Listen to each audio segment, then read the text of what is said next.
That's my piece on it for now.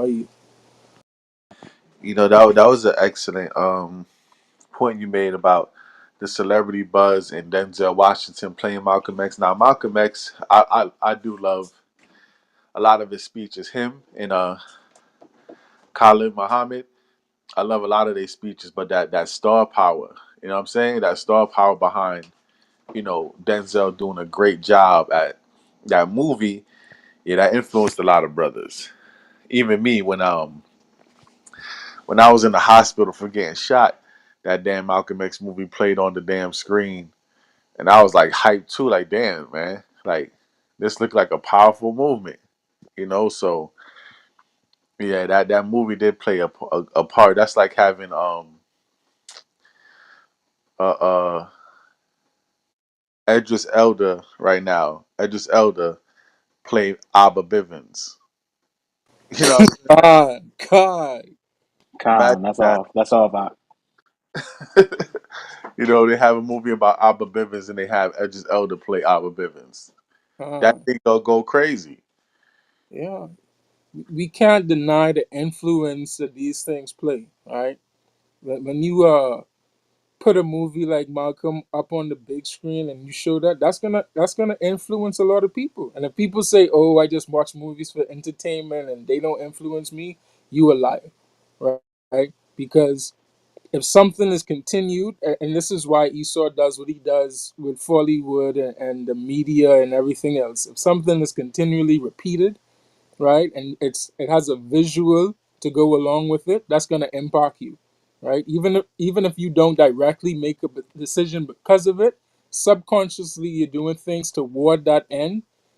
Because it's programming. They call it television programming for a reason, right? But yeah, like I was saying, Esau can't get away, bro, because they made it as big as it. They helped it to be as big as it is now, and as popular as it is amongst our people. For real, that's a fact, right?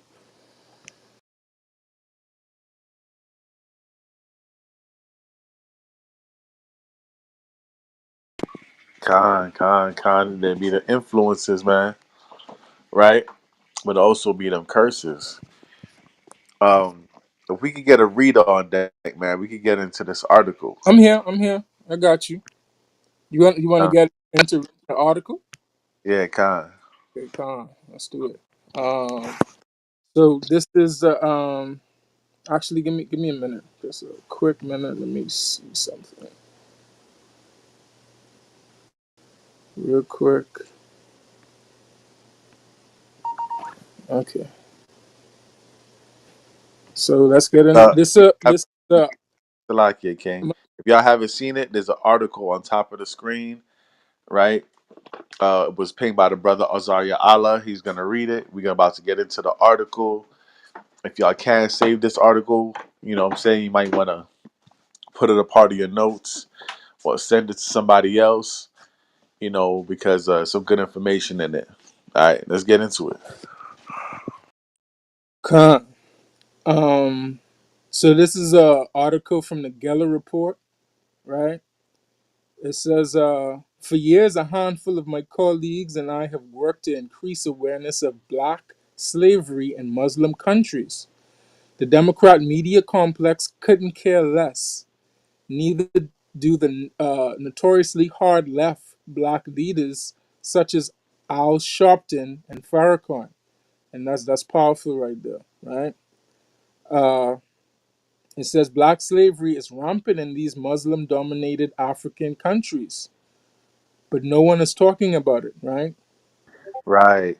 But was the scripture say our own shepherds pity us not, man? Come, come. Yo, the Bible is true to life every time, bro. Undefeated. It says Dr. Charles Jacobs today, an estimate 529,000 to 869,000 black men, women, and children are still slaves, and they are What's that number? estimated 529,000 to 869,000 black men and black men, women, and children are still slaves. They are bought, owned, sold, and traded by Arab and Muslim masters in 5 African countries. Wow. Can Wow. this statistic estimates those enslaved in Algeria, Libya, uh, Mauritania, and Sudan.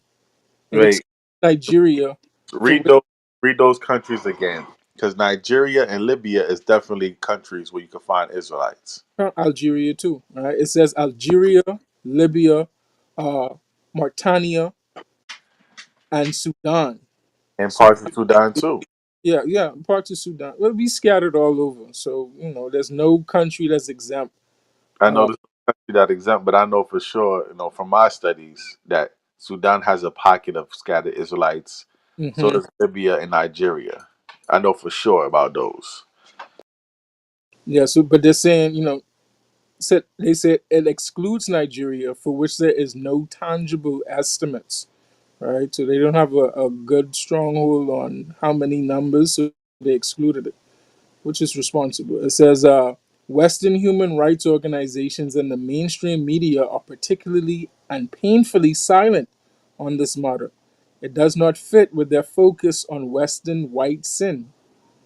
Here's a brief survey of the quasi taboo topic. Right, in Sudan, slavery remains a painful visage or vestige of the Second Sudanese Civil War from 1983 to 2005. That's when the Arab Muslim government in the north of the country declared a jihad upon the black, largely Christian South. They killed perhaps 2.5 million people and enslaved as many as 200,000. Damn.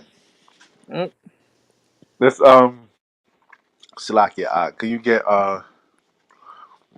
in Luke where it says Yahweh was telling them like 24 and 21 where it say you will fall by the edge of the sword? come on. It's the book of Luke, chapter 24 and verse 21.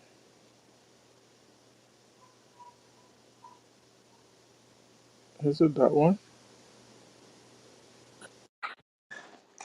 Is it 24 and 21 or is it 21 and 24? We shall fall by the 20, edge of the sword. 21 and 24. 21 and 24. Come on. This is the book of Luke, chapter 21 and verse 24. And they shall fall by the edge of the sword, and shall be led away captive into all nations. And Jerusalem shall be trodden down of the Gentiles until the time of the Gentiles be fulfilled. Right? So read those numbers again about the 2 million that died and, and over Uh, 100 so slaves. it says that they killed 2.5 million people and enslaved as many as 200,000. Right? So doesn't that match the Bible prophecy? Most Fall definitely by the sword, does. Con. Most be definitely. captive, right? I and shalom to Yahweh all in the building. Shalom, shalom, Adawam. All right, get back into the article, King. So it says slaves rescued by grassroots abolitionists tell horrific stories: abductions, beatings, forced conversion to Islam, grueling labor, female genital mutilation, malnutrition, rape. The taking of God Christian. damn. Hold on, damn. Yo, Ishmael is a demon. Yo, Ishmael is a wild man. Yo, Yo, it said female genital mutilation. yeah, they down with that. Ham is down with that too. But You got to read that one more time, Mike, and read that a little uh, slower. it says slaves rescued by grassroots abolitionists tell horrific stories of abduction, beatings, forced conversion to Islam, grueling labor, female genital mutilation, malnutrition, and rape. All right, the taking of Christian Damn. slaves. Yo, that's crazy. First and foremost, forced into Islam, right? And somehow brothers think that's a black man's religion, right? But forced into Islam, genital mutilation, malnutrition, slavery, rape. That sounds exactly like what happened here in America. Okay? Con, And shout Khan. out Halab in the building, man. Shalom, King. Shalom. Shalom.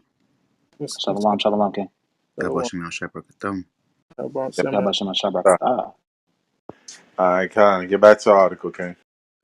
It says the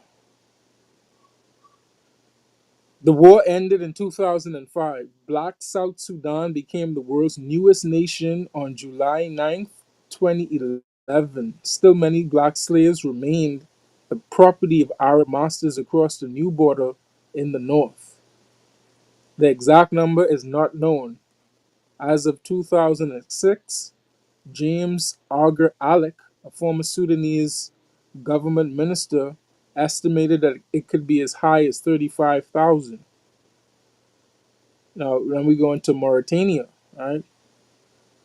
In Mauritania, the very structure of society reinforces slavery. Over the centuries, a cruel class system has evolved. The lighter skinned Arabs, or what they call the Badanes, and Arabized Berbers rule over black former slaves. Those slaves have been forcibly Arabized over time. The free blacks in the South who refuse Arab, Arabization and call themselves Negro Africans. They call themselves what? Negro Africans. Right, and they refuse the Arabization, right? I'm gonna start using that word.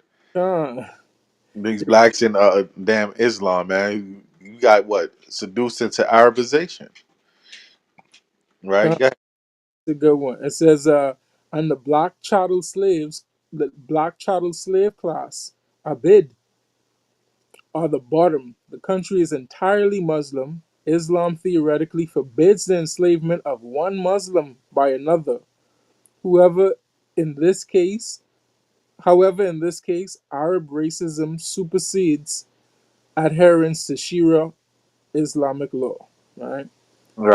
They trying to, you know, But they Michael, try, how the they Arab try to water it down. Talk about Arab racism supersedes the laws of Islam. come, but this is Now, my Islam is Arab supremacy, man. Islam could fully embrace the idea of chattel slavery, but when Israel does it, we the worst people under the sun, right? Like how could you say that? God is for all people. These Ishmael is fully embracing chattel slavery. You see what I'm saying? And remixing our law to say that Muslim slavery on another Muslim is strictly forbidden. Where did they get that from? They get Right? that from Leviticus Yeah, 25. exactly. It says, watch this. This is insane, right? It says in 1993, a U.S. State Department report estimated that between 30,000 and 90,000 blacks lived as slaves owned by private masters.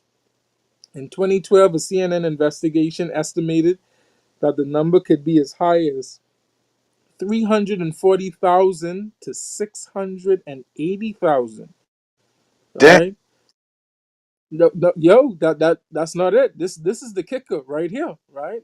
So Ishmael is stealing everything from us, right? Every damn thing. But watch, this is the kicker right here. It says no slave markets exist in Mauritania. All slaves are born in masters' households, right? Pregnancy occurs from the master's insemination of black slave women or through mandated breathing of slave couples. Damn. In the absence of open market, slaves change hands quietly in individual sales. They're also traded as substitutes for money in the settling of gambling debts. They can even be rented. Wow. Yo, Yo, this is right now?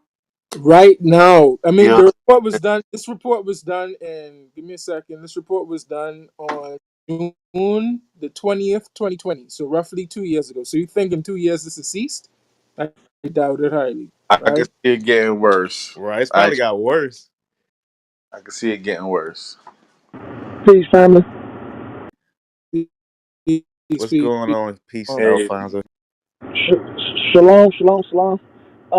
I gotta get ready to step into work, but I would love to have this conversation with y'all either Thursday or Friday, and talk about the topic: is Islam a black man or black woman's religion? And I really want to have this discussion with y'all. Yeah, we gonna set it up for Thursday. What time Thursday? Let's set it up. I'm Pacific Standard Time, so let's do it like around 5 my time, if that's okay. 5 your time. That's 8 our time. Cool. Or we could do it a little earlier, probably like around 3:34 my time. All right, we'll figure it out. yeah, We'll make sure you follow we'll us. I'm set it up for follow like you. 7. Salakia, Okay, thank you. we got you on God first again. Y'all have a good day. You too. Yeah, make sure you follow us, brother Alfonso. Did y'all follow him? Damn, I didn't get a chance to. I It, did. it, I do. I think y'all will all follow him. I'm a screenshot and put in the back chat. Con, you know, Ishmael out here renting slaves, bro. Right. So let's talk Algeria and Libya real quick. It says, can I be heard still? Nah, but I'm stuck on to settle gambling debts. Like, Yo, like yo, yo, nah, yo. it's Ishmael's like, yo, I know I owe you. Here's a camel and 4 niggas. Like, damn. uh, yo, and these camel eaters, they wicked with it in Mauritania, bro. They don't even have a market. They just like inbreed within households and sell them quietly like that. It ain't an open market where they brazen like in Sudan, right? They don't give a shit in Sudan. Um, but let's get into Algeria and Libya. It says sub-Saharan Africans fleeing violence and poverty for Europe are enslaved by Algerian and Libyan Arabs as they try to cross the Mediterranean. Today, according to Global Slavery Index, around 106,000 black Africans are estimated to be enslaved in Algeria. Migrant women, but also children, both male and female, risk being forced into sexual slavery. Damn. Cause you know Ishmael a pedophile too, man. Like my Yeah, yep, most definitely, right? It says men perform unskilled labor. Those who avoid slavery are also subjected to virulent Arab racism that was recently confirmed by a recent New York Times report. This further marginalizes the already destitute. Help us champion truth and freedom, limited government, and humane dignity. Right? It says Africans hoping for a better life in Europe also travel to Libya to be trafficked across the Mediterranean, often to Italy. Of course, Esau got to be in this thing, right? Once there, some are enslaved by local Arabs and traffickers. As God. of it says, as of 2016, according to the UN, there are between 700,000 to 1 million Black African migrants in Libya, right? And notice they're using the term Black African. Why not just African Yeah, migrants? they Right. said Negro African and Black African in this article. Exactly, right?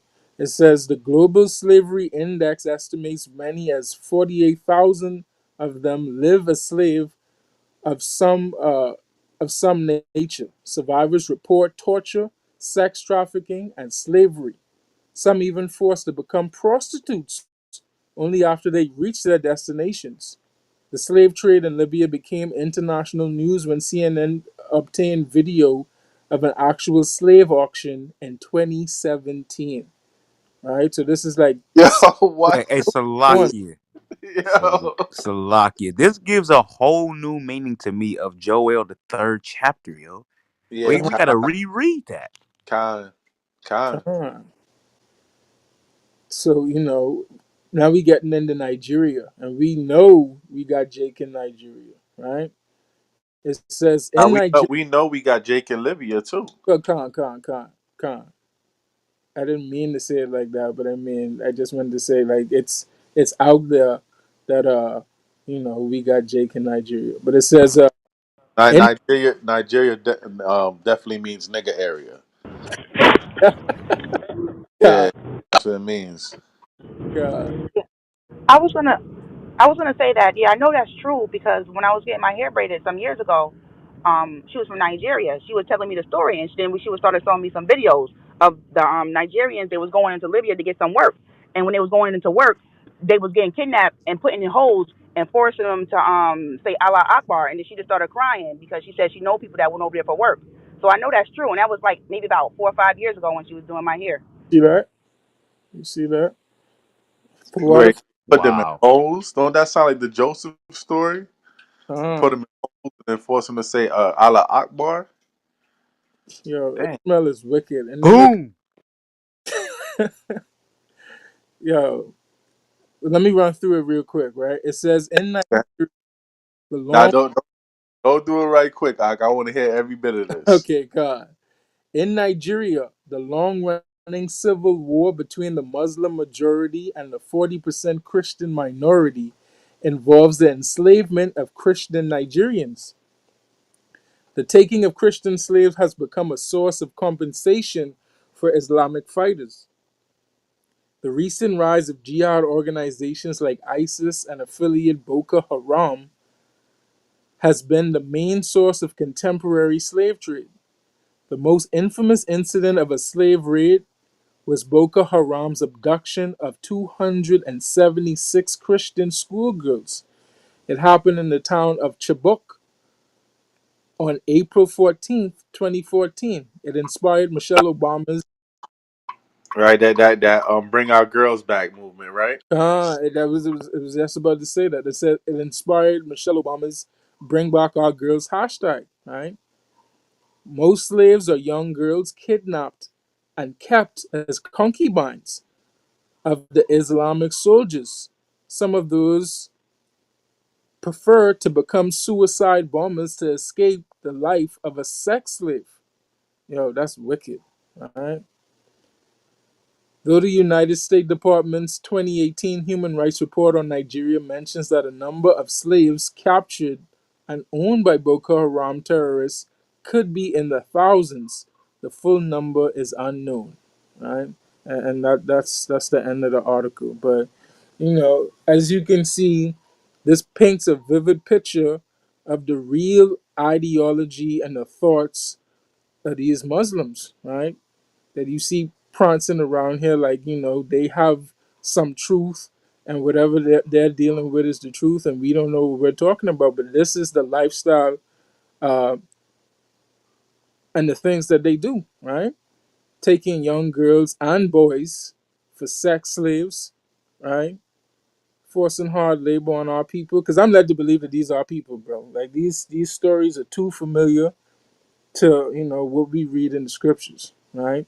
And then they use the word Black African and Negro African, right? Why would you call yourselves Negro African, right? We know about Negro land in Africa and places like that, but yeah, this is what Ishmael cannot sit on the stage without dealing with this, bro. Like, how do you deal with this and still carry the banner of being Islam or Muslim? And these are the the heinous things that you do, right? But Paul, I have another article that I sent to you in the box chat is right below the first one that I sent. If you want to, after we break this one down and talk about it, we could get into that. But I Hey, Salakia, can y'all hear me? Con. Go ahead, Ari. All right, Khan. Yeah, I don't know if Sister Pretty's still on here, but she sent me some info on my back chat. Shawpaw, did you get it? Did she send it to you? I don't see it. Let Yeah, me because see. I'm having You broke up, if you King. don't already have that, so that Re- way Azrael can read it. repeat that one more time, so like Yeah, I Ari. see Repeat it. that. Repeat that, Ari. You broke up. Now, I was saying, Sister Preety, she sent me some very good information in my back chat, uh, some things in the Quran. I wanted to see if Shah Paul got it, but I wanted to really send it to Azrael so he can read them. But I'm having issues with the app. I can't send message to anybody. Let me try it. I'm gonna try it again and see if it works. But Azrael, I'm gonna send him to you. Then when you get a chance, you could just add it to the conversation if you don't mind, Ken. With Shaw. Yeah, Khan, no problem. I had to walk away, but I heard that. I could definitely do that. You sent it already? Yeah, I'm gonna see if I can send it to you too.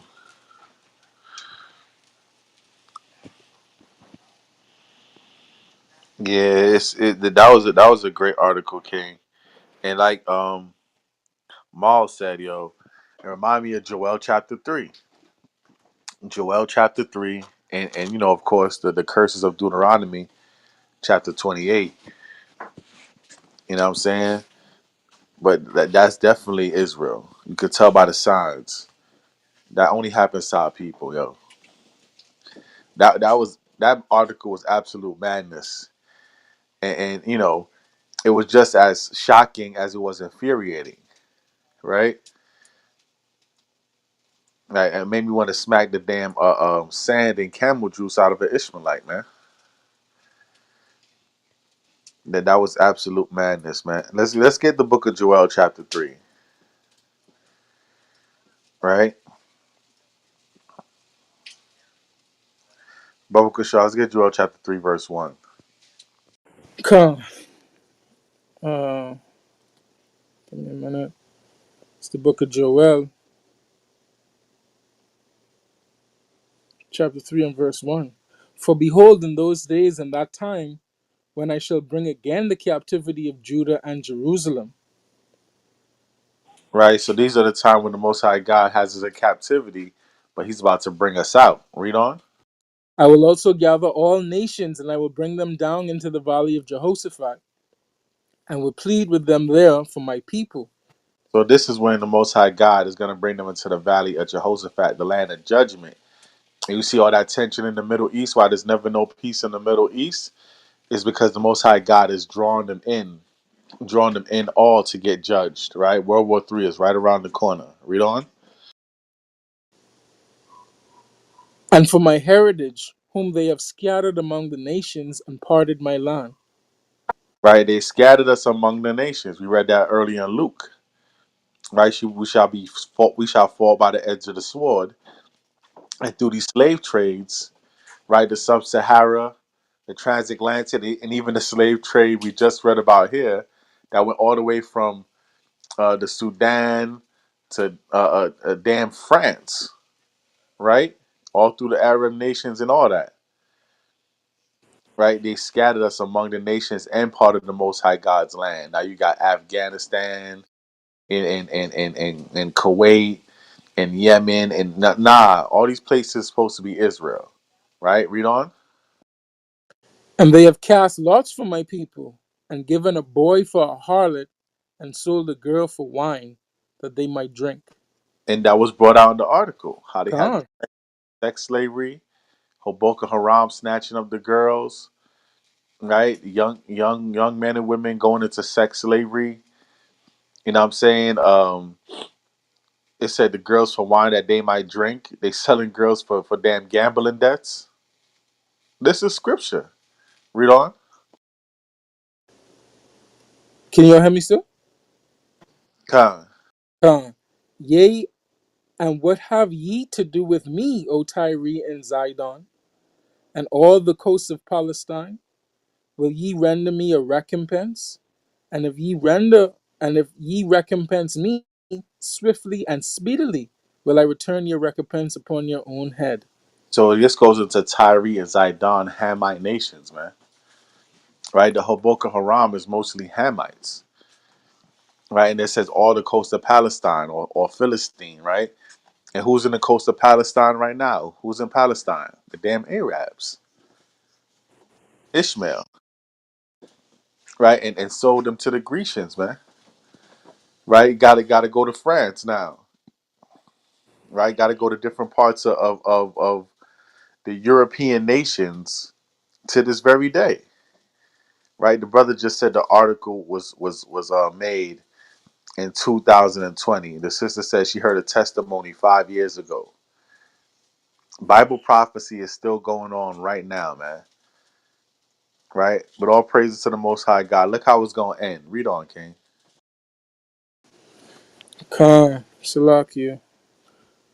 It says, verse 6 of Joel chapter 3, it says, because ye have taken my silver and my gold, and have carried into your temples my goodly pleasant things, the children also of Judah and the children of Jerusalem have ye sold unto the Grecians, that ye might remove them far from their border.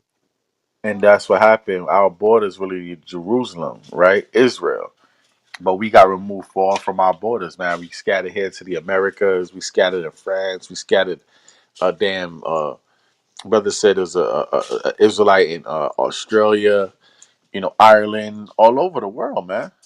We got scattered far from our borders, right? Right. It was written in the curses of Deuteronomy. We shall be scattered from one end of the earth to the other. Read on. Khan. Behold, verse 7, behold, I will raise them out of the place whither ye have sold them, and will return your recompense upon your own head. So this is what's happening now. We being raised. Most High God is going to raise us spiritually, and then on the return of Yahushua, He's going to raise us up out of here physically, right? He's going to raise us up out of the place where they have sold us, and return the recompense upon these guys' own head. Read on. Verse 8, and I will sell your sons and your daughters into the hands of the children of Judah, and they shall sell them to the Sabaeans, to the people far off, for the Lord had spoken it. So yeah, the Most High God says, since you want to do that, your sons and daughters going to be sold into the hands of Judah, and then Judah's going to have them on auction blocks. Talking about they had a live taping in 2017 of an auction. Now we gonna have some damn auctions, man. Right? Ishmael here. Ishmael here. Come on. We get it, Princess Jasmine. How much? 5 shekels, 20 shekels, 20 shekels over here, 30 shekels over here, 30 shekels going once, going twice. Sold. God. Ah, Good.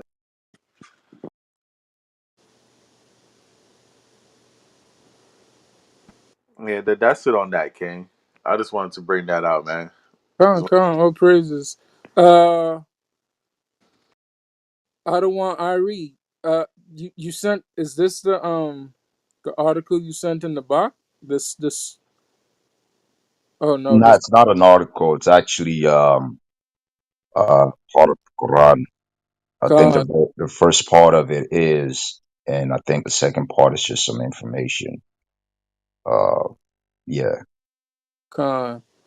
This is Surah 76. All right. It says whoever buys a date palm tree after it has been pollinated, its fruits belong to the seller, unless the purchaser has stipulated otherwise. And whoever buys a slave who has wealth, his wealth belongs to the seller, unless the purchaser has stipulated otherwise. All right. Yeah. So they take a brother into slavery, they taking all his wealth too. That's what that's saying, huh? Exactly. And that means you take in slave by force if you have a slave that has wealth, right? Because before he became a slave, he wasn't a slave. But yeah, Ish, Ishmael is wild, bro. And then they come on stage crouching as if they have something that's better than what the Most High God prescribed in the laws, bro. This is the vexing thing.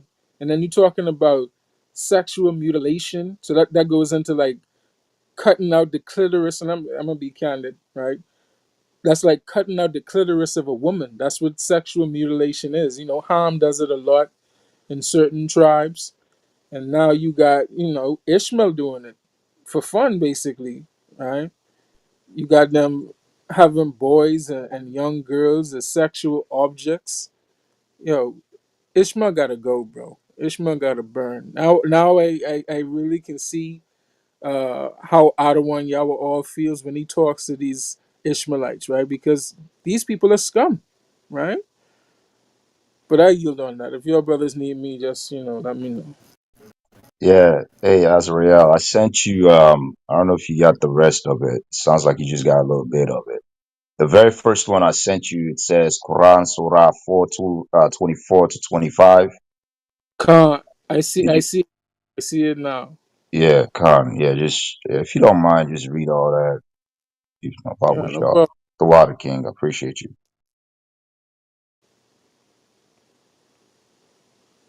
I could get that.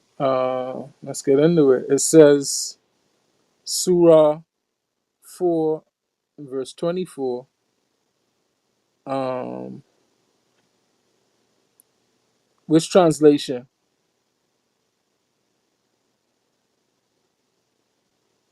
You want to go into the Sahar International, the Yusuf Ali?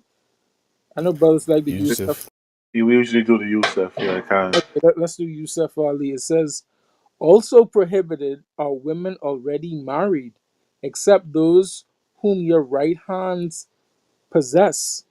Thus hath Allah obtained prohibitions against you, except for these. All others are lawful, provided ye seek them in marriage and gifts from your property, desiring chastity, not lust. Seeing that ye derive benefit from them, give them their dowers, at least as prescribed.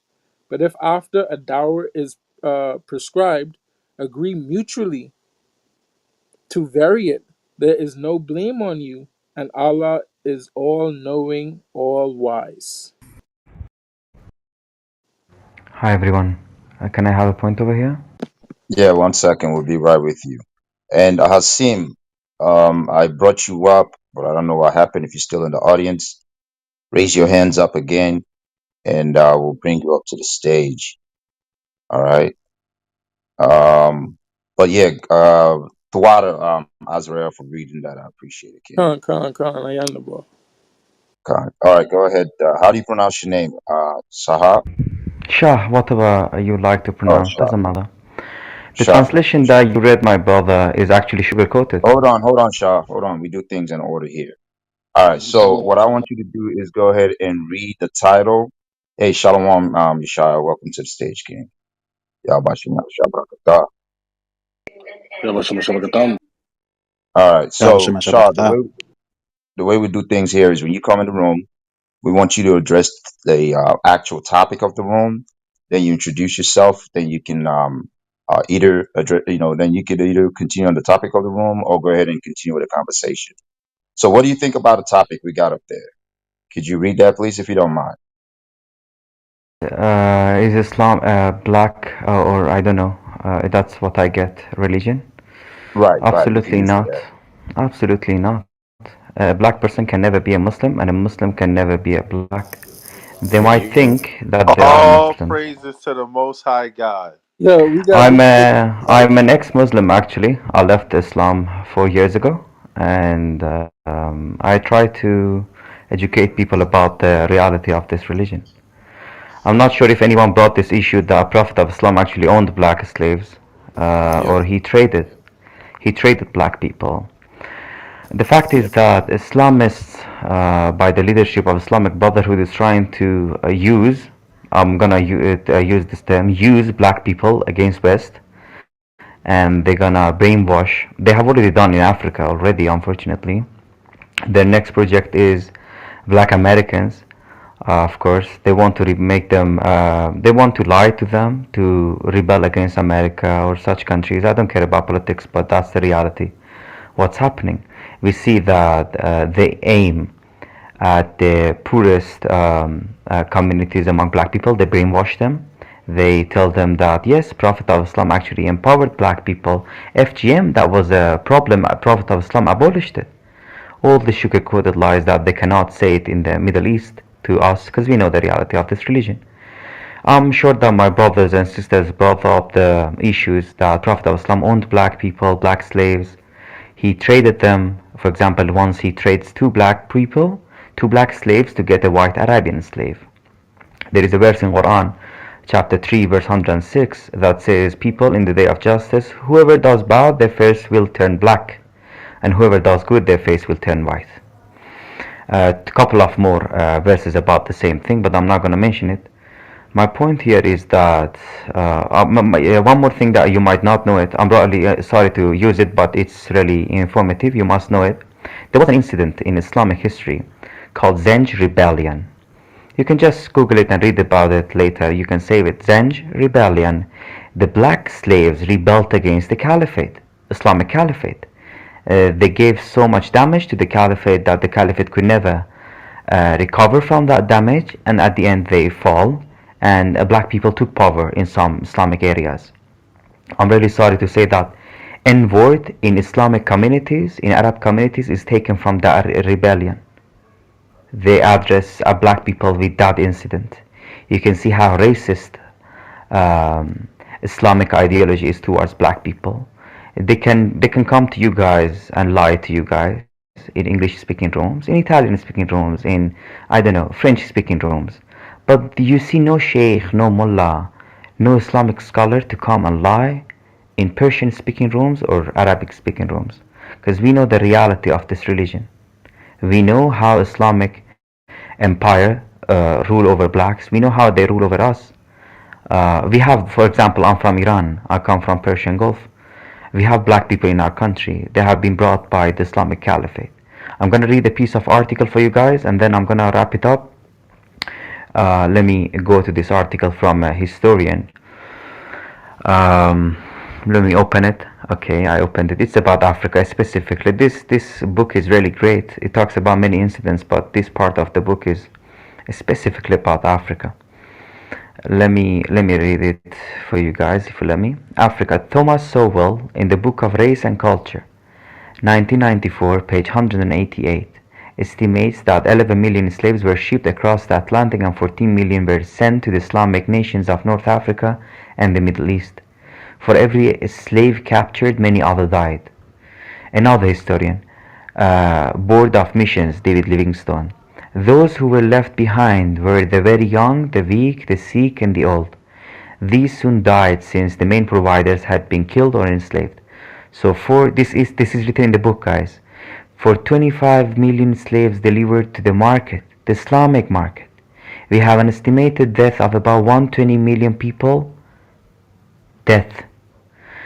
Islam ran the wholesale slave trade in Africa, unfortunately, guys. Be aware, spread the awareness among your community. If you do not wake up of the reality of this religion, they'll put you to sleep forever, just like they did to the Middle East. Assalamu alaikum wa rahmatullahi wa barakatuh. Thank you so much, everyone, for the opportunity that you gave to me. I love you all, and I wish you smile and happiness. Hey, before you go, what's the name of that book again? Which one? I named two books. The first one. It is called Race and Culture, Basic Books, 1994, by Thomas Sowell. And what was that Quran verse? You said 3 and 136? Yeah, 106. Al Imran 106, that says, in the day of justice, um, people who do good, their face will turn white, and the people who do bad, their face will turn black. About the verse that one of our brothers read, that is actually sugar-coated translation. If you let me, it's about sex slavery. I can read the true translation. What does it mean? وَالْمُحْسِنَاتُ مِنَ النِّسَاءِ إِلَّا مَا مَلَكَتْ أَيْمَانُكُمْ. What does it mean? Married woman. If you go to the verse previous to it, it says that your mother, your sister, and stuff like that is forbidden to you.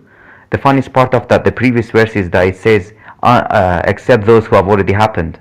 Like Muslims used to marry their sisters and mothers. You can just check 423 at the end of the verse. Wow. Yeah, and this chapter was revealed to Muhammad, 92nd chapter. Not based on the number in the book, but this chapter was revealed among 92nd chapter. Like this is one of the old latest chapters that revealed to Muhammad. Anyways, that's not the topic. If you go to the true translation, it says, married women are forbidden to you except whom your right hand possesses on them. What does it mean? It means that you acquire them through war. It never talks about marriage. It says that istamta'tum bihi, how much you enjoy from them, how much you take benefits. And it doesn't say dowry. Dowry in Arabic means meher. It says wajuruhunna. For example, ujura means the fee, the charge. If I get a taxi from location A to B, I pay the wajurahunna. I pay the ujra. Okay, I don't pay the meher. I don't pay the dowry. That's the same word which is mentioned there. It's just prostitution under Islamic Sharia. You can Google it. It's in Iraq, Lebanon, Iran. It happens still till today. And ISIS sold women in Iraq by $10, $20, $30 to 60, 70, based on how they looked, what was their color.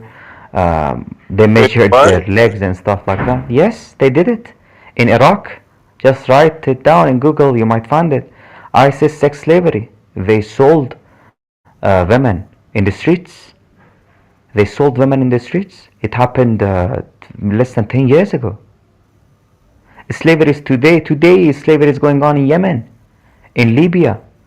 Islamic Republic of Mauritania has slavery in the constitution. It's in the constitution of the country. You can just YouTube it. I'm gonna finish my word, Joel. Thank you so much for the opportunity, by the way. I know that I spoke a lot.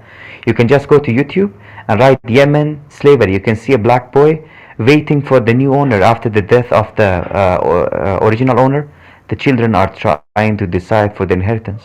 That's what happens. Thank you so much, everyone, for the opportunity that you listened to me. Thank you Well, for that. thank you for the info. We really appreciate it. I'm going to follow you if you can. Could you follow the mods here too? All right. Great Hey, Salakia. information. Yeah, go ahead, Mathathawa. No, I'm sorry to interrupt you. I just wanted to say that Shah was one of very rare Muslims who actually bring scholarship to a discussion and not just rant at the mouth. So I just want to say thank you to Shah for bringing some scholarship to substantiate his premises. It's appreciated. I appreciate you all too. Sure, I'll follow you back, and you can see my rooms that I try to educate people about reality of Islam. I had a room about slavery after the case that Ilhan Omar brought to the constitution. It's on my YouTube too. We refuted all the arguments that Islamists try to bring up. I'm an atheist now, with all respect to you all guys. But slavery is nothing to be defended. Whoever does it should be condemned. My father, my mother, or my kings, or anyone, even Prophet of Islam. Slavery is a bad thing, and Prophet of Islam should have never done that.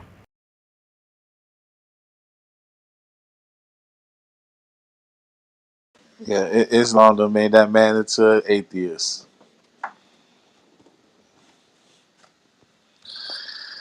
All right. All praises go to the Most High God of Israel, man. All praises. Shalakia. All praises. Can you Uh, share your YouTube? Or he left already? Yeah, he left. I I followed him though. Yeah, I followed him too. But you see how the spirit works? We were just reading about Mauritania, and here you have he said he was an ex-Muslim, so he ain't practicing no more, right? Come up and verify everything that we just read, right? He spoke about Libya, he talked about Mauritania, right? Con. That's the spirit, bro.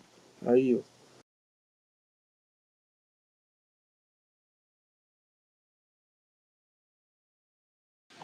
I don't know, man. I just like what else? What else is there to say? Like we all just need to record like that part of the room and just share it all throughout Israel because that was crazy. That man just came through with the Islam 101 starter kit, man. Had all the facts in order. Said things in the Arabic, right? You have to know perfect Arabic to understand. That man spoke perfect Arabic. He had eyewitness certain things, and he gave us information. He gave us books. He gave us Quran. He gave us videos to watch. The man came through with the full entree. right? He stopped by the kosher breakfast and had a delivery. Mm-hmm. And I'll be sure to go inside his rooms and take notes and destroy Islam for the rest of this year. All praises to the Most High God. God, All praises. that guy broke down the true Islam, John 3:16. Ah, Wow, God, amazing. Shalom, family. Yahabashim Yashabrakatah. Shalom, Shalom, Yahbashim, Shalom. Yahbashim. Yeah, Bashima Shabrakatah. All praises, man. Yeah, the sister Pretty said that he was a great asset. She hit me in the back chat. It said that she's been in battle in rooms and he's come in and shut them down because he knows Arabic and everything. So all praises. Wow. Yeah, that brother. I walked in the room at the right time. Hey, the Most High can use anybody, man, to do His glorious work, man. Right? Absolutely. Oh, All God, praises, man. all praises, Akin. But I mean, we kind of see that if you deal with the Yemen, because I know that I caught them said a lot about the Yemen, and those are really the main ones that be having the Arab stores. And I mean, in New York, in these different areas, from where I see in New York, it be a lot of people from Yemen, and we kind of see their attitudes and how they treat our women. We kind of see that, you know what I mean? They got that type of attitude towards our people. So we could definitely believe that that's how they get down in their country. So Hey, it told a Salakia, lot. Salakia, Elder, and Shalom. Yeah, they're very lustful towards our sisters, them Yemenites in the stores. They're very lustful towards our sisters.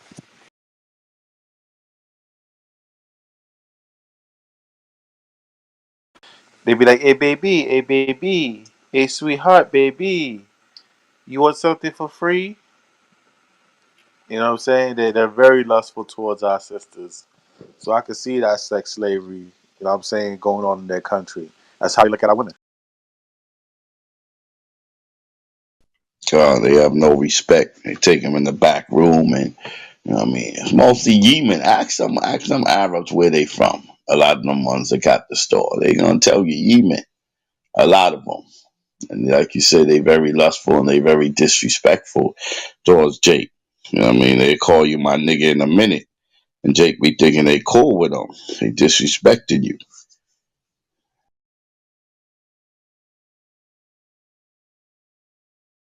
Salakia. And we just had I think it was he was a blood Arab.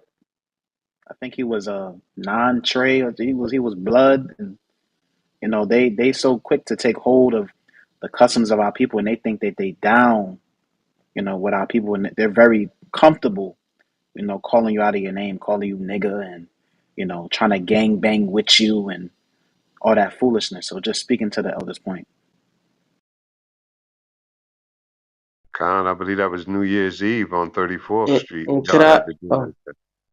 Yeah, Khan, he was an Arab. mm-hmm. And Con, 1 second, could sis. I Ma, read one a? second. 1 second. 1 second. All right. So, yeah, we're just going to come back to the queue. All right. So, yeah, 6 Mile, you see the title, right?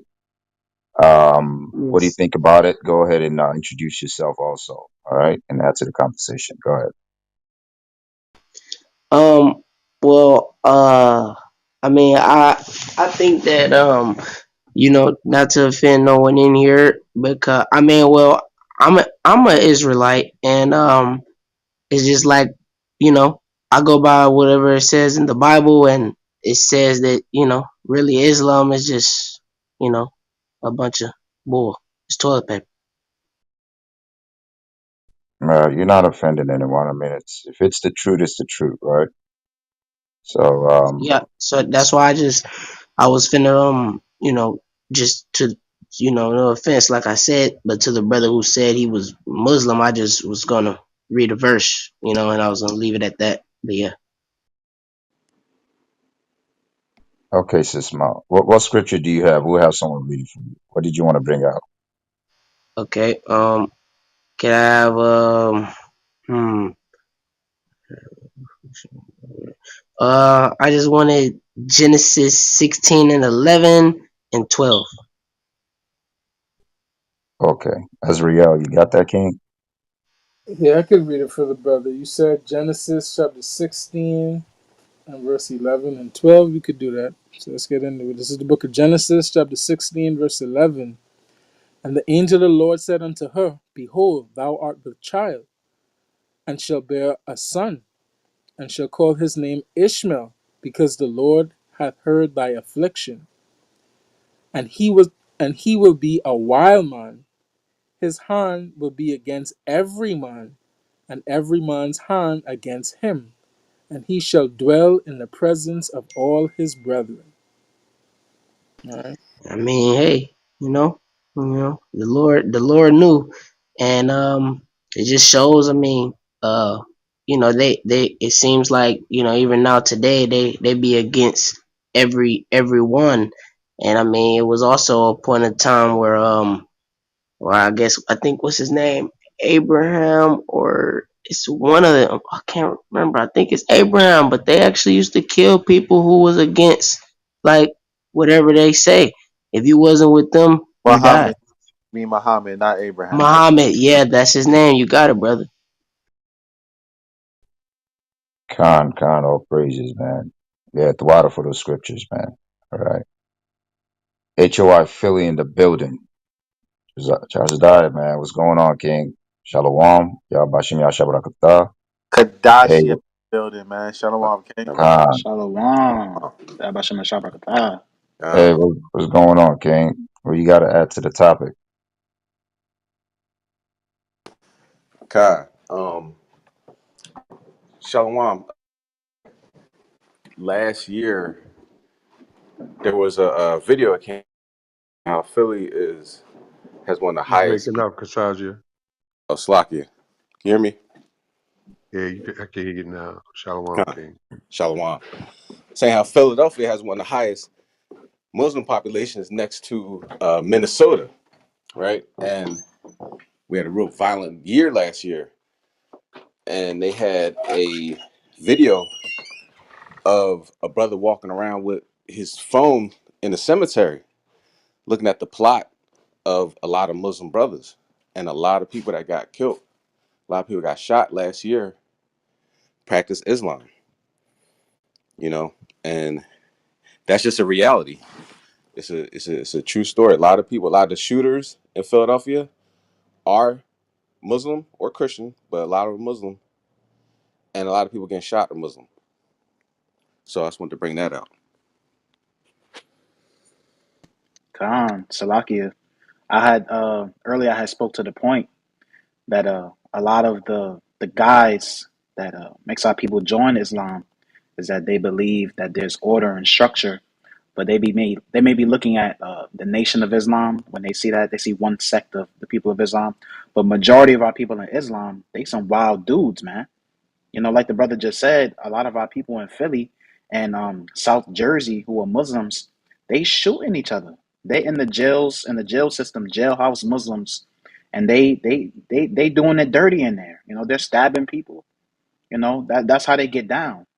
So there is no moral or ethic system in Islam because they denounce the teachings of the Bible. They denounce the laws, the statutes, and the commandments, even though the Quran says they believe in these things, right? Their religion says they believe in what was given to Moses, in the ethics and codes of the Israelites, but they don't uphold them themselves. So our people are left under the guise, right? They have that veil over their eyes, man. And Islam is just here to destroy our people, man, to sift us out.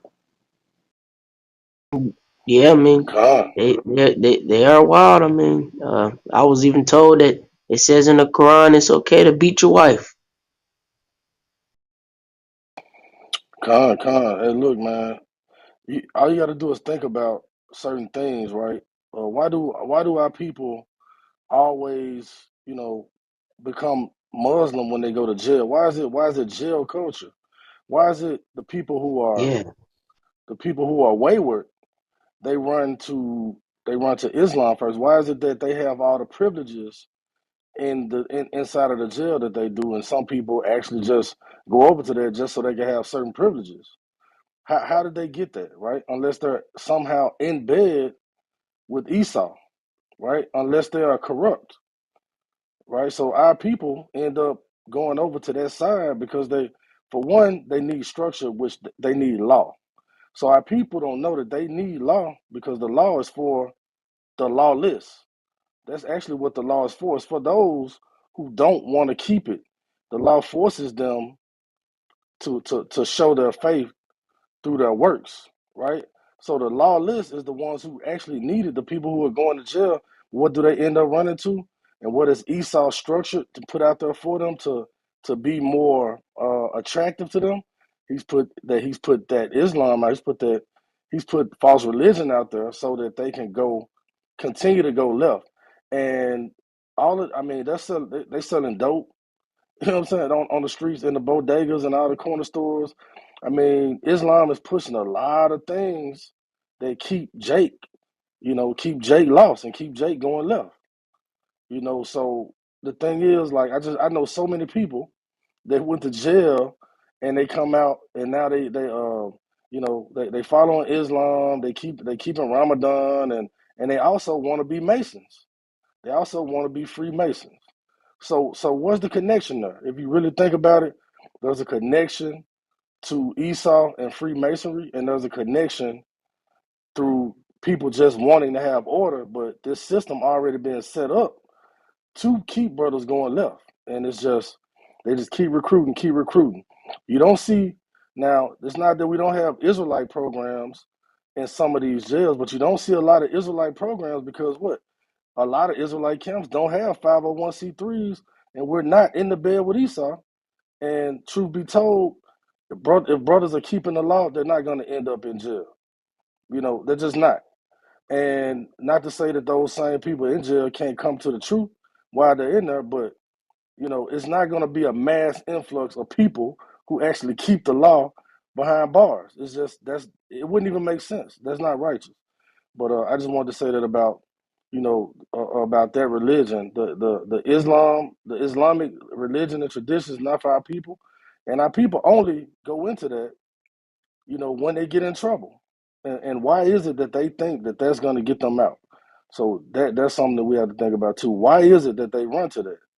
And truth be told, they think they're getting over, but they're just getting worse. With that, Salakia, I yield. Salakia. One more thing on that too, right? It's nothing but gang culture. Like you said, in the jail system, you either gonna have to do one of three things. You're going to have to when you go into the prison, you go in upstate New York, or you in the South or the West Coast locked up. You're gonna have to do one of three things. You're either gonna have to join a gang for protection, right? If you believe in God or you want to maintain some type of spiritual system, our people go into Islam because they know that the Muslims have power in the jail system. All right, the Muslims have their own things going on in the jail systems where they even got drugs and violence going on themselves, man. Or you're gonna have to stand on your own 10 because like the brother said, we got Israelites that's in the jail systems, but it's not promoted like that. And Israelites are standing on their 10 in the prison systems. But our people, a lot of them, they nervous and they scared when they go into the jails. So they either do one of three things.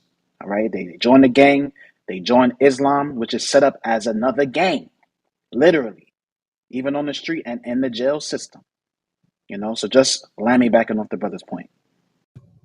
Well, our brothers is very broken. We're very poor and we hurt, just like the gospel say. And two, they're looking for something. So when they do get in there, like you said, they join gangs, but they also, those gangs is promising them something, safety, and they promising them, money, brotherhood, and stuff like that. Not saying us Israelites don't do that, but we hardly do that. You hardly hear that. But Islam is set up for that comfort, So it kind of like, what, not necessarily defeat the purpose, but actually take over your spirit and your mind, saying that, hey, I do need to join these games because they got my back. Like I said, we broken, so we looking for anything and everything to be a part of. Salakia, just to land me back a little bit more on what Kasaja brought out in Matatawa, that there's a lot of wild Islamic dudes out there. I know from my time visiting Philly, other parts of PA, other parts of Jersey, and even some parts of New York. Like the NOI has a stronghold in New York, so you might see that more often. But then when you run across a little Sunni or Shiite Muslim dude with that mentality of uh, Arab supremacy, because that's what Islam is. Islam is Arab supremacy, right? The last Ishmaelite that was in the room, like he gave a living testimony that Islam is Arab supremacy. So when they have that mindset of Arab supremacy, he's just as bad or even worse than a Negro Christian with white supremacy. That's willing to kill his brother, but be friends with his oppressor. That's what Christianity brings. It brings white supremacy. Islam brings Arab supremacy, right? And even though the NOI does bring some structure and order, right? They still don't go by the laws, statutes, and commandments of the Most High God. And then you got bugged out sects coming from the NOI, like um, the Moorish people and the five percenters. I'm not sure if you dudes ever, got with a five percenter or had a discourse with a five percenter, but them brothers is bugged the hell out, man.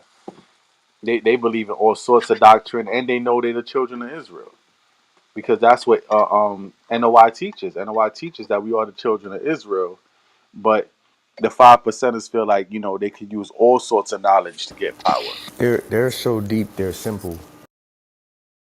God, like y'all all said, the Hey, five Like percenters. you talk to them, you get aggravated because like you can't get anywhere in the conversation because they're trying purposely to be super deep, and they sound like my man from In Living Color. I got the discombobulatory of my defecation of my predication. Like it's like, bro, stop. Like you're not deep because you're not basing this on anything. You just trying to sound that way. Hey, Salakia, Kasadia, there's still a heavy presence of Nation of Islam there in Philly, right? I don't know if it's Time. close to the point. Not not like it was, of course, back in the '70s and everything, but you will see them out with the bow ties and handing out their literature and everything like that. So they do hit the streets. Not like I said, not as prevalent as Malcolm X days. They are in the jails, not as prevalent as back then. But it's now like it reminds me of like Larry Hoover when he went to jail, and it was just different sects, if you will. You know what I mean? In that gang culture, it's the same thing. So it's a lot of brothers that build themselves up under the banner of Islam, but they don't read the Quran. They have Muslim tattoos on their face. They follow no laws. What they say is, I can do whatever I want to somebody as long as they're not a Muslim, which means a white brother, they consider the white man their brother. You know what I mean? And if you walking by and you're, say, a Christian or an Israelite or anything else other than Muslim, then they can violate you. They can rob you. They can shoot you. They can sell you drugs. Menace. Yeah, and they come back and they say, "Well, at least I didn't do it to a Muslim." You know, real out there. You know what I mean? Minds in the clouds.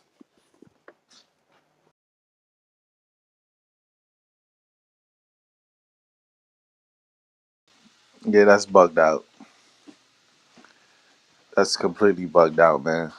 Like I said, it's all Israelite, all Israelites need to get out of those doctrines and philosophies because it's pushing it's pushing the supremacy of your oppressor, right? Like you said, if you claim to be Muslim, they won't do nothing to you. So they choosing a religion over their own nationality. At the end of the day, man, it's bananas. We could get into the next article too, because Azaria Allah sent me another article. Hold on, y'all. Salakia. hey, Salaki Paul, just asking about the five percenters, right? Because I saw a clip. I think it was in the Wu Tang TV show, and they was battling with the Israelites, right? But you could see how popular 5%, the five percenters was in New York, because it was like common, like a cultural spread, through the youth. during the 90s, you know. But the 5%ers, like we ran into a 5% brother a couple months ago at camp, and like y'all were always going into, they want to be so deep, they sound so simple, and you know, it's just ridiculous how they try to use a whole bunch of information to bring forth truth. Like they're into Islam and they're into the Bible, and you know, they're into their own philosophy and try to add things into their doctrine. It's ridiculous. Yeah, you talk about Ishmael, then they want to say Judah did all these lies. Shalom. Yeah, I just want to add back in the like the Jeff Fort, because I was hearing y'all talk about the gang culture back in the Jeff Fort days of the Black P Stones. He had to make a decision. There was a small sect of Black P Stones that was Israelites, and the rest of them wanted to go the Muslim route. And so he had to make a decision which one they was gonna use. And he went the Muslim route because under the Israelite they had to follow the laws and they couldn't commit the crimes and like doing selling drugs and all the other stuff that would be against the Bible. So that's why you get the El Rukins and the Muslim Foundation and the Black Peace Stone Bloods. But you can even see like rappers like G Herbo, that's a Black Peace Stone. He even talks about how his uncles and everybody knew that they was Israelites and stuff, but they just didn't choose that route because of the laws of the Bible. So it's really about Con, uh, Black people choose the Muslim route because they can still do the messed up stuff that they do and not be Right, held accountable for it. right. They got freedom. I just want to add that. Con. nah, that's a fact. When I was in Chicago, doing a pull up with Elder Zabak, right? A brother broke that down to me. He said that the G stones are really supposed to be Israelite stones, but they didn't want to follow the laws because they felt like it restricted them. So they took their gang culture to another route. They're supposed to be the 12 Israelite stones of the ephod. That's what the G stones were supposed to be. Salakia. I think you mean peace stones, King. Peace stones, yeah, Yeah, the G Yeah, stones yeah, the is peace correct. stone. yeah, Salakia, the peace stones. Yeah, they're supposed to be Israelite stones, right? Yeah, yeah, they had it was like a split between the Kaaba stone and the Israelite stones. And I think Jeff Ford was the one who ultimately made the decision because they was kind of pressing him like we can't do the running numbers and all of the stuff that they was doing. When they started going the illegal route, they was gonna have to cut a lot of that stuff out. You know what I'm saying? So they had to choose, and they chose to go the illegal route, which we had today. Yeah, that's why I like West Side Gun, but that brother being a Muslim just, I don't know.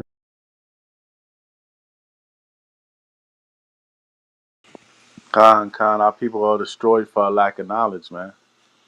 Right? When you reject the knowledge, when you reject the law, the Most High God is gonna reject you, man. And then you see what hap- Facts. what happens when our people reject the Most High God. He rejects your children too. That's why you got so many young people dying out there. Elder Terrell, you want to say something? Yeah, Shalakia also economically too with the Blackstone Rangers on. Jeff Ford and them ad hooked up with Gaddafi and was allegedly got like $1 million or $2 million. That's why the government came down on them too with Gaddafi and the Muslims. So also the economic situation too, where they was going to get their money from when they hook up with these Arabs, because a lot of these Arab countries or whatever, they got money, so they use a lot of our black people for their own advantage. Yeah, kind of. Arab dude just said that a lot of Muslims want us to join so they can infiltrate America that way. Con. Salakia. It's Con. a it's a where I get my incense, like the charcoal burners. It's Ishmael, right? So I go in there, I'm about to, purchase or whatever. And you see Jake coming in there all hyped. Oh, assalamu alaikum. What's going on, my brother? What's happening? What's happening? Ishmael, like, Salaikum salam. Like this, I'm really vexed to have to talk to you. Do you know what I mean? Like you're not part of my culture. You have nothing to do with Islam. You know what I mean? Like you could tell just the energy that they give off to Jake is that they don't respect them. As long as you're spending money though, then you can come in my store. But as soon as you do something I don't like, calling the cops, getting you arrested, whatever. But it's no love between Ishmael and Jake in Philadelphia when it comes down to it. Hey, Salakia, same thing with Moab. All these nations, as long as you're spending money with them, that's when they're gonna tolerate you, right? Once it's anything out of that, they don't want to deal with our people. You know what I mean? So, and we keep mistaking that for love, like they love us. You know, it's because you come in there spending your damn money, because that's their God. These nations, they love money. So, but yeah, you're right, King.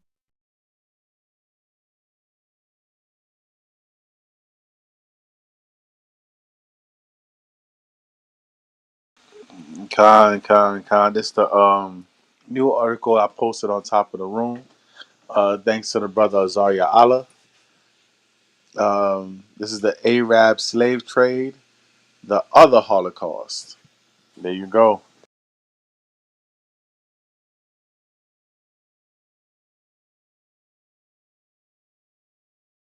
And once again, this is your kosher breakfast. House the Skillet. Come and get it. Sponsored by the Holy Spirit. You know when you hear it, and the heathen fears it, right? Because every morning, brothers bring the swords out, let you know what the law about, and turn the clubhouse into the Lord's house. We're gonna bring it out.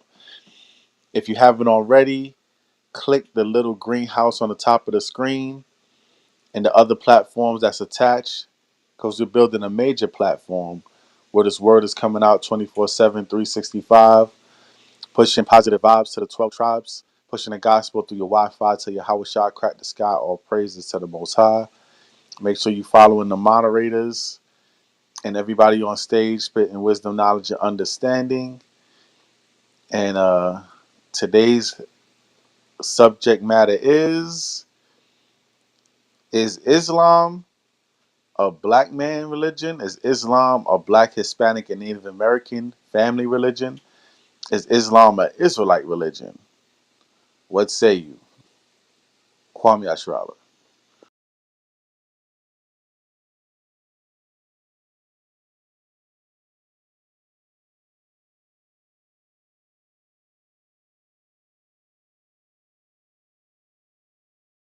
So if anybody got any questions or comments or you know insight on this matter, feel free to raise your hand and hit the stage or hit up Ari or one of the other brothers on the back chat and we can talk about it. All right. This is your kosher breakfast, man. Not only do we have lessons here, but it's an open forum where we can talk to our community. Con, con. I want to say, man, definitely, this is something that we knew in the spirit. The spirit bear witness that these Arabs really didn't like us and they was using us because we saw how they treated us in our community. It's always good when you get confirmation. Somebody comes out and tells, but we knew this in the spirit, man. You know what I mean? We grew up among them. We see how they move. We knew that they don't have that same respect. They don't have that same respect for us as they have the respect for our people. Even they women, like the Arab, they come in and they women is dressed with the long dress and stuff, and you can't even look at they women. If you dare look at them, it's a problem. But with our women, they can say anything, any slick remarks. You know what I mean? Even if she's with her husband sometime, they still plotting and they still scheming. There's just no respect among them, and we see that. So this just confirmed what we always knew anyway. That I land my plane. Man, I seen that one time. Jake at the store with his little baby moms, and he's like, "Yo, Aki, let me get that Dutch. I'll pay you back later." It's like, nah, you can't get that, nigga. You can't get that. And then like he look at his rib, then he said, "Oh, but for you, you could get it. You could get it." And then Jake like laughed it off like, haha, whatever, nigga. Let me get that. Now knowing Ishmael, like Ishmael being completely disrespectful and lustful over your rib, man. But our people let that And slide. brother, do you think you can pull that brother Xavier up?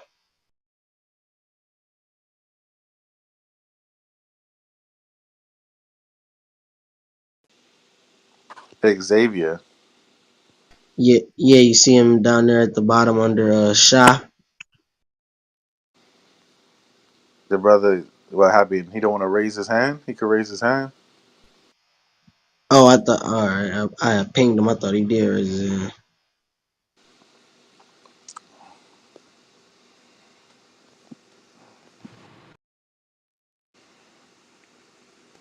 And Salakia, just to contribute to the topic a little bit more, when you actually go into the studies of when Islam was first created in the 500s, and then you read about the Islamic conquest in North Africa, one of the first conflicts that you read about upon the entrance of the Arabs into North Africa was with the Jawara tribe. Now, when you study the Jawara tribe, you'll learn that they were Israelites. All right, these were, I mean, the historians call them Berbers, but we know another word for Berber is barbarian. All right, and these Berbers, they were the historian Ibn Khaldun, who's an Arab historian. He said that they were Judaized Berbers that converted to Christianity, and this is before the spread of Islam. That they were Christianized Berbers who claimed Jewish descendancy. All right, and they had a queen named Queen Dahia, which they don't go into this history at all. All right, you had an Israelite queen in North Africa, and they were the first people to contend against the spread of Islam. So, if anything, just going to the topic, is Islam the original black man's religion? La'ah, the first enemies of Islam was so-called black people. When you study the tribes that came up against the Arabs, just to add to the topic.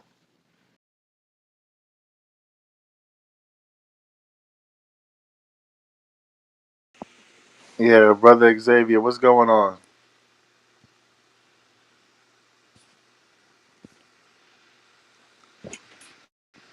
You want to add to the topic of the room?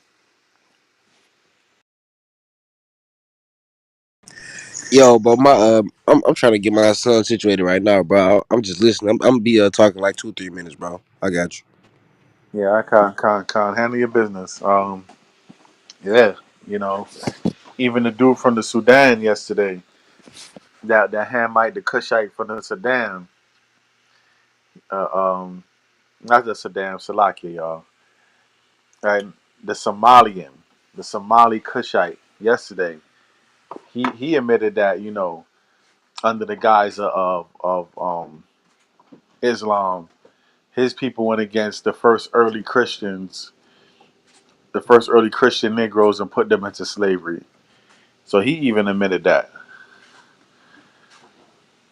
So when people, front like Islam don't got a bloody history of enslaving black people, just like Christianity, you got to really put them down on facts. Because like the article Khan says up here right now, to this very day, there's an Arab slave trade going on. and Salakia, what was the group that was taken? Was it the CDs? Did he say that the CDs yesterday? I don't quite remember that. I got to go back into the recap. I got to listen Yeah, to that. yeah. I think it was this the CD tribe that's currently in India right now. They were a Bantu people, but also the like I was going into the Jawara tribe that originally tried to withhold against Islam when they first came in. They were also scattered into India as well. Our people are scattered to the four corners of the earth. So along with the CDs, you have the Jawaras. This y'all can look into this information and see if it's authentic.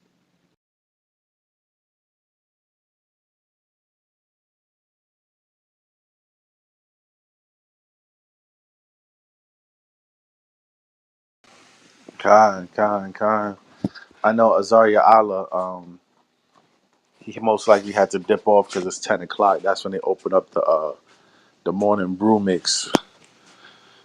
So if we can have another reader, Baba Kashar, have another reader to hit the stage.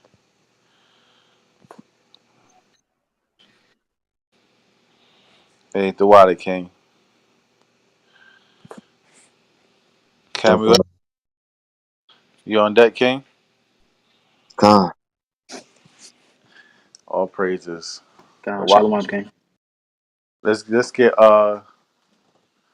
Psalms 83. All right, let's get the classic out.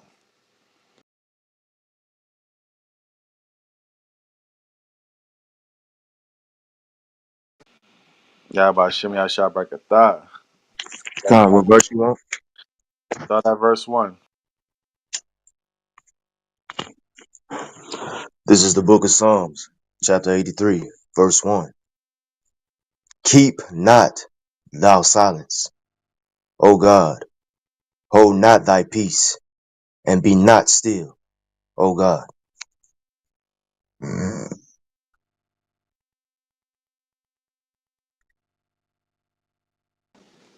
Read on. For lo, thy enemies make a Tumult. tumult, Yeah, and that they that enemies make a tumult, right? Your enemies have dastardly plans and they're forming together against you, right? Thy enemies make a tumult. So let's hear who's the enemies of the Most High God and His people. Read on. and they that hate thee have lifted up the head. Right? They that hate thee has lifted up the head. Let's see who's the enemies of God. Who hates Him? Read on. They have taken crafty counsel against thy people, And who's and, taking crafty counsel? A crafty counsel, scheming and plotting against the people of the Most High God. Read on. and consulted against thy hidden ones. And they consulted against your hidden ones, right? Read on. They have said, come, and let us cut them off from being a nation, Read on. that the name of Israel may be no more in remembrance. Right? So it says, let us cut them off from being, right? And with all these religions, that's what they did. Right now, when I'm asking people their nationality, they say, oh, I'm Christian or I'm Muslim. Like, that's not your nationality, that's your religion. But that's how they cut us off from being a nation. They got us in all these doctrines. I'm Ephi, right? I'm Egyptian. I'm Nubian, right? I'm 5%. I'm Moorish, right? They cut us off from being a nation. Read on.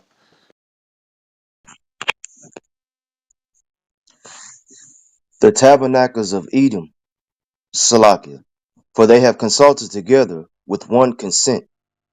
They are confederate against thee. And there's nothing new underneath the sun, right?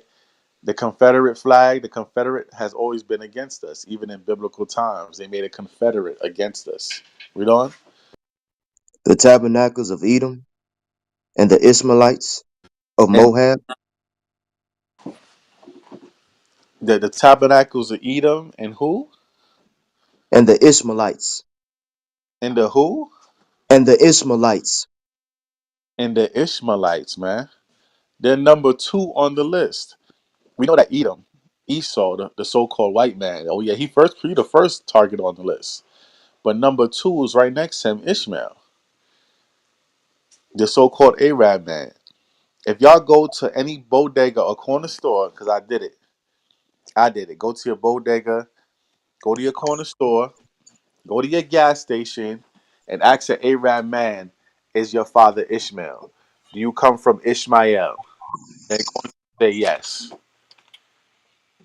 If they're fronting, they're gonna look at you like you stupid and try to ignore you, right? But a lot of times when I asked them, they said yes. I know. I am from Ishmael. They know who their father is.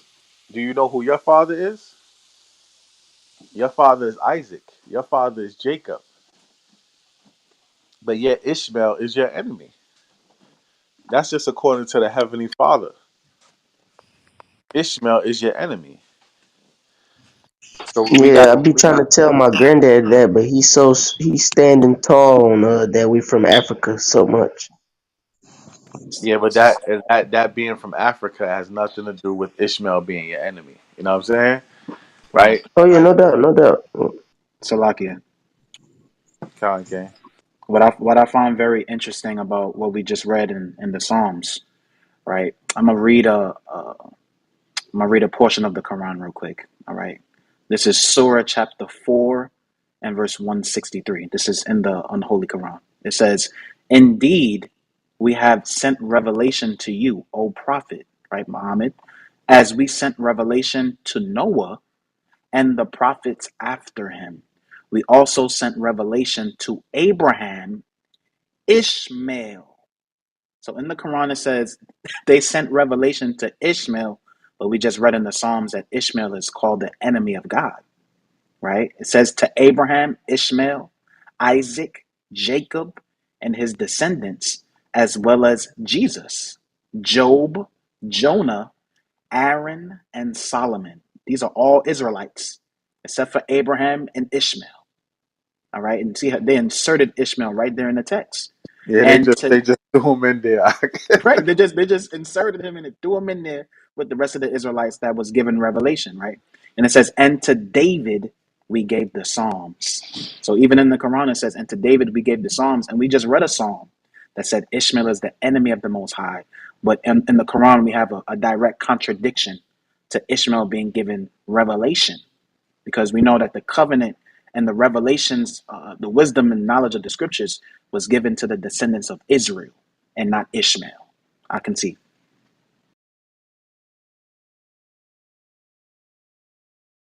Yeah, we gotta get into Genesis 17 for that now. Right? Genesis chapter 17. Let's get into it, man. What verse? It's a lot. Yeah, let me get it right quick so I can make sure the verse. Verse 20, I believe.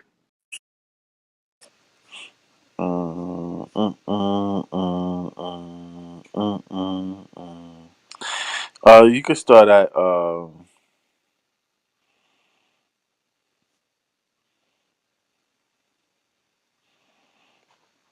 start at verse 15. Con. This is the book of Genesis, chapter 17, verse 15. And God said unto Abraham, As for Sarah, thy wife, thou shalt not call her name Salakia. Right? Her name wasn't always Sarah. Her name was Sarai. Con, thank you. As for Sarai, your wife, go ahead. As for Sarai, thy wife, thou shalt not call her name Sarai, but Sarah shall her name be. Read on. And I will bless her, and give thee a son also of her. Yea, I will bless her, and she shall be a mother of nations. Right? She's Kings, the mother of nations. Right? Read on. kings of people shall be of her. Read on. Then Abraham fell upon his face and laughed, and said in his heart, Shall a child be born unto him that is 100 years old? And shall Sarah that is 90 years old bear? Right? Abraham was 100 and Sarah was 90, man. So he's thinking that his childbearing days was over, and hers too. Right? But Yahweh had other plans. Read on. And Abraham said unto God, Oh, that Ishmael might live before thee. Oh, that Ishmael might live before thee, right? The father of the Arabs, Ishmael. Read on. And God said, Sarah thy wife shall bear thee a son indeed, And thou shalt call his name Isaac, and I right? will Even though Ishmael was the firstborn, he was born of the bond women, right? The concubine, the slave woman, right? Read on. and God said, Sarah thy wife shall bear thee a son indeed, and thou shalt call his name Isaac, and I will establish my covenant with him for an everlasting covenant. But the covenant of the Most High God went to Isaac, not Ishmael, right? That's Torah, right? That's Genesis, first book of the Torah. Read on. And with his seed after him. And with his seed after him, who's the seed that came out of Isaac, Jacob. Read on. And as for Ishmael, I have heard thee, behold, I have blessed him, and will make him fruitful, and will multiply him exceedingly. Ishmael got his piece. He got fruitful, and he got to multiply. Right? A lot of Arabs out there, man, and you know they living off that Arab money. They're rich right now, right? Read on. 12 princes shall he beget, and I will make him a great Well, nation. 12 princes, a great nation, very wealthy, right? Allahu Akbar. Blue. Go ahead. But my covenant will I establish with Isaac. But his covenant was established with Isaac, man. So I don't know what the hell the Quran talking about, man. How you just gonna insert Ishmael like that? His covenant was actually established with Isaac, not Ishmael. Read on. Salakia. Which Sarah shall bear unto thee at this set time in the next year. And he left off talking with him, and God went up from Abraham. And Abraham took Ishmael his That's it. Salakia. That's it on that.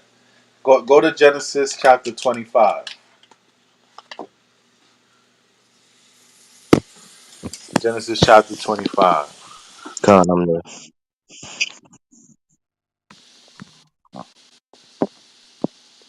Let me get that right quick too, so I can make sure you get to the right verse. Genesis 25.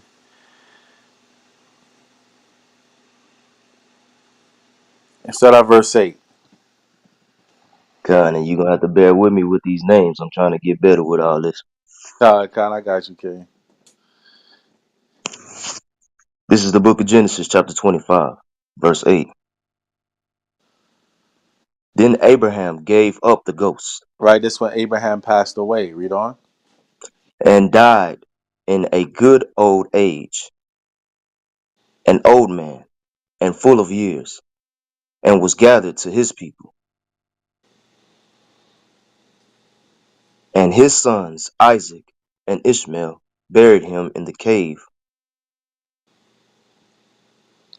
Machpelah. of Machpelah in the field of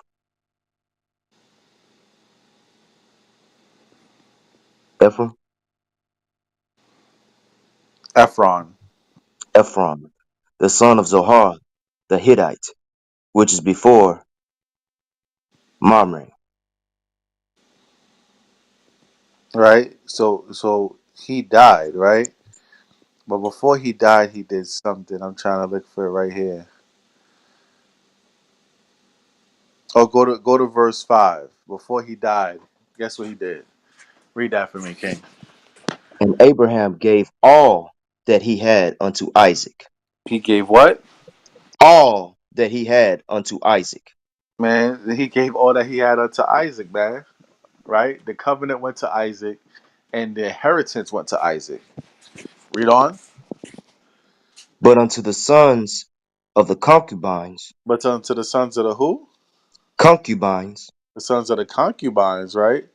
Because Abraham had a wife and he had concubines, right? Read on. which Abraham had, Abraham gave gifts and sent them away from Isaac, his son.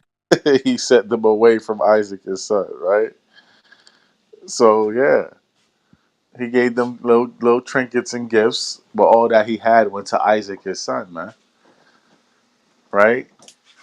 So Ishmael, you lucky. Like Ishmael wasn't the only son of the concubine. He should just be happy with his place, being blessed. You know what I'm saying? Becoming a prince of princes. He has his wealth because he had other sons besides Ishmael and Isaac.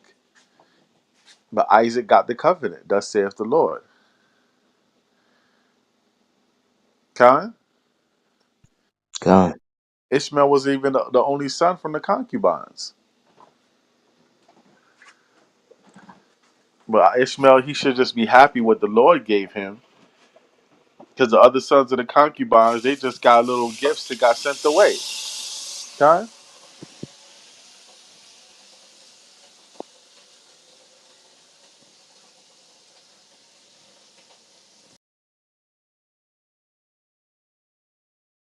Con.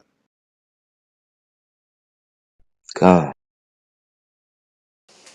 Con, all praises to the Most High, man. All right, like I said, anybody else got any questions, comments, you know, Bible verses, Quran verses, feel free to hit the stage. Brother Xavier, you available now? Yeah, bro. I'm just listening, bro. Just listening, man. I follow most of y'all in the party, bro. Con, appreciate that, brother. You want to answer the topic of the room? Want to answer the question to the room? Want to add to the topic? Um, I mean, I ain't gonna lie. I really just wanted to listen, bro. For real. I'm trying to just learn more. Like for real, man. I'm just trying to learn more, bro. It's like I know about the truth, but it's like I want to really know everything, you know. Like for real, for real. I be trying to tell people about it, man, but there be a lot of questions that I can't answer. So it's like I would like tell people about it, then I would have to bring them to somebody who know more than me. So I'm trying Yeah. to just learn more, man. So I'm trying to get a lot of stuff in my highlights as well. By highlight on the Bible.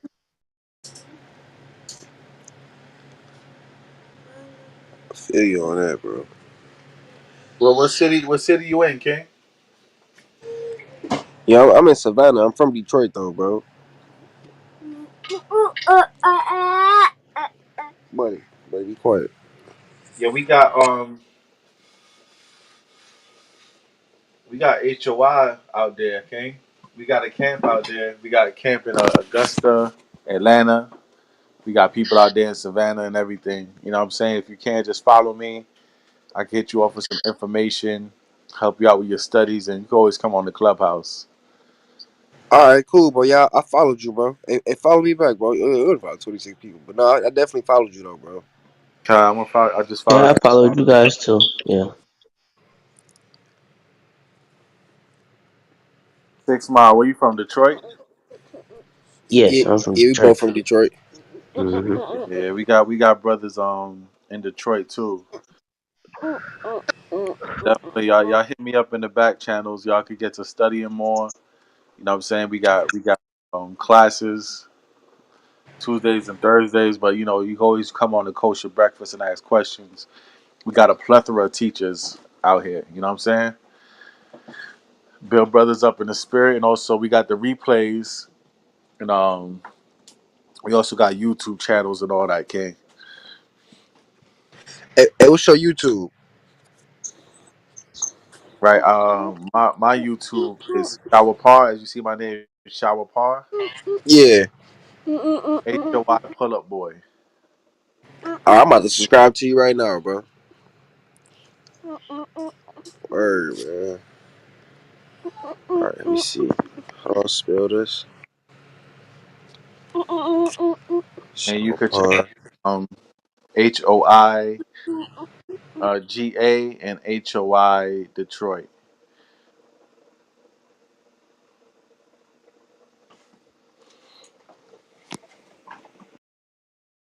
Yeah. One of my close friends, bro, they got a channel called Cold Cuts, and they got the WFI Detroit.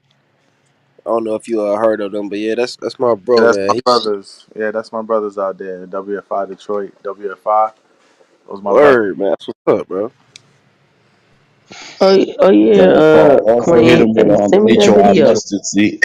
Hit him with HOI mustard seed and the other joints too. All right, subscribe to HOI Atlanta, We got Detroit. HYGA, HYATL, HY Detroit. All right, cool. I'm subscribing right now, bro. Yeah, HY Mustard Seed. I'm gonna send you them in the back channels. HY Mustard Seed. Our chief priest, the Bhakti, he teach.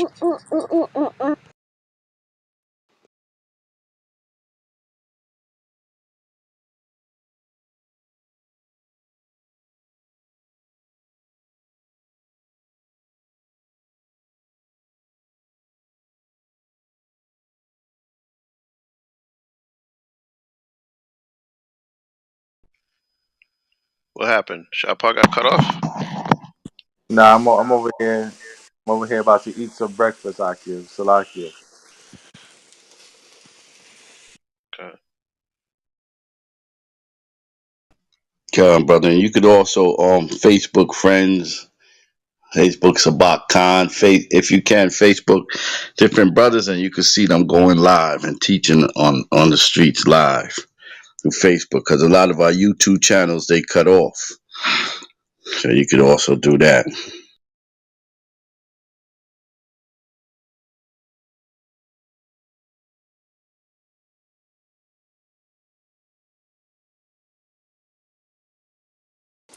Yeah, YouTube be trying to shadow ban, man. That's why I decided to go hard on this Clubhouse.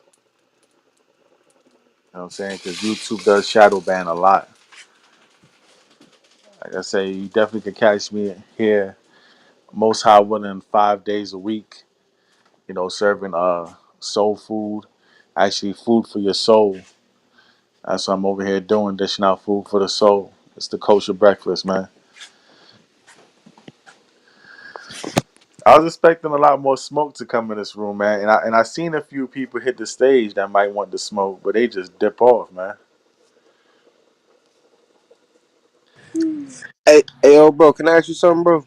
Yeah, Cause I ain't gonna lie, I've been learning, bro, but I'm kind of like in a weird space right now, bro. Because like when my bro first told me about the truth and he like put everything in my head, bro. Like I was like thinking that like we was Jews, you know what I'm saying? Like even though we are Jews, so what is the actual difference between like Jews and Israelites, bro? Because I know it's the same, but it's kind of a difference, and it's like it's confusing, bro. the Jewish people take on a religion, right? Our people deal with our true nationality. We deal with bloodline and heritage and culture that was given to us by the Most High God, right? And the Jewish people, what they did, they took our culture and they gentrified it and made it into a religion. You get what I'm saying?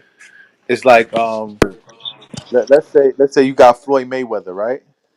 Right, His father was a boxer too. His father and his uncle, they were both boxers, right. right? So let's say it's in his family culture, boxing, right? That's a Let's fact. say let's say if someone learns his family culture, let's say Floyd Mayweather cousin taught somebody else how to box, and then now this person is calling himself a Mayweather. He's not really a Mayweather. Just like the Jewish people, they call themselves Jewish. Like say if you my boy and you acting up, I'm gonna call you childish. You're not really a child, you acting like a child. That's a fact. Right? So let's say this person learns Floyd Mayweather's style from like his cousin. He calls himself a Mayweather, but he's not really a Mayweather. That's the difference between us and the other Jews. We are actually the bloodline Jews, and they're like the ones that try to take on the culture. Like I found the I found the like a black synagogue out here, man. Like and everything. I be going to it. I be taking my kids there. But what I'm trying to basically figure out is it okay for me to just grow my kids up as Jews? Like it's like, but not the fake Jews. Like it's you know what I'm saying, like the real Jews.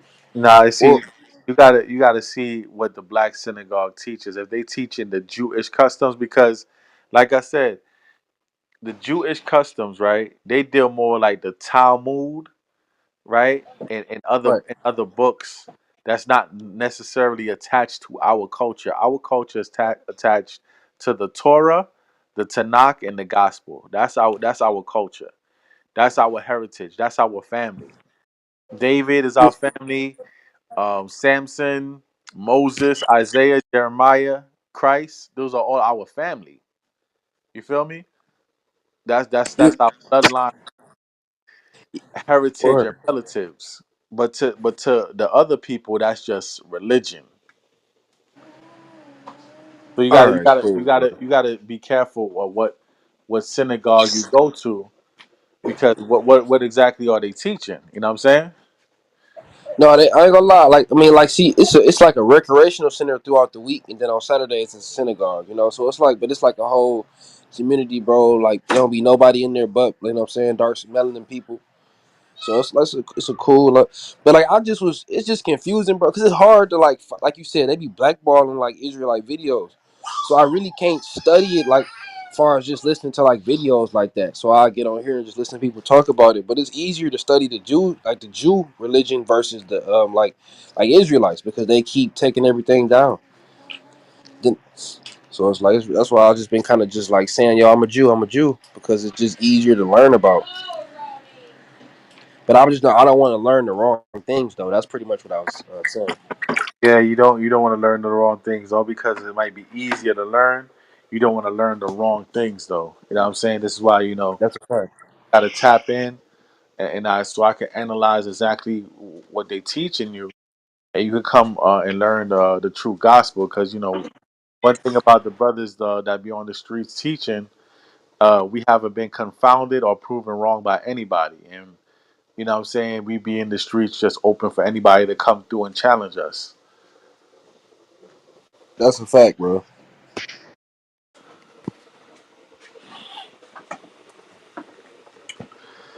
Yeah, but definitely, I get what you're talking about. A synagogue is a place where you could just go sit down and pay attention, and then what I'm saying, it's an environment where you could probably bring your family and you know what I'm saying, feel comfortable. But we definitely got feast days and high holy days where you could bring your family, and the gathering is very civil, it's in order, and it's very spiritual. So keep in contact with me, King. Yeah, I definitely am, bro, for sure. Hey, you have Instagram? Yeah, hit me up on Instagram at Shao Par Banyami. And the same way you see my name on this is the name on Uh huh. Instagram. Oh, okay, cool. I'm about to follow you right now, bro. Yeah, you could just search Shower Paul. You're gonna see me. I got like a crown on my head and I got red on.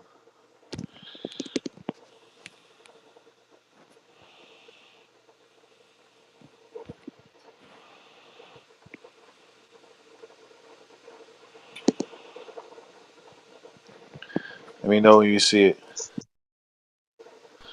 So do y'all go searching for sheep, or y'all just probably don't bother? Hey, I followed you, bro. Hey, and it's crazy because my bro who told me about the truth, he followed you too. His name, Yo Man's Tay on Instagram. Okay, Khan. All praises. All praises.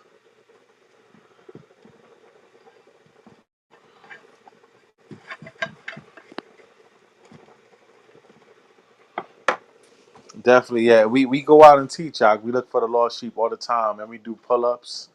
We're gonna be hitting fly missions heavy. Once the weather break, we'll be hitting fly missions heavy. Because when the weather break, that's when Jake gonna come outside. You know what I'm saying? That's when our people like to be like, we be outside. I'm saying once that weather break, springtime come, we be hitting the fly missions too, but we do pull ups and everything. You know what I'm saying? So Hey, bro, definitely, I got another question, bro. Because I just kind of why did they take the apocrypha out of the Bible, bro? The Apocrypha had information that they didn't want to come out. You know what I'm saying? So when do I gotta read it still? Camuel, you got your Apocrypha on you, King? Khan, Yeah, let's get second Esdras, Khan. chapter 6. Hold on 1 second, buddy. What verse? Chapter 6 and go to verse 8.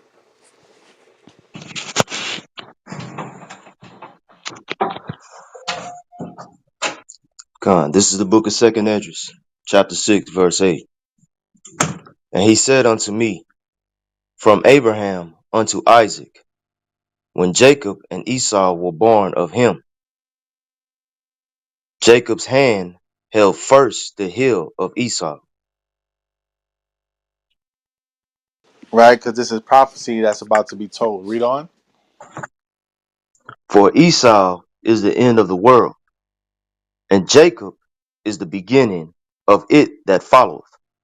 When you get understanding, you know that Esau is the so-called white man, right? Our evil twin. A lot of people don't know that, right? Scientifically, they know that white people came from black people, but they don't know exactly how. Was the birth between Esau and Jacob? Esau, historically and biblically, is our evil twin, the so-called white man, right?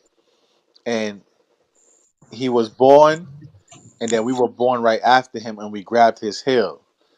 And that was symbolic at in these last days, in the end times, we're gonna take him down and take rulership. This is why the so-called white man hates us so much. A lot of people think it's just skin color. It's not really skin color. It's deeper than that, right? Everybody is different shades of brown on earth besides the so-called white man. He's pale. But this is not Six about chapter. skin color, right? This is not about skin color. This is about Bible prophecy.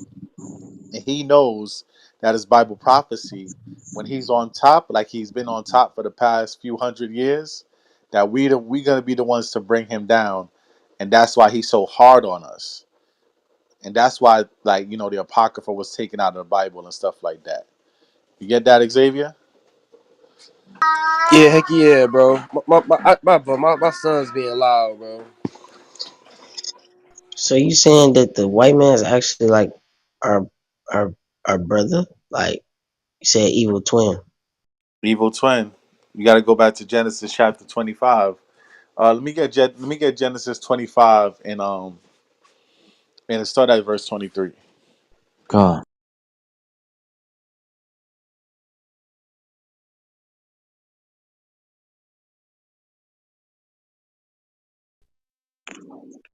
This is the book of Genesis, chapter 25, verse 23.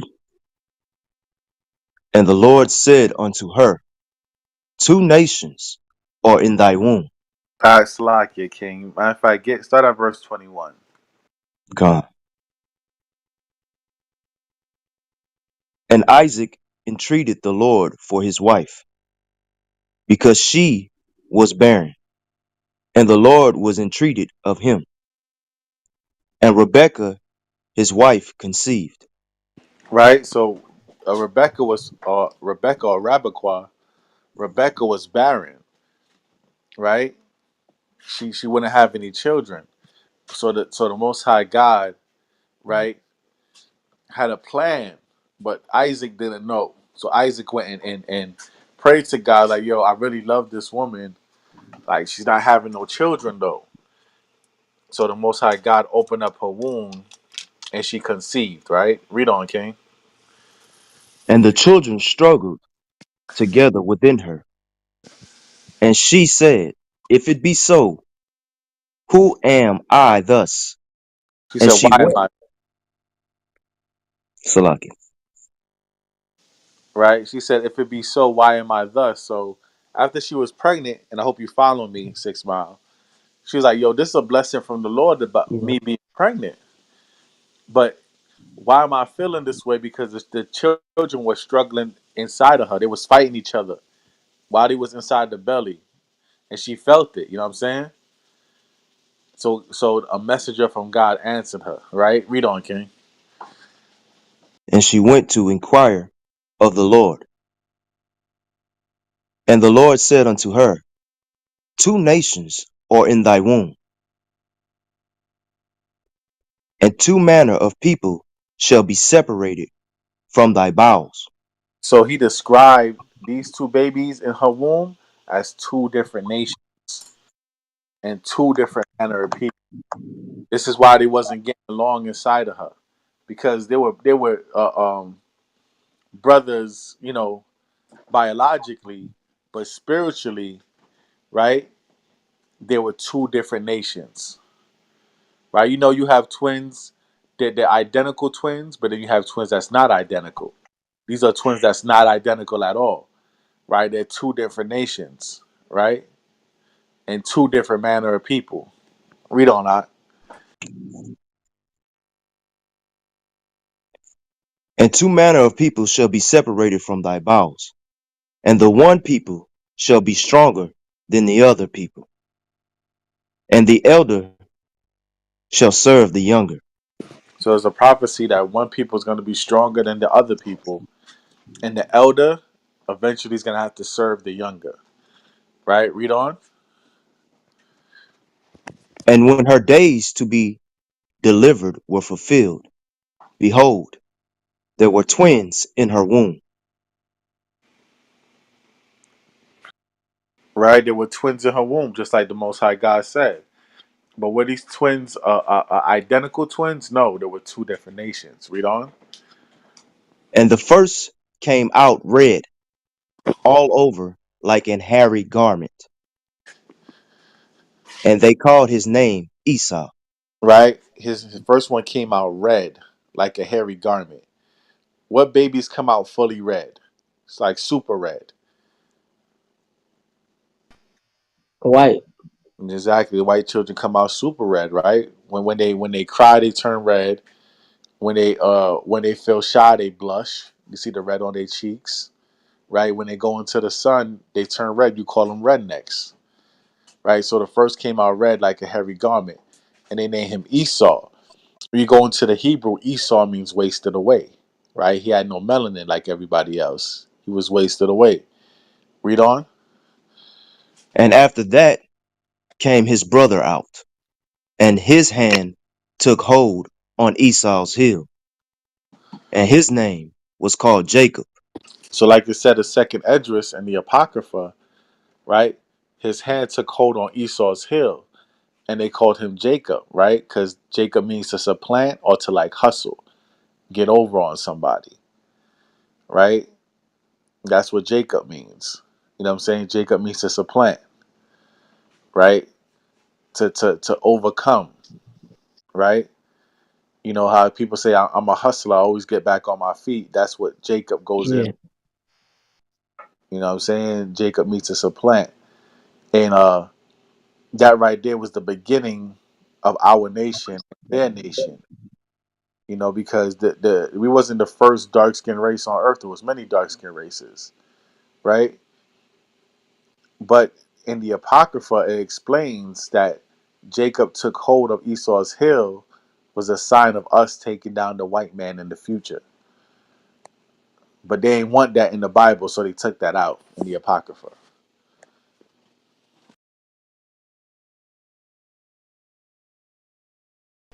God. Wow. That's crazy. I never knew, you know, these brothers was the white man, basically. I mean, when you look at it, right?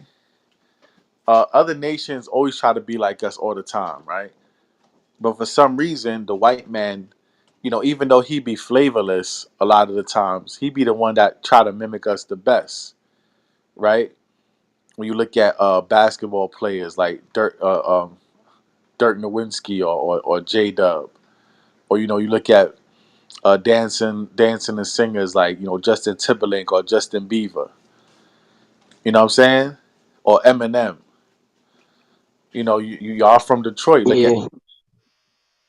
sometimes Eminem's a white boy, but sometimes you could swear he black. Y'all get what I'm saying? Yeah. That's really because he your evil twin.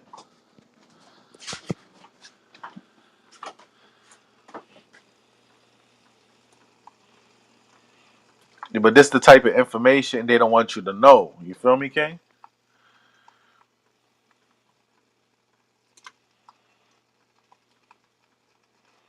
Yeah, I know it's kind of crazy when you think about it, but that's why the Bible is such a powerful book. Saying it get to those truths that society don't want our people to know. And this is why, also the Jewish man, right? That's why also the Jewish man, Yeah, he tries to be us when it comes to, practicing our culture as his religion, because he's really an Edomite. He come from Esau, the evil twin. You know what I'm saying? What they really are is the synagogue of Satan. Let me get Revelations 3 and 9. God. What they really are is the synagogue of Satan. And I don't want to spend too much time talking about them because I want to get back to Ishmael and this damn Quran. But yeah, they really are the synagogue of Satan, right?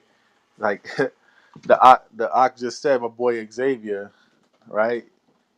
Young King Xavier, he just said that he went to the synagogue, but let's make sure he not going to the synagogue of Satan, right? Uh, Nah, it ain't like that, bro. They really talking about like our real history and shit. Like they don't say nothing about like you know what I'm saying about man type shit. now this is our history. The Bible, the Torah, the Tanakh, that is our history. Like what I just read in Genesis chapter 25, that is our history. Word. Yeah, that's pretty much what they teaching at the synagogue though, bro. Just like the follow the Ten Commandments and like the Sabbath and just like every like all the practices. Do they up here to Yahushua, who the world ignorantly calls Jesus Christ? No, Yeah, you gotta get up out of there. All right? That's Antichrist. you said do they worship like Jesus? Not worship him, but do they respect him as our king? Oh yeah, but like me personally though, like if they would have worshipped Jesus, it wouldn't have been for me because I don't think Jesus and God is the same person at all. Like, No, they not the same person. Yahushua is the son of God, and he's our king, though. word, no, yeah, no, that's the way you asked it. I thought you was asking like, do they worship Jesus? And I'm like, no, we worship God. Like, No, we I didn't say appreciate worship. Jesus. I didn't say worship, though. Okay, I said up here. I said the up here. You know what? Oh, What? What? I thought that meant like work. Like, or what does up here mean? Like up here. Up here, like, do they respect his word as law? Oh yeah, word for sure. Okay, Colin. so isn't Yahweh Shah and Jesus they two different people, right? Because Nah, they not. Jesus was a white carpenter, right? Nah, King. Jesus is the name, the bastardized name they gave to Yahushua. That's what the English people gave him. The letter J never existed when Yahushua walked the earth. When Christ walked the earth, the letter J never existed. That's something new. That's a new name that they gave him. And attached to that name, they gave us a white picture and a bunch of lies. But if you read the scriptures, you'll see that he was a black man that was a carpenter's son. He was from the tribe of Judah, and he's the king of the Jews. He's actually the king of all Israel. Period.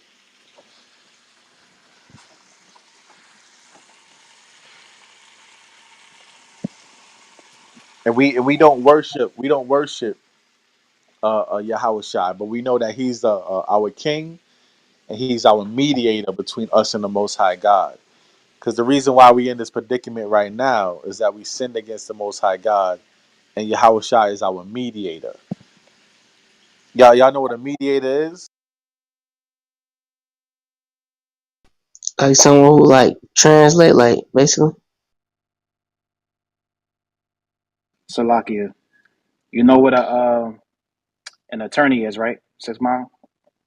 Yep, sure All do. right. So just in practical terms, if you get arrested for a crime, right? Say our crime is sin.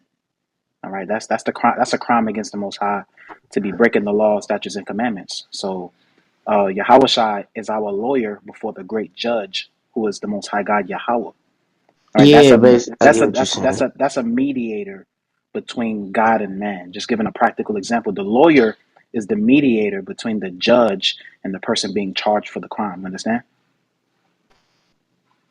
Yeah, Con, yeah, con. yeah, I get a lot. I get everything y'all say. I just kind of lost me with the part, you know, the white man's our brother. That Yeah, evil twin. Let me get Obadiah. Let me get Obadiah, King. Con, did you still want me to read Revelations? Yeah, read Revelations 3 and 9. Let me read that. Shahpar, did you grab Amos yet? Nah, I ain't grab it Mhm. yet. Okay, I'll pull Amos whenever you finish. All right. This is Yeah, the book of Revelations, yeah. chapter 3, verse 9. Behold, I will make them of the synagogue of Satan, which say they are Jews, and are not, but do lie. Right. So this is the synagogue of Satan that say they are Jews but are not. That's the Jewish people, but they do lie. Read on. hey, I Behold, need that verse. Wait, what's the name of that verse? What chapter you say? What verse? Revelations chapter 3 and verse 9.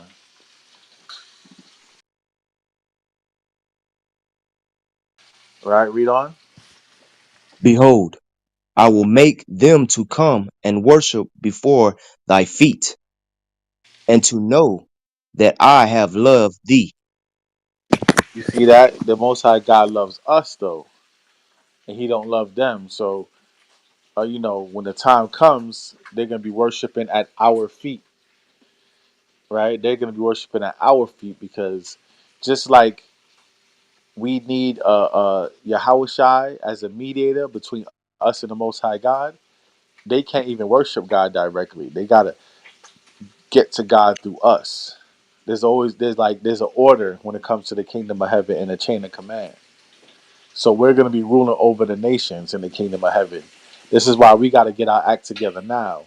Because if the Most High God can't use us to keep order, He's just gonna destroy us. Back to the factory. You understand?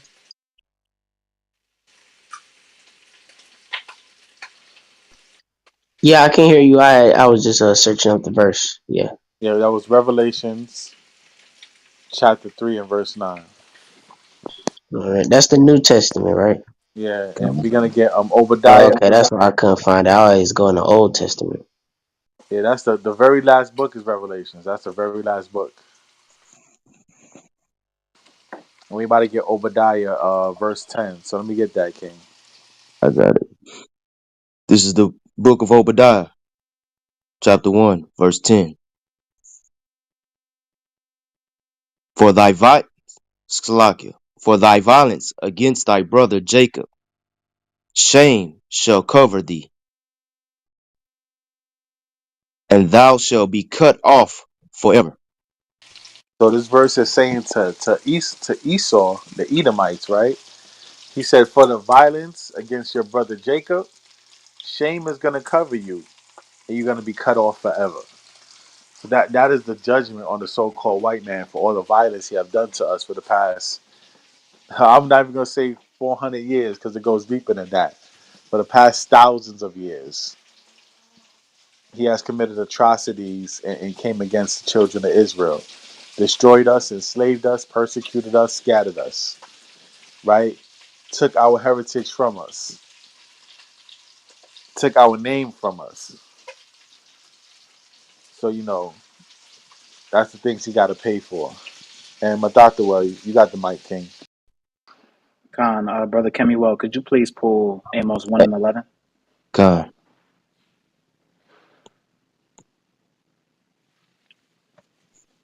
this is the book of Amos, chapter 1, verse 11. Thus saith the Lord, for 3 transgressions of Edom, and for 4, I will not turn away the punishment thereof,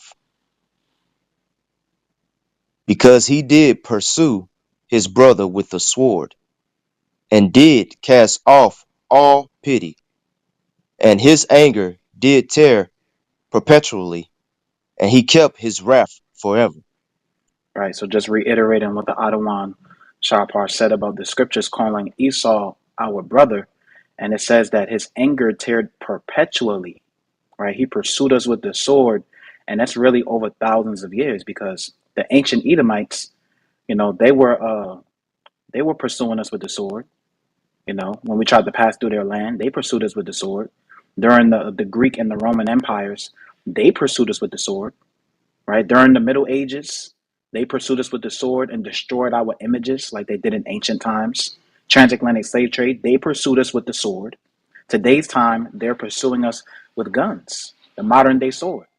So their anger is perpetually, and they have not stopped their persecution. And that's just thus saith the Lord, man. It's prophecy, but it doesn't take away from the scripture actually calling them our brother, like our evil twin, like the elder was saying.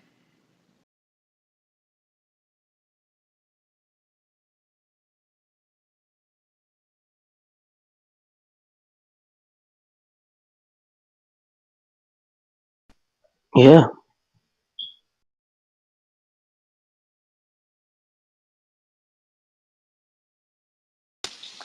Kind all praises,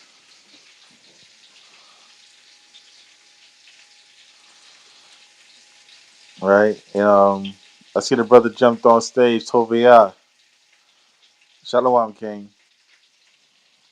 You got anything you want to add to the subject matter or what we was just talking about? I really want to get back to the topic of the room, but what you got to add, King? Oh, shalom, pleasure. I'm new to this, but I've been in the truth for now 2 years, um, going strong. Still struggling with subjects. The truth.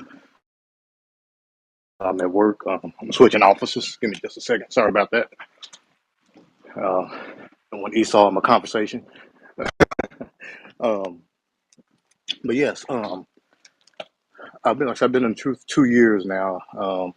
Stayed in Christianity for since I was a kid. It was actually a brother that was incarcerated in jail that opened my eyes to the truth. I used to be a correctional officer at a jail, and one day he was in there in his cell by himself.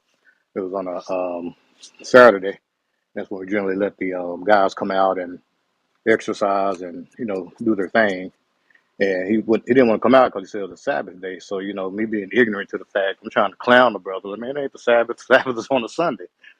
you know, um, really thinking I know the scriptures. And brother just sat down on the mic and just drilled me, and I just didn't have any answers for everything he was throwing at me. So that kind of opened my eyes right there. Then you know, the Most High don't work. He works in mysterious ways, and nothing is by accident. So I happened to just get on YouTube one day, and can't think of the brother's name, but he used to do the Bible Unlocked series on YouTube, and that's what kind of I started leaning toward that, and my wife and myself. Um, It was a little hard at first because my wife was originally from New Orleans and she ate real dirty, you know. Plus her dad was a pastor, so they kind of Yeah. it was it was tough, boy, it was tough. And then all of a sudden, I know. she's in it strong now. She at times have to, hey, babe, it's a Sabbath day, we can't do this, you know. I think the hardest thing for her was, mainly dietary because she was always craving that shrimp and lobsters and crabs and stuff. Which for me, it wasn't a big deal. I'm from Texas. We ate mainly beef out that way. But her Mhm. dad's a pastor, so when it came to Easter and Christmas, it was kind of like a hard thing. But what brought us into it? We were talking to her dad one day, and we started learning about Easter, and she asked her dad. She was like, "Why do we what's the deal with Easter?" He knew the truth. He knew the exact truth about Easter when Christ rose. And he knew about the history of Easter and everything. She asked me, she said, "So if you're a pastor, why are you still teaching if you know the truth?" you know, and Yeah. the main thing he said was tradition, but I think he's kind of coming over to it now because we'll do a little. Bible study over the phone sometimes, and I just start hitting them with precepts that I'm learning, and man, I guess it's waking up. But my question is mainly is well, I'm off subject a little bit. I'm trying to, we're trying to say doing everything correctly. I've noticed that whenever there's a feast day, Hanukkah, feast dedications, any of them, it seems like different camps or different groups have their feast days on different days, and I'm just trying to make sure we stay aligned with the correct days. If that makes any sense to you guys. Khan, you see, when you get into the truth, you realize that brothers gonna be mostly on accord, 100% accord when it comes to three things, right? Us being Israelites, the white man being the devil, and we got to keep the law, statutes, and commandments, right? And the faith Right. of who the world entering calls Jesus Christ, right? What people call Hamashiach, who we know as Hamashiach Yahushua, right? So those basic things is very vital for you to understand where you're in the truth. Now, when it comes down to the breaking down of the feast days, right? Since we here in Babylon, sometimes brothers don't have the full agreement when it comes to that. So certain brothers may celebrate the Sabbath the regular way, the 7 day scheduled Sabbath, and some brothers may go into a new moon. Some brothers may worship. I can't say. I ain't gonna say worship. I ain't gonna be a false witness. Some brothers may keep the new moon as the full moon instead of the full moon being the full moon. So you might get into slight doctrinal differences like that by the way brothers see it and break it down. But for certain, you gotta test the waters and learn and see which breakdown you have fully understanding in. Because me myself, when I first came into the truth, I was watching a bunch of videos, and my spirit more took to HOI because I was learning from Priest Zabak and Priest Torah, and they seem more relatable to me and easy to understand and reminding me of the OGs I used to see on the block. You know what I'm Hmm. saying? So my spirit more took unto them, and a lot of the breakdowns that they go by is of the original One West school, where a lot of these camps come from. They come from the original One West school, and so I decided to get down with that organization. But it's wherever your spirit is taking you, King. All right, Where you, cool. where you, where Appreciate you it. at right now? I'm in Alabama, Alabama. Huntsville area, Huntsville, Alabama, Yeah, we near got we got Birmingham. yeah we got brothers building up out there too in Alabama too. So you could shoot me a text at an inbox, and maybe I could get you linked up with brothers. Oh, Madonna, Yahweh, I say would something. love that. Salakia. And it's I just just been, oh, go ahead. It's like, no, I'm just I just wanted to give some more clarity on what the other shower power just brought out. I just want to give a scripture real quick. Kemuel, could you please go to Lamentations chapter 2 verse 7, if that's all right? Con, 1 second.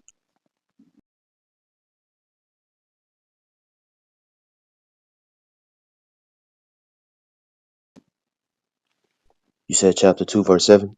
Con. This is the book of Lamentations, chapter 2, verse 7. The Lord hath cast off his altar. He hath abhorred his sanctuary. He hath given up into the hand of the enemy the walls of her palaces. They have made a noise in the house of the Lord, as in the day of Salakia, the pronunciation of that word. Oh, Salakia, not verse 7, verse 6. Yeah, God. Salakia. And he hath violently taken away his tabernacle, as if it were of a garden. He hath destroyed his places of the assembly. The Lord hath caused, and what's that word? The solemn. The solemn feast and Sabbaths to be forgotten in Zion. To be what? To be forgotten in Zion, Read. and have despised in the indignation of his anger the king and the priests. Right. So that's another reason why brothers may have different understandings in different congregations, because the Lord calls the true day, right? Of course, we can look in scripture, and that's what we're doing now. We're rehearsing the righteous acts, and we study scripture diligently to try to find the correct feast days, the dates. But different congregations may come a day early or a day later. Some congregations come a week after that. But it's the fact that we're rehearsing the righteous acts, like we read about in Judges chapter 5, verse 11. Now let's go to Colossians chapter 2 and verse 17. Matter of fact, let's start at 16. Colossians chapter 2. Verse 16.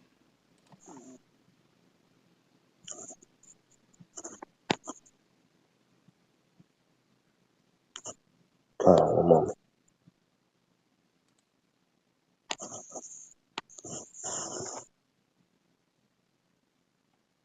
This is the book of Colossians, chapter 2, verse 16. Let no man therefore judge you in meat, or in drink, or in respect of an holy day, Mm-hmm. or of the new moon, Right. or of the Sabbath days, Right. Continue. which are a shadow of things to come, but the body is of Hamashiach. Right. So we're all keeping these holy days throughout our congregations, but these holy days are a shadow of things to come, because when Hamashiach establishes the kingdom, we'll be given the correct understanding. Everything will be set in order. Everybody in Israel will be on one accord in those days. All right. But right now, it's all about the rehearsal. And when you rehearse something, you may not necessarily get it on the exact day, but it's the fact that you're rehearsing the righteous act. All right. So that's just giving more understanding scripturally on why brothers have different understandings of feast days. So wherever your spirit resonates, brother, just make sure you're rehearsing the righteous acts. Make sure you keep the importance is the keeping of the commandments. All right. Yes, sir. That, Thank you that's so that's the much, man. importance. The keeping of the commandments and the faith of Hamashiach. That's it. Man, that brings a lot of clarity. It's just something she and I have been struggling with, and that I had never seen that script. I appreciate that. Um, but man, you guys are doing a good work. I'll get off here shortly, but I'm in law enforcement now. When I got promoted, it kind of so when I found the truth. It kind of started it was a conflict. I know we're still in our land of captivity, but of course, my superior is Esau. Let me do some certain things. I still don't trust him as far as I can throw him. But because I started growing my beard out, being in law enforcement, you can't have a beard. But try to stay diligent with it. Most High found a way. I got promoted. I do missing and exploited children now. So being in that special field, I'm able to grow my beard. I can have my fringes on. Normally I have them on under my t-shirt, and sometimes you see my fringes. But I've noticed that Esau, while I go on certain calls, the first thing they see, like, oh, I noticed you got tits on or fringes on with blue. You a Jew? you know, and a few of them, like, they know exactly who we are. Because I had one that told me the other day. He said, man, I'm not gonna lie to you, because I have to answer a call about a little girl that was being abused. And he was like, I'm not gonna lie to you, man. He's like, I'm white. He said, I love to be white. He said, if anybody on this earth is white and they don't feel privileged, there's something wrong with them. But he said, I'll say this though. He said, I know we're gonna catch hell for things that we done, because we abuse God's chosen people. But and he said, man, that day's coming. He said, man, I'm cringing that day when that happens. And for me, that was like the world knows. They may hide it, they may try to cover it up, but they know exactly who we are. And the truth is waking up, especially being a law enforcement. I get to hear a lot of little things. Because they tried to categorize us with Nation of Islam in law enforcement, saying we were a terrorist organization. And I believe they're supposed to scratch that off the books now, because they haven't had any proof showing that we're a terrorist organization. They haven't found us going out killing anybody. We haven't lynched anybody. We haven't terrorized anyone. We haven't destroyed any property. So here the FBI says they're supposed to take us, Israelites off of that list, which I doubt if they do. But there was no indications of that whatsoever. And like I said, my specialty now is missing and exploited children, and we have a lot of our Israelite sisters and brothers that are missing right now. Man, that's what drew me to this, trying to help find some of our brothers and sisters and prevent some of that stuff. But I mean, it's this walk and this journey has just opened my eyes to a lot of different things. And I mean, I'm just glad I found you guys, and I will be shooting you an email. I really appreciate it. All praises to the Most High King. Shalom.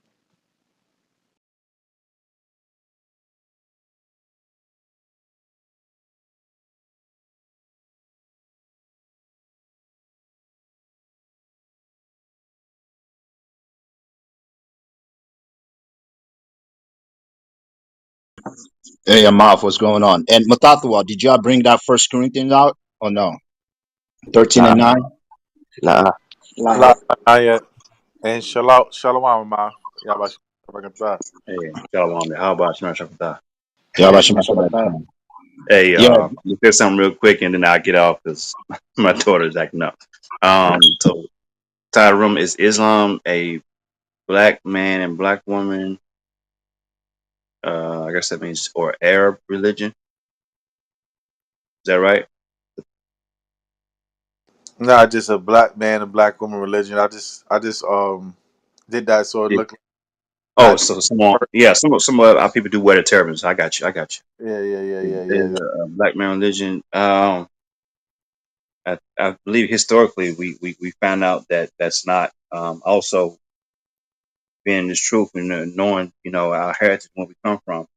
We know that's not what the Most High gave us. He gave us the law, statutes, and commandments. I would definitely say not. Um, the Bible tells us everything we need to know about our people, our history, why we got in the conditions that we're in, and how to get out of these conditions. So I would just say that. Um, and that's all I have for now, man. I just definitely want to say Islam is not our religion. It's something started by the Arabs, and those are not our people. So, as a matter of fact, biblically, they're one of our enemies according to Psalms 83. Bring it out real quick. Anybody brought up Psalms 83 yet? We brought that out earlier. Oh, okay, Con. Well, I just want to reiterate. Yeah, that's definitely one of the verses to let us know that the Arab man, which come from descended from Ishmael, they are one of our enemies. So we need to stick to the law, statutes, and commandments. Unless she wants to talk. All right. Well, I hear you, brothers. Send back to my daughter. Khan King. Khan. And brother wants to bring out the First Corinthians. Chief Eve in the building. Shalom.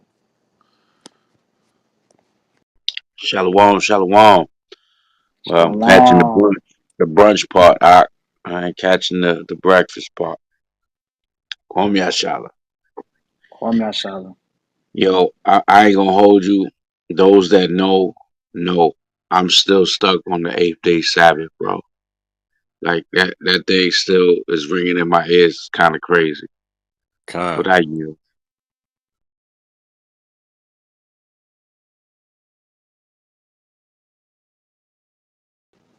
Khan. Right? But, right now we getting on Ishmael. You know what I'm saying? What type of Sabbath do Ishmael follow? I got to look through the Quran for that. Does Ishmael have a Sabbath day? I know I usually see them going to the mosque Friday morning. You know what I'm saying? I'm going to have to look more into that. Anybody got any ideas what Sabbath day Ishmael celebrate? I don't even think they keep a Sabbath.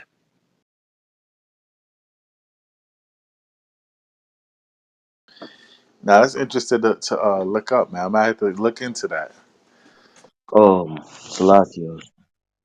Um, I'm in Bahrain. Well, I'm stationed in Bahrain, and I know that they don't work on Fridays.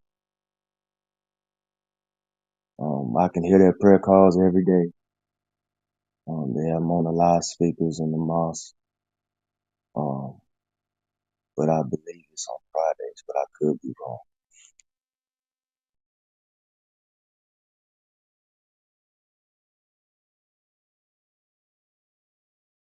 Kai, they do that on Fridays too.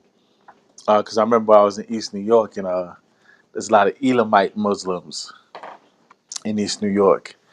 And when I be going to Picken Avenue, City Line, right next to Euclid, I'll be hearing that Friday afternoons on the damn loudspeaker. I be hearing that shit.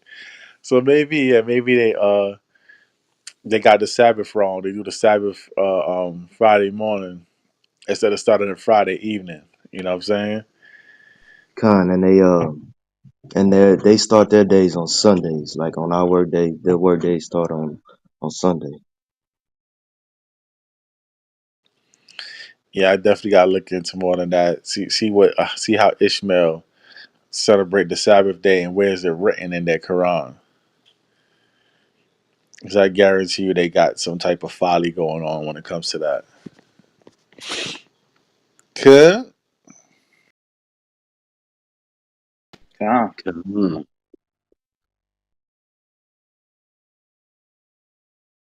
Yeah, talk about how they changed the Torah law on the dietary law because they tell you can't eat pork, but them heifers love that. Them bottom feeders, man.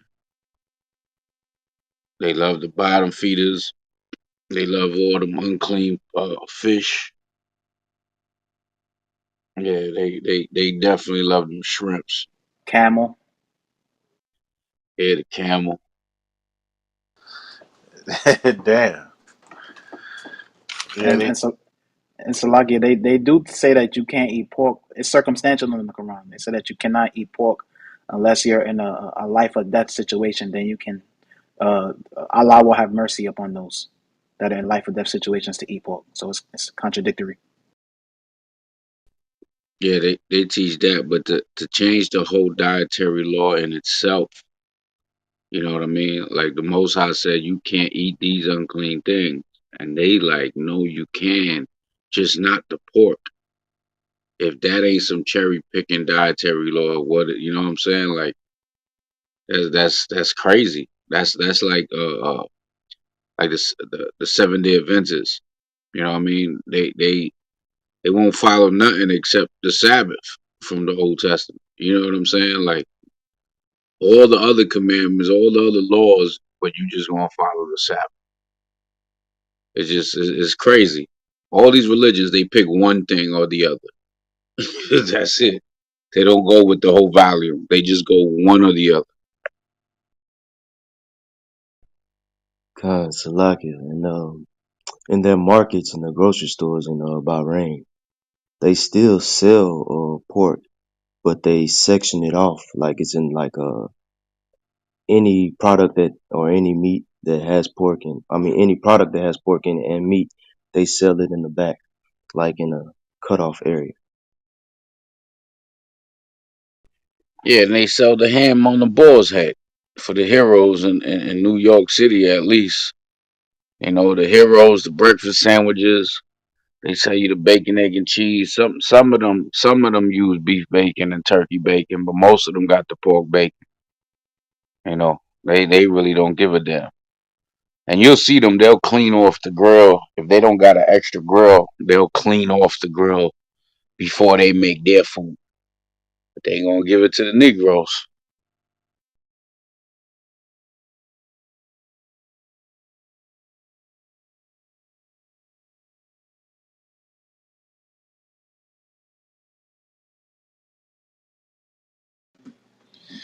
Yeah, definitely. Some bodegas they don't got pork at all. but a lot of them do, and you got to request the turkey bacon, right? Because they don't really care. Can I add something to that? Yeah, go ahead, King. Yeah, my wife and I just started realizing my wife and I know go out to eat occasionally, and two places we went to. We went to one place up here is called the Golden, not Golden Corral. God, what's the name of that restaurant? Two of them. One was Olive Garden. We went there the other day to eat and didn't know, so I ordered the spaghetti and meatballs. So my wife like, hold on a second. She said, "What's in y'all spaghetti? What kind of meat do y'all use?" She was like, "It's half beef, half pork." Man, never knew that. Um, she said, so the lady was like, "Mix the beef with the pork so we can cut down on costs. It's cheaper to mix it." Had no idea.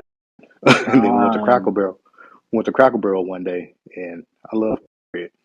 You know, I'm from West Texas, so we order enough food. You know, staying away from pork like we always do. It's not a problem anymore. And just ask. I asked for cornbread on the side because the waitress was like, "Being," I said, "Is that pork in the green beans?" And she was like, "Yes." And this was a Israelite sister. She's like, "Yeah." She said it has pork in it. I'm like, "Oh, okay. We don't eat pork. Bottom feeders, anything like that." She's like, "Oh, okay." So she's to something else. She said, "Would you like biscuits or cornbread with your dinner?" I'm like, "We'll take the cornbread." She's like, "Oh, wait, hold on. You don't want the cornbread?" I'm like, "Why not?" She said, "We use bacon grease in cornbread." And I was like, "Man." So now when we go places, we have to ask, "Hey, what's your ingredients that you have in this or in that?" I had no idea they were putting bacon grease in the cornbread. Con. Salaki, not only that, you have to also have to ask them to use clean utensils and to not use a grill or any pots or whatever that they've cooked the pork in. Hmm. hey, Salakia. A lot of the times you gotta really be careful too because I like beef sausage. You know what I'm saying? Pause. But I like the beef sausage, but a lot of the times they put in the casing that they wrap the sausage in, the intestine. They use pork casing. So like you say, they mix the beef with the pork. Whenever you at the supermarket, if you think you eating beef, man, you really got to look at the ingredients at the back and see if they're using pork casing for a Con, lot of the beef products. You know what I'm saying? And the cornbread itself, like the Jiffy, you gotta even ask them what brand of cornbread are they using, Yeah, because the Jiffy has lard, and Jiffy. lard Oh, is you gotta get a vegan Jiffy. right. Get the con, the vegetarian Jiffy, or get the what's that other brand, King? It's another brand. It don't have no type of lard in it. I forgot. I'm gonna let you know now. Man, see there, it's in everything. Like I ended up catching Corona, man, a couple of weeks ago, and couldn't really eat. Crusties. Prestige, Yeah, so like a Crusties cornbread does not have Prestige. any pork or pork enzymes in it. You know what Okay, I'm saying? right. But it's just ridiculous, man. How you put pork in cornbread? Come on now. Yeah, it's even like I didn't know it was in Jello. I ended up catching Corona, man, and couldn't really eat anything solid. Wanted some Jello. My wife like, "Hey, I got news for you. You can't eat that because the gelatin has crushed pig bones." But she found a vegan gelatin Jello, so I was like, "Golly, it's like it's in everything." con. Strategic. Candies and all. I'm vegan due to just the health reasons.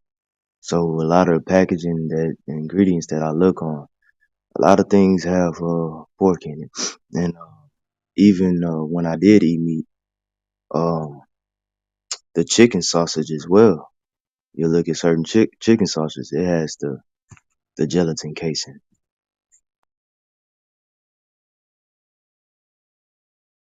Supplements, you got to check the supplements as well, because some of those supplements, the casing for the pills is if you want it, you have to get vegetarian or vegan capsules, because those be pork as well.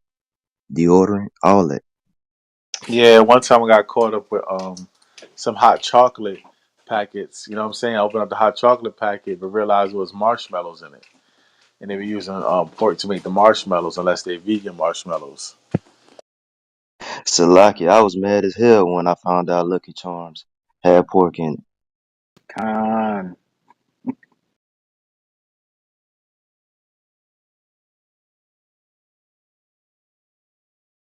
Yeah, Akim, this place is just wicked, man. But you know, Ishmael don't care. He be like, it's a necessity. I have these lucky charms. God,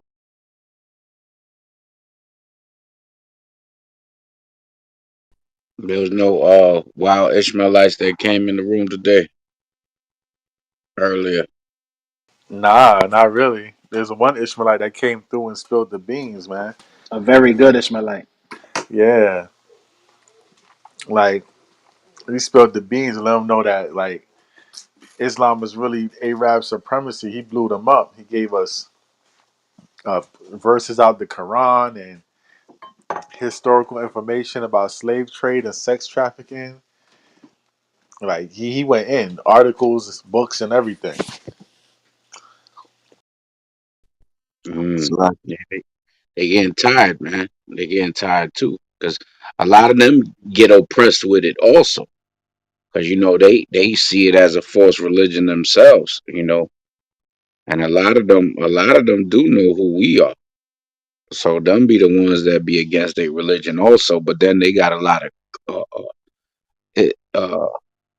Ishmael Christians also now. They have a lot of that Orthodox Christianity.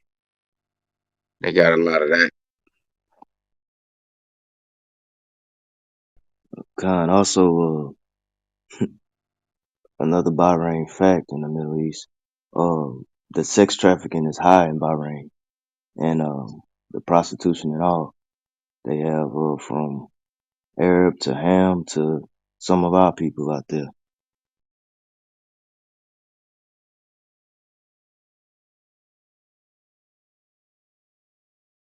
Yeah, Khan. We read about the sex trafficking going on right now. Slavery and sex trafficking going on right now in the Arab culture, and it's crazy because like when Eve want to get flued out, especially that one chick that was on here that time. Remember, Eve She Dubai. Dubai. Yeah, you want to fly to Dubai, you gonna die in Dubai, man. Yeah, I just see. I have a question. So was what was like the first spoken language? I know this is off topic, but like what wasn't it Hebrew though?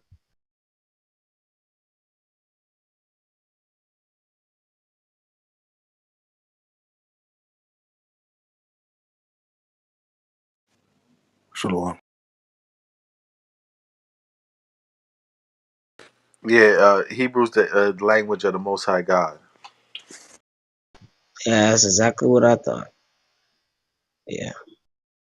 Yeah, I just accidentally joined the room with Muslims and they was just trying to, you know what to do. So yeah, I just left.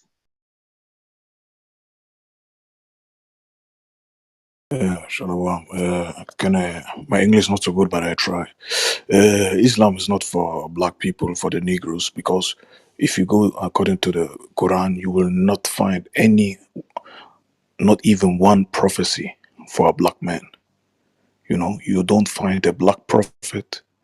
You don't find anything about black people, only in the Hadith. And the Hadith is not inspired by them God named Allah. you know that is very, very interesting, because everything is of the view of the white man. If you insult Muhammad that he was black, they would kill you. If you want, I can give you precepts in the hadith, no problem. And that's what it is very, very interesting. You see, they hate black. Their heaven, you see, everything is white. The 72 houris are white. Houris are the virgin. you know And yeah, the black man, if you come to the hellfire, you become black. You can see Surah 103, I think 106. I can give you wait. I prove it and I have sent it to you. And Surah 33:56. Can you send me the hadith that says that Muhammad is white? Yeah, yeah, no problem. I can send everything to you. And Yeah, me too. and they say the inside black people. They say even your leader is a black man with raisin head from Ethiopia. You have to obey him. Why they're insulting? Why they say even? We are not a people. We are not women. You know, and it's very important and to know that the only black man who's named was a slave, and his name was Bilal. You know, his position never changed. Every time they say, "Ah, but Bilal," but Bilal was not nobody from you.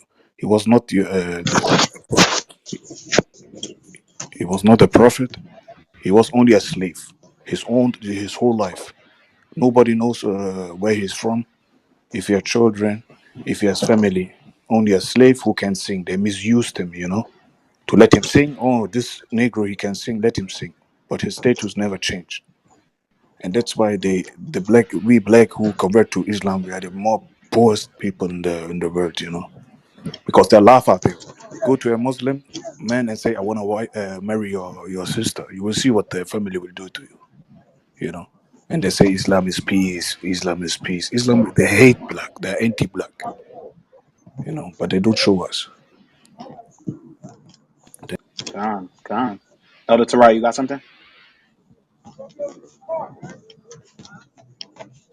I believe his mic may have unmuted on accident. But just to further your point, King, because the Quran, it doesn't have anything positive for so-called black people. It doesn't distinguish a chosen people, right? I mean, it does distinguish a chosen people being the children of Israel. But in terms of promises for a specific people, they make sure to leave those things out, right? I'm going to read a surah, right? This is Surah chapter 4, verse 173. It says, as for those who believe and do good, Allah will reward them in full and increase them out of his grace, right? So the Quran is a very universal book, right? Just like the ideologies of Christianity, how everybody can be included in the same promises, and they'll neglect the promises and the covenants that was given to the children of Israel and include every single body in the promises of the kingdom of heaven that was given to the children of Israel. The Quran is in retrospect, it's the same, right? It says, as for those who believe and do good, he will reward them, right, in full and increase them out of his grace. But to those who are too proud and arrogant, he will subject them to a painful punishment. And besides Allah, they will find no protector or helper, right? I'm going to jump down real quick. Verse 175. As for those who believe in Allah and hold fast to him, he will admit them into his mercy and grace and guide them to himself through the straight path, right? And we know that the straight path in the scriptures is speaking of the children of Israel keeping the laws, the commandments, and the statutes, and us walking on a straight path without sin, right? Blameless before the Most High. That's the straight path in the scriptures. But in the Quran, that straight path is given to all people, everybody. So the brother is correct when he says there is nothing special for black people in the Quran. All right, they don't specify anything specifically for our people, and it's a religion that's for everybody else, and it's no profit for you. Are you? It's coming up more worse. Now. If everybody opens Surah 3, 106, then you see the inhabitants of the hellfire became black. It's very funny because if me now I am a white man and I go to the hellfire, I become black, like Michael Jackson style, you know. If you are a black man, you come into paradise, you become white. You see this insult. Everybody can open Surah 3, 106. Then you can read. It's not my words. It's a word of the devil names Allah. You know, the demon is a big demon. Somebody can read is good.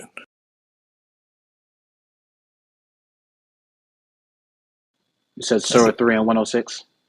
yeah, come. Surah 3, 106. And that's why they laugh about us. We don't know the truth. We black, we convert to Islam. We say Allah, Allah. What Allah, Allah? Who's Allah? Nobody knows. Until now, Muhammad don't know who's Allah. If you ask a Muslim, did Muhammad spoke direct to Allah? They will say no. If did Muhammad saw Allah? They say no. Then how can he be a witness? If you don't know him personal, you know? How can he witness Allah if you don't know him until now?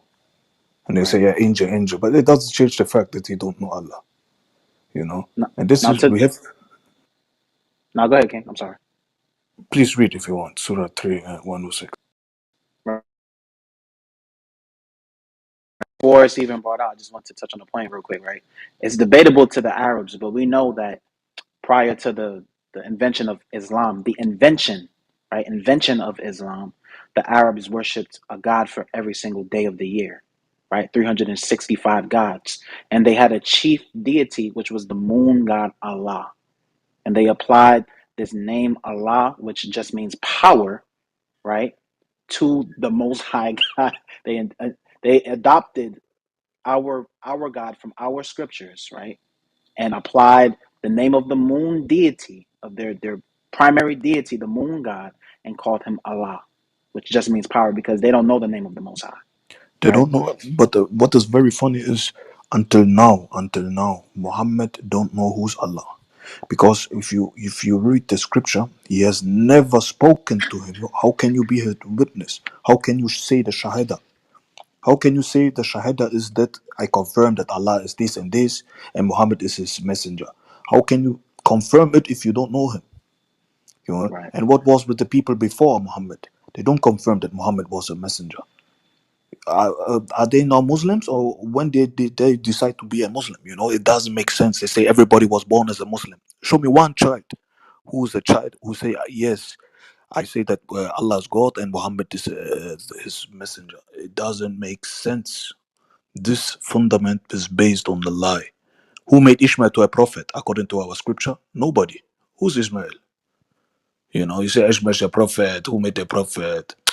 They lie too long, and we are sleeping, you know, and that's why we convert to this cult named Islam, you know. But please read Surah 3, 106, that everybody see that I'm not lying, you know. right. This is Surah 3 of 106. It says, on that day, some faces will be bright, while others gloomy. To the gloomy face. In fact, let me read another translation. Right, this is Bloomy, what does bloomy mean? That you no, no. see that you Let me see, read the Sahih. Let me read the yeah, you Sahih see now they translation. change the language. Now they say Right, bloomy, and what right, bloomy? What is bloomy? right. This is the other translation, Sahih translation. On the day, faces will turn white, and some faces will turn black. As for those Mm, faces who turn black, to them it will be said, "Did you disbelieve? Reject faith after your belief? Then taste the punishment for what you used to reject." you see this hypocrites. Everything black is negativity. You see, the inhabitants of the hellfire become black. Hey, Salaki, let me read the next verse. It says in 107, but as for those faces turn white, they will be within the mercy of Allah. They will abide therein eternally. You see. There's a devil cult, and if you read, if you know that story how Muhammad became a prophet, it wasn't a cave. It wasn't a cave. I resume for you. It wasn't a cave. A demon came to him. A demon say, "Hey, oh, I'm from your Lord." At this time, Muhammad was a pagan. You know, it's written in the Quran. He was a pagan, and the demon say, "I'm from your Lord." Muhammad say, "What should I do?" He say, "Read, Ikra." Muhammad said, I cannot read. He forced him one time. Read. I cannot read. He forced him again 2 times. Read. I cannot read. The third time, he forced him again. And then he let him, Muhammad ran to his wife named Khadija and told her everything. And his first impression was that he was a demon. And then Khadija brought Muhammad to her cousin named Waraka. Waraka was a Christian convert. This is explicit no, mentioned there that Waraka is a Christian, and he gave the demon the name Jibril. The demon, if you pay attention, the demon never said, "I am Jibril. I am from this and this Lord." You know, he said, "I am from your Lord." But if you pay attention, at this time, Muhammad was what? He was a pagan. So the demon was telling the truth. He's from a pagan Lord. You know what I mean? He never said that in the cave, I am Jibril. A Christian gave him the opportunity to claim that he is Jibril. He gave him the gape, you know, to appear like an angel. And if you read Galatians 1:8, can somebody read Galatians 1:8? And we will see that Our scripture is totally, totally right, because even angels can appear, demons can appear as an angel, like they appear to Muhammad. If somebody can read Galatians 8 1, 1 8, then we will see. This is crazy. You said Galatians. Galatians 1 8, please.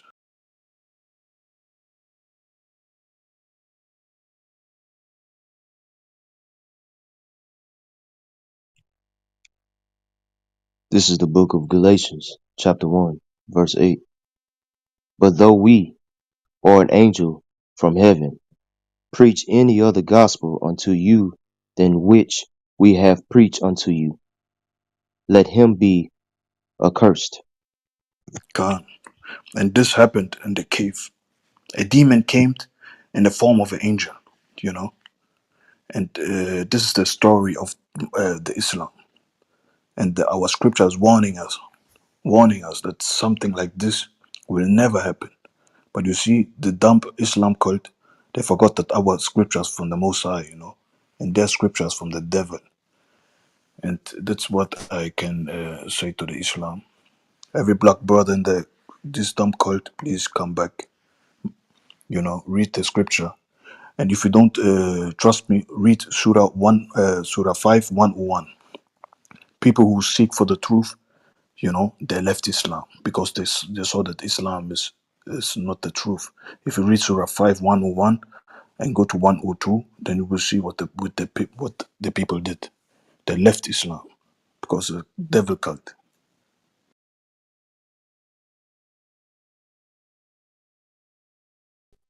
Con. Yeah, definitely. They're definitely dealing with spirits over there, man. You know, they, any, any god or any power that will make you just completely strap a bomb to your chest. Now, if you, if shit, if we all gotta go and we gotta just sacrifice it. But these dudes do it, according to their religion philosophy. Like they think they're gonna receive something in heaven for it. You know what I'm saying? And when the scriptures tell us like to endure all of this, you know what I'm saying? That's like a easy way out. You gotta endure all of this. They looking they looking for this mystical heaven with all these damn virgins. You know what I'm saying? So it's definitely spirits involved in that whole religion, man. No matter how you look at it, if they're trying to do it for their people, and but they destroy their own people in the name of Allah, and that's why a lot of those Muslims are, a lot of those Ishmaelites are leaving Islam too.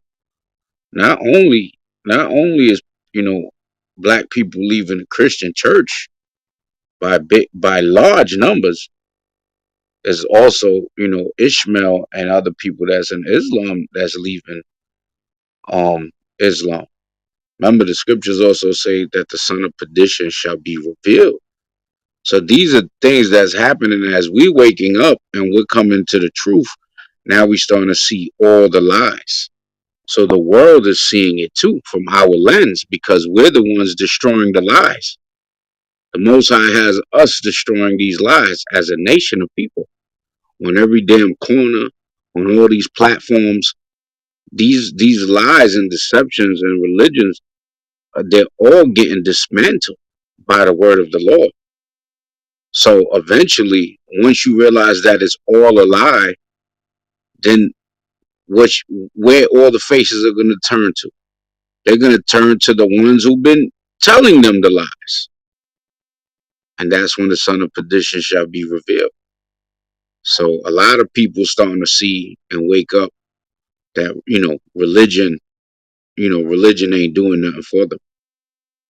You had recently, was it last year or the year before, where they was throwing, was it in India or Ishmael? I think it was in India. They threw all their idols and they in a pit and they ran them over and they were burning them and throwing dirt on them. Khan, that was India after a flood. Yeah, you see. So now they're starting to see that these deities have no real power.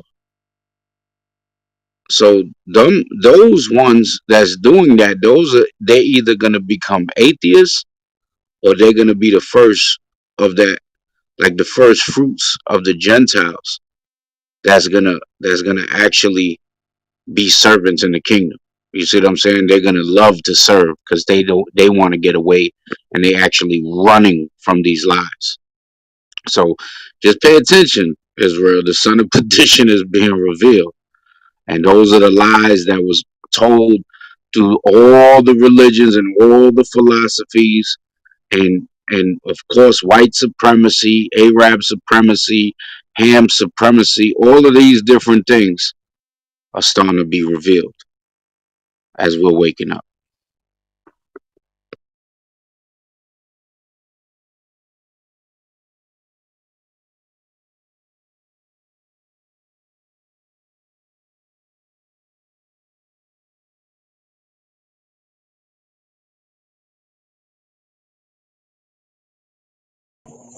Salaki also to speak on the wickedness um in Bahrain. That's where they the Saudis from Saudi Arabia, they'll come to Bahrain to do whatever it is that they want to do. They can't, have sex outside of marriage and be with men in Saudi because they be put to death. So they come to Bahrain to have their pleasures. You know what is very interesting? If you ask a Muslim where the commandments the Most High gave to his people, they don't know. And if they ask them in which tongue the Most High communicate with the people, they don't know. They copy everything, but they don't know what they are doing. You know what I mean?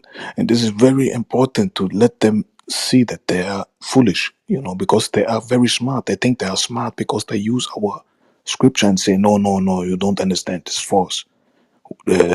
You corrupted. But I can show you. Everybody go to Surah 15, 91, and 90 to 92. The Quran mentioned that the Quran is corrupted. You see, you get die laughing. You get die laughing. Every time they say our scripture, but their own scripture told that the Quran get corrupted. You don't see that the gospel or the Torah is corrupted. Every time the Quran mentioned the scripture, we don't know which scripture, because according to the Islam, the Quran is one scripture, the Torah is one scripture, and the Injil, the gospel, is one scripture. Which of them is now corrupted? The Quran mentioned by himself that the Quran is corrupted. Surah 15, 90 until 92. You see, and the people get punished. And that's the hypocrites of this religion. They don't read, and if they read, then they say, no, no, no, you don't understand Arabic. If I don't understand Arabic, then prove me better, And that is very important, to show them that their lies are now open. We know everything, and this is very important, very, very important to show them they are not smarter than us, And nobody knows who's this Allah. Nobody knows until now who's Allah. We don't call our Lord Allah. Who's Allah? Nobody knows until now. And they say, yeah, yeah, Abraham's our prophet, Isaiah's our prophet, but they don't know that the names have meanings. What does Isaiah means? What does Zachariah means? They don't know. What is Israel? What does Israel means? They don't know. What is Mashiach? They don't know. They say Mashiach. What's Mashiach? Is everything connected to Yah, to Yah. What is Isaiah? Connected to Yah. Zachariah, connected to Yah. These names they have connection to Yah, not to Allah, not to Baal or something like this. And this they don't know. It's too deep for them, And that is where we should get them. That they see that's not they are not their prophets. They have no prophet, only one, and the one prophet is Muhammad. And this Muhammad don't know Allah. So nobody knows Allah. Who's Allah? Nobody knows. Are you done? I'm just curious. You have an accent. Are you? Did you become a Hebrew? It seems like you're Israelite. Did you become a Hebrew Israelite in your native country, or when you traveled to America? I assume. Just curious. Don't take offense. I don't That get. sounds like a scoffing question, though. No. Did you What? become a Hebrew Israelite in your country of native origin, or on your travels? Where's the scoff? Y'all sensitive, but y'all could tear somebody else's belief down. Damn, man, that's interesting. Seriously, Uncle, where did you become a Hebrew Israelite? Here or there? Because you do have an accent. Where you from, man? I'm a Ghanaian. I'm a Ghanaian. What's your problem? Now the story gets thicker. Huh. What's your So problem? I assume you became a Hebrew Israelite in the I am states, from. right? I am by blood. I'm not became or something. I'm by blood.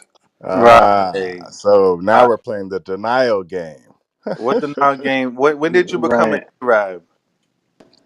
What? Arab? Yeah. No, I'm not Arab, brother. I don't know what you're talking about. What is your nationality? American. What is yours? America. America is not a nationality. America isn't a nation. Are you stupid? Where did you go to school, Are you man? stupid? America's a Man, corporation. America Do I isn't a gotta put it nation. up? I America put it isn't a up? nation. Do I Man, gotta you put it up? y'all niggas is dumb, man. Hey, Do I hey, gotta Hey, yo, hey, put it back up? to Terry, hold Uncle. on. Back to Uncle. Salakia, Back to Uncle. Salakia, hold on. I gotta mute this nigga. Do I gotta put it up? Hey, Terry. Now, hold on. Hey, Terry, if you're gonna come on stage, deal with some type of order. All right. Man, Stop. I asked a Don't. logical question. Terry. Don't come on Why stage y'all keep acting muting me? Are you childish. afraid? Terry, Are you Terry. I'll afraid? let you. I'll let you speak, Terry. Hold Wait, on. I'll hold let on. you speak. Let me talk to the boy. Let me talk to him. Hold Hold on. on. Hold on. Hold on. Hey Yana, yo, bro. real quick. Yana, real quick. Did he dip off? I think he dipped off. To He the rest of the did. people, yeah, he dipped off. To the rest of the people on stage, if you come and deal humbly, we'll deal with you. If you come on stage acting like a child and bringing smoke, we're gonna meet you with the same energy. We're just gonna throw you off the stage. Just period, point blank. All right. So if you can't come with that Slovakia. energy, then go ahead, King. No, I was saying Slovakia for interrupting. It's just yo, he was getting on my blood was boiling. I don't like how he interrupted the brother. He said, "Are you done?" And no, like that really irked me. I'm sorry about that. I didn't mean to interrupt you out. It just goes to show you that number one, he asked the brother, right? He asked uncle. He said, "You became a Hebrew Israelite. You cannot become a Hebrew Israelite. It's either you are born an Israelite or not." The brother didn't even know America was not a nationality. American does not denote a lineage of forefathers. Con. Anybody can be an American. A Chinese man, an Arab man, a native African man can come to America and be considered an American, but it does not denote ancestry or a paternal lineage. All right. So the brothers just be coming on stage saying anything that comes to mind, lack of knowledge, and don't know who the hell they talking to. All right. Go ahead. I you. Con, I think we got somebody new on stage. Zaid. Zaid, welcome to the stage. Zaid, do you have anything to add, and would you like to answer the question on top? Salakia, before Zaid says anything, right? That idiot that was up here that tried to come with smoke and call us idiots, and he dipped out before, because I hate when people do that. They start an argument, and that's what happened last night. For those who know, people start an argument to say what they want to say and then run, right? Because I said I was gonna get it. Everybody look up District of Columbia Organic Act of 1871. And when you get into that, you'll see that the United States of America became a corporation. It's not even a real country right now. Actually, it was never a real country. It was a renegade country according to Europe and the other countries around it. But it officially became a corporation in 1871. Only the District of Columbia is actual U.S. soil. Everything else is a corporation that can be bought and sold. And even if you claim to be an American citizen, that has nothing to do with your genealogy and heritage according to the lineage and bloodline. With that, I yield. That guy was an idiot. Truly.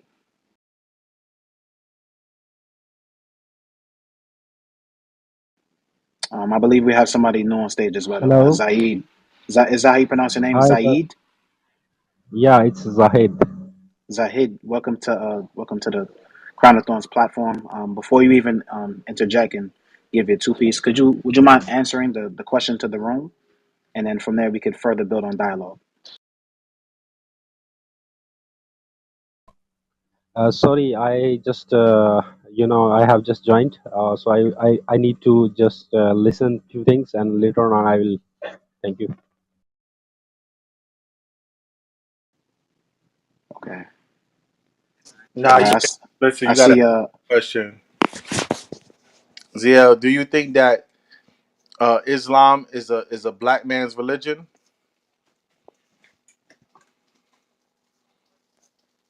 Uh, Here the no. hold on, ZL, because here comes this dude again. Hear the voice of the people. The voice of the people. Do you see the article on top? District of Columbia Organic Act of 1871. Do you know what that's about? Hear the voice of the people. No, I've never heard of it. What is it? Why don't you tell me? That's when America became a corporation, a legal Oh, corporation. Yeah. And even if you claim to be an American citizen, that has nothing to do with your heritage, nationality, and bloodline. So once again, what is your nationality? if America was a corporation, where is it traded? If America's a corporation, what? If America is not a nation, right? I'm gonna take your argument, right? If America is not a nation, it's a corporation, where can you find it traded? Is it on the stock exchange, right? You definitely could find it in the stock exchange and also in the So you okay? Rothschild owned national banks. You can find Okay. that the Federal Reserve is an American corporation. Right. Oh, okay, I got it. You WFC, answered it. I that got it. I got it. America. I Let want me to ask you a follow up question. So I could let buy me stocks in finish. America Let me on. finish. Let me finish. Finish.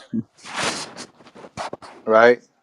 That the Federal Reserve is a corporation that lends America as another corporation money on interest. Right. Yeah, you're kind of confounding things. That's why I wanted to ask you a follow up question. So you mean to tell me I could buy stocks in America on the Nasdaq, Yeah, right? you could find stocks in America. Also, your social security number is a serial number to the corporation of America. Got Look it. that up. Yeah, these are things I've heard before. I understand. So what is the trading symbol if I wanted to buy stocks in America? Smart man. I'm not into stock exchange. Oh, but it's a corporation. Come on, It what are you is. talking about? It is a corporation. Did you read the article? Until you Man, read I'm not the reading article, any of this garbage bullshit that y'all preach, yo. Are you serious, nigga? so our garbage bullshit is from academic.com. That's a corporation, genius. When it Hold has the on. .com, that that doesn't mean So that it's any so sort of intellectual information, let's just genius. be honest. If it had edu or if it had Know- .org, that's you how you don't know your. denote. So let's just be honest. You don't know your nationality, right? To say that, right? So now let's I go. just said American. Do you not hear? Do American you is not not a hear, American is nigga? from nationality. No, American that is would from be if I there's was no agreeing with distinction. you. America Hey, is a hey, nationality in my hey, book. Let me calm you're down named because I'm after a white arguing man with if you think child you're American. minds. Hey, Hold on, listen. hold If on, you think hold on, hold on. I got this. So, is a Asian man, is his nationality American? If he immigrates to America, we have what you call we have what you call immigration laws. So if you stay in the country legally for a certain amount of time, you can become a naturalized citizen. Look it up, nigga. A naturalized citizen, being a citizen of America, has nothing to do with a bloodline, heritage, and origin. It has That's nothing, what you talking about, man. That's some shit you talking about, man. Color is right? important to you. What Your is what color is important to what you. is your heritage? I just my heritage. I'm American, man. I'm American. That's my nationality. That's my heritage. I don't know nothing else. He's from India. Look at his Instagram. He's an Yeah, Indian guy or something like this. hold on. He said he's American. He don't know nothing else, right? But he wants to come here and talk to scholars where he don't know anything but American Bible. And he called you an idiot out. And he called me an idiot. And he's Oh, I American. called you an He idiot? just I admitted. called you an idiot. Now you He just guys are admitted. liars.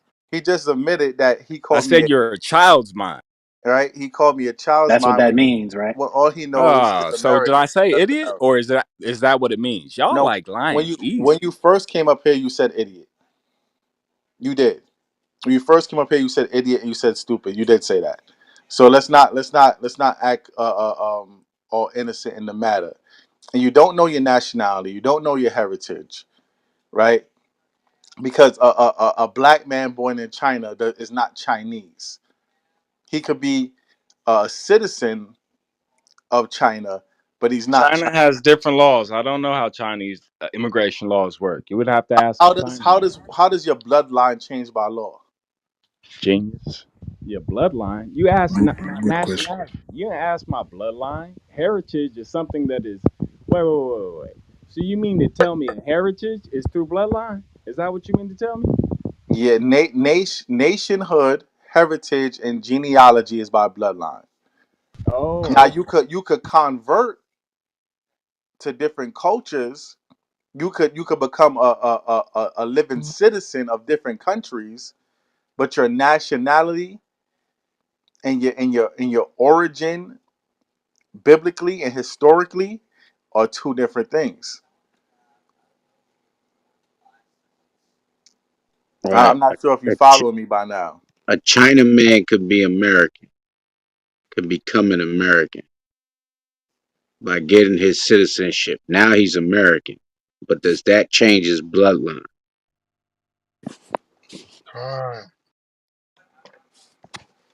This guy is over Confounded. ignorant, and he Confounded. wants to play smart. You know what it is? He got Nah, you guys he just don't worked know the he definitions of he trying to words. he trying to work on his Howard University Radio Personality Act. You know what I'm saying? Man, what are He you had talking a about? he had a Read my radio. He profile. trying I to be a mean, you radio guys, personality. He trying to sound funny. He sounds like an jackass. You know what I'm y'all, saying? y'all You have don't. You limited come up information in here. y'all Listen. You profiles, come up here and so you I try ain't to got nothing to scoff. hide.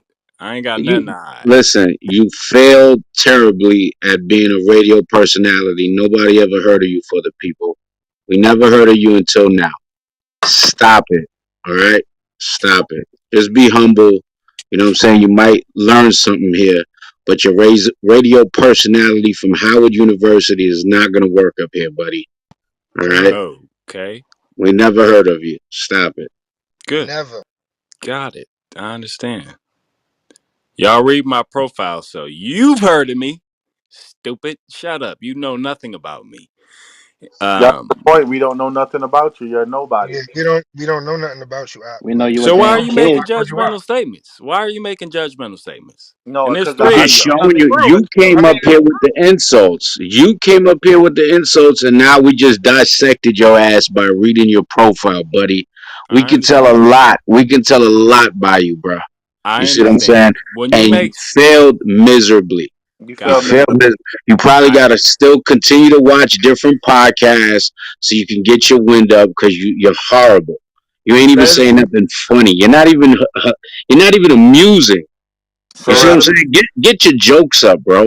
You're Says the man. corny. You're like I can tell that you was a nerd in school and you wasn't part of the cool kids and now you're trying to do it. yeah Says Stop it, man. the says man the man with a dry. crown and Yeah, you in the wrong gold room, Op. bracelets. Yeah, Says the look, man listen, with a crown and gold listen. bracelets. Your name Terry, right? You in the wrong room. You in the completely wrong room, nigga. We niggas, bro. We been packing for life. Trust me, you not gonna get a win over here. I'm just gonna let you know that. Are you He from already Philly? packed up. Are you from Philly? He's Am already I from packed Philly? up. You throwing Yeah. around Ak like you Muslim, but you are No, but Ak surrounded means by What brother. all does of what Smart does these. Ak guy. mean? Hold on, Ak hold on, mean hold on, hold hold on. on, hold Ak on, hold means on. What brother. does Ak Smart mean? guy. Man, didn't nobody say Ak before Muslims. Are you from No, Philly? nigga. Yes, You we did. stupid. What are you Yo, talking about? hold on, You hold don't on, even Ak. Oh listen. my Stupid. Ah, goodness. Ak is Order. a Hebrew word. man, You this man is idiot. retarded. Ak Ak is is an Ak is a Arabic Hebrew word. word, genius. No, No, Look it you up. it's idiot. not. Where They did? spell Ak Hold on, hold on, AHK. hold on, hold on, You are King. Hold retarded. on, King. Hold on, King. Where did the Arabic come from? Look at this reverse psychology. Where? Oh, so it ain't Arabic, right? Where did it come from, right? Where So did Arabic Arabic come ain't from? Arabic, What is the right? origin to Arabic ain't Arabic? Arabic, right? By What is your the or? logic, What is the y'all origin niggas to is Arabic? funny, boy. Huh? What is the What? origins of Arabic? What is the origins of Africa? Shut the fuck up with that. Yeah, Stop see, saying Ak if he's you a Stop ain't saying it Arabic, like cornball. you nigga. corny. Bro, You You you you sound don't even know stupid. the you from origin of Philly? hold Hey, on, you hold on. from Philly? Out? I've been Yeah, I'm there. I yeah, got yeah, people there. You want to You a talk about cheese? Philly? Who You a you? cheesesteak, nigga? Stop it. Man, come yeah, on with yeah, all yeah. that You ain't from corny Philly, shit. cause I'm from Philly, and I'm gonna let you know something right now, bro. Yeah, you from You Philly. gotta I knew chill you out. was from Philly. Now you can One be thing, honest. Go ahead. yo, listen. One thing you gotta do is when you come on stage, bro. And I'm trying to create peace in the room right now because we should be peaceful amongst all men. Let's just keep it 100. When you come into the room, I don't even want to keep calling you. It Yeah, irks me why because you I am keep calling me that? I ain't your Ak. because Ak. it's, because because Mute, at the mute end of the somebody, day, man. you gotta think about respect. You know what I'm saying? When you come on here, dog, and we speaking. When you came on here, and you spoke to the boy, and you said, "Oh yeah, well, are you done?" Like, bro, you gotta have some type of humility, bro, and that's just real shit. Salaki Johanna. What he don't realize is he's in the midst of grown men, and grown men don't have conversations like that. If we was on the street, you wouldn't address nobody on the stage like that, man. You wouldn't come on stage. You wouldn't You come know in the what midst it? of other brothers and do all Con, that. You know what it con. is? There's He's only one way definitely to find out. listen. He's definitely butthurt because he's a black Muslim, and that's I what ain't it no is. black Muslim. You Shut you up over with here your fighting. crown Oh, don't and your call Nah, me yeah, your cuffed he an Ak. Elamite. He an Don't Elamite. call me He your an Elamite. Ak. He's an Elamite. He say he went to Howard University. Now, this So Howard University student is an Elamite. He's a dot head. Oh, he's a dot. Are you guys He's oh a yeah, you guys are the Shirky. Hebrew One of Israelites, the those. one who dress like He's a Vikings and Shirky. walk around the street harassing Yeah, people. and you Marigandi. follow a snake and you follow a snakehead bitch. That's what you follow, all right? Yeah, I man. don't It know made what no you're sense talking going about. back and forth with this nigga, man. Send this nigga back to the boom boom room, man. Oh, I thought I To the left. I to thought I the left. Y'all Send kicked him goose. to the boom boom room. Man, get his ass in the gulag, man. To the goose with you. Yeah, it's like what are we doing with this guy? He came up here. He's not even bringing a point of conversation. He wants to come and try to be a funny guy, and Yeah, he's he's not very funny. bad. Like The guy's that. corny. That was he might be an Indian because that was no spirit of a Jake, man. No, That he was is. no spirit of a Jake. Salakia, he said, like he said, he's from Philly, and like we was talking about earlier, the lack of respect, the lack of the moral code in the city is is far beyond comprehension. You know what I mean? You get to see it live and in person on the stage. As soon as he gets here, I'm an American. You're stupid. You're an idiot. You know what I mean? All these name callings at grown men. You know what I'm saying? Like it's fighting words. That's all it is. You can't talk to somebody like that, being in front of their face and say the things that you're saying. They're going to put hands on you. And Right. people don't realize that Philly is not picking this up. That's why niggas is getting shot left and right. Cause you think you on the internet, you niggas this, that, and the third, cussing people out, calling people out their names. And then when they catch you in public, it's like you can't take that back. It's too late, and it's sad. You know what I mean? But like my Ak Yerdai, he's on stage now. We have so many problems with these damn Muslims because they're disrespectful. They have no morality. When it says "Thou shalt not kill," they don't understand that. They the biggest drug dealers in Philly. The biggest drug, the black mafia family, they were all Muslims. They were selling the heroin. They were selling the cocaine. They were the plug, and they had children, and their children had children. You know what I mean? So they the young bulls now, the 20-something-year-olds now. They're just wilding out and have no idea who God is and what He wants us to do. what he requires of us. So instead of actually having a debate amongst men, you get on here and you start trying to give people hell, but you look stupid because you say you're an American. And we brought out facts. This is a corporation, the United States of America, University of Pennsylvania. When you have that of, it becomes a corporation. It's a corporation. Can you buy stock in this corporation? The whole country is a corporation and a whole bunch of little corporations underneath it. Wall Street, they run the stock market. You were the original stock, but you're an American now. And you know so much more than brothers that all we do is study this Bible. All we do is study anything that has to do with education to uplift our people. And you get on here talking about, oh, I'm an American. You stupid. And you know what? You're nuke food. And you know what I mean? If you make it that far, the Most High might strike you down today. And I yield. Salakia. What I don't like, I don't like when people come on stage and they have preconceived notions. All right, you heard of Hebrew Israelites, and you come on stage with preconceived notions as to what our position is, and you handle your dialogue as such. You begin to speak and you begin with insults because you think you know the doctrine of what we teach. You think you know and you really don't know. Instead of having a genuine dialogue, you come on stage and you act a fool out of yourself. He literally came on stage like a child and could not have a conversation as a grown man and build. All right? We don't come out our face and call people out of their names just because they disagree with our viewpoints. All right? We have genuine builds and conversations, but the other nations display that they can't do that. Are you?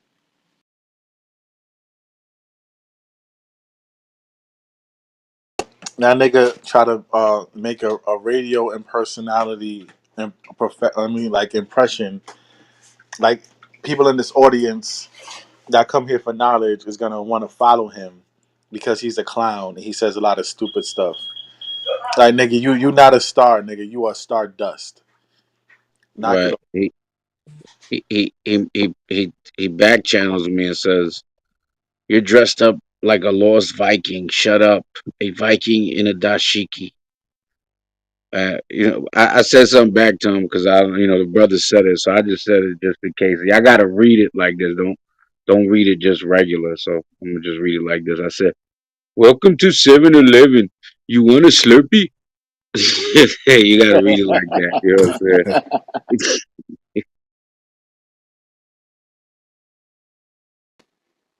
God. One of them same ones when you go for a job application. Oh, I'm African American, but y'all hitting him with some facts and with some knowledge, but he couldn't come back with anything. I mean, it's like he was getting frustrated. You could tell he was frustrated. He spoke no knowledge whatsoever. My daughter, 8 years old, she knows more than he does. I mean, it was. I mean, that's just that. It's that spirit. It goes back to the scripture, Luke 21:15, one of my favorite scriptures. Uh, he couldn't gainsay anything you guys were saying. Hey, Salakia. And you know what's funny? Even his insult to the mighty king Ephraim was out of ignorance. Because you calling brothers Vikings, our garments are like we Vikings, but out of his ignorance doesn't know that a lot of the Viking tribes were Israelites. All right, their ancient language was runic, and when you look into the runic language, it's a combination of the ancient Paleo Hebrew and the Western Greek. All right. Even though they were barbarians, a lot of their customs and the languages that they held were Israelitish customs. Just like you had the Anglo Saxons, and that was parts of the Northern Kingdom, and they began to rule over Scotland and Wales. The same thing with the Vikings. All right. So a lot of his insults don't even know that he calling us the lost dispersion of Israel and don't know what the hell he talking about. Con Salaki though, man. He done stirred the pot a little bit, but let's get back to it, man. I see a couple of Muslims, I believe, in here in the room. Any Muslim by faith or that practice the religion of Islam. would like to come up on the stage and answer the question, just raise your hand. Is Islam is Islam a black people's religion? Um, you're more than welcome to give your input and raise your hand. You will be brought to the stage. Nah. I'm about to be on some stuff, and everybody that's moderated do the same thing. Just search the crowd. If there's Muslims in here and they don't want to come on stage, kick them out. Kick them out or block them. I'm not tolerating that. Because Con. they will report the room. Yeah. I mean, all we did was, we asking a question. Is Islam for us? Is Islam for everybody? What is it for our people? You know, we ain't throwing insults at you. Come up here with your train of thought and let's engage thought process.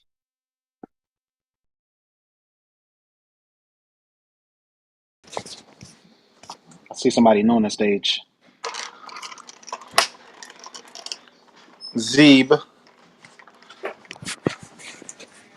Did I pronounce that right, Zeeb? Yeah, you did. Hey, shalom. What's going on?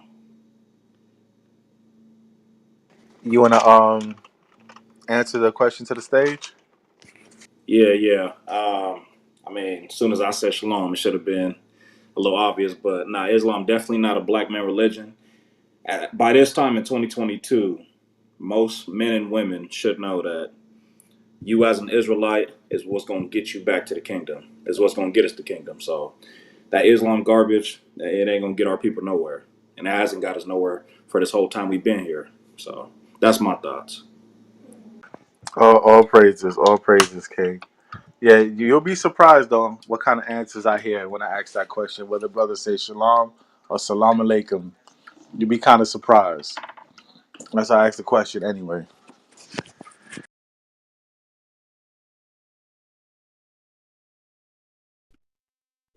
Con. Any Muslims in the crowd, would love to answer the question. Just raise your hand. We'll call you to the stage.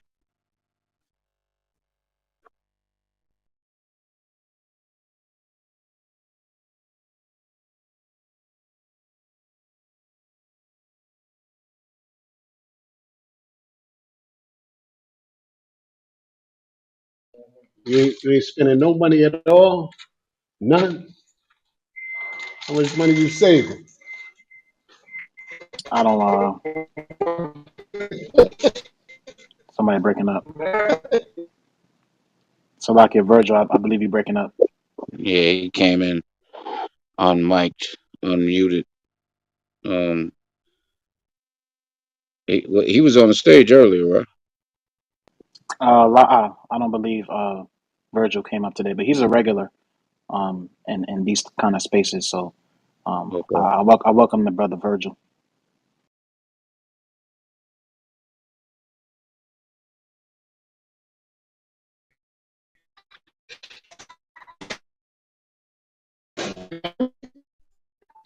Nah, nah, we can't hear you, Virgil. It's really bad connection wherever you at.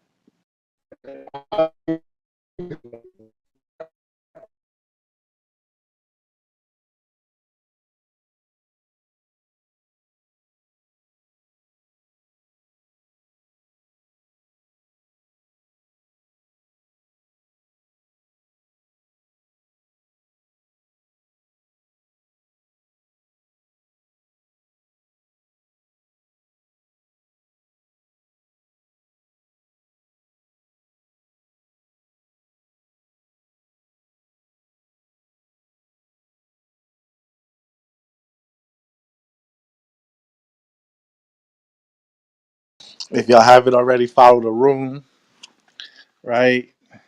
If y'all haven't already followed my profile, the other one got clipped, and we just asking these questions, man, because it's so-called Black History Month, and for this Black History Month, we want our people to come down to the conclusion what's best for them, right? So we asking, Is Islam a black man's religion, a black woman's religion, a black people's religion? Right? Is the brother uncle still up here? Khan, I'm here. I'm there. Uncle, you got interrupted by that scoffer. And I'm saying, is there anything else you want to bring out when it comes to Islam being racist against our people? Yeah, I have a hadith. I think I send it to a lot of brothers. If you Did you want, I can, hadith about yeah, that Muhammad is a white man. Not Muhammad the white man? because a lot of people, a black Muslim who convert, say Muhammad was black or brown. It's not fact. The fact is that he's white. He's a white God. man, and that's one of the facts. You know, and there are Muslims. They say that the Quran only, and Quran only also say that the blacks, like I showed before to you, they go to the hell. Yeah, and the story is for me hypocrites, but everybody has to decide on his own. You know, everybody has to decide if you want to live with a lie or you want to get the truth. That is for me the most important. Yeah, you got to send me the hadith. I ain't get it yet. Yeah, he sent it to me. Muhammad is white, and I heard he had black slaves, Yeah, right? yeah. I send it to you. No, no, Yeah, 1 minute. So Bilal was his slave, right? Yeah, I'm gonna send it to the Salakia, I think my it's I'm gonna send it I, to you. it's something like Hadith 1 and 63.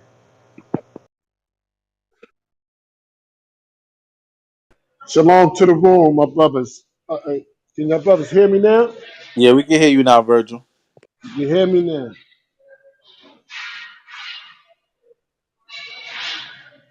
Shalom. Shalom, beloveds. How y'all feeling, man? Well, anyway, beloved. Well, is Islam a religion? Is Islam a black man religion? Nah, I don't think so. Islam is propagated as a universal religion for all people and whatnot.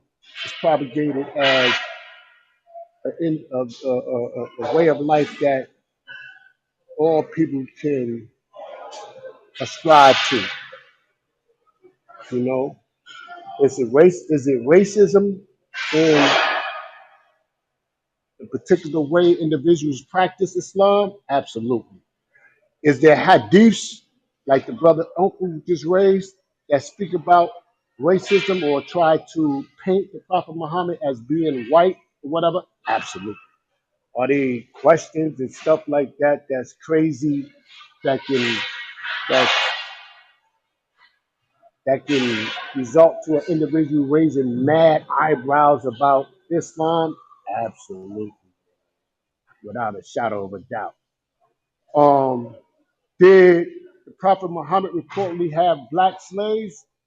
Absolutely, to a certain degree. Its history of slavery in Arabia, black slaves in Arabia being ill treated by Arabs, so forth and so on.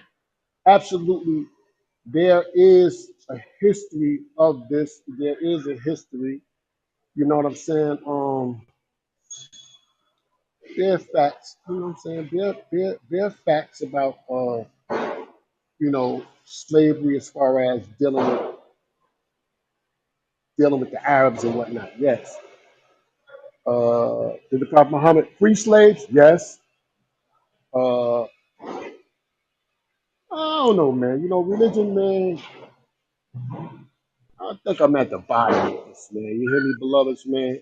When it comes down to when it comes down to spiritual circles, I think I'm at the bottom, man. Sometimes I be wanting to just throw it all in the garbage, throw it all in the garbage. You know what I'm saying? But then at the same time, like I said in the other room earlier today, at the same time I say throw it all in the garbage, I turn around and then I say to myself, I throw it all in the garbage, then I'm gonna lean to my own desires. And then where I'm at, I'm still jammed up. There's some wisdom in these things. There's some wisdom in these spiritual teachings, and all of them. There's some wisdom in them. I'm kind of like I say all the time, man. I'm very cautious about what I accept and what I reject. Walking this walk for all these years, man, studying multiple things, being eclectic, taking from many sources. I don't know my beloved brothers, my Hebrew like brothers, man, my beloved Israel brothers from the children of Israel.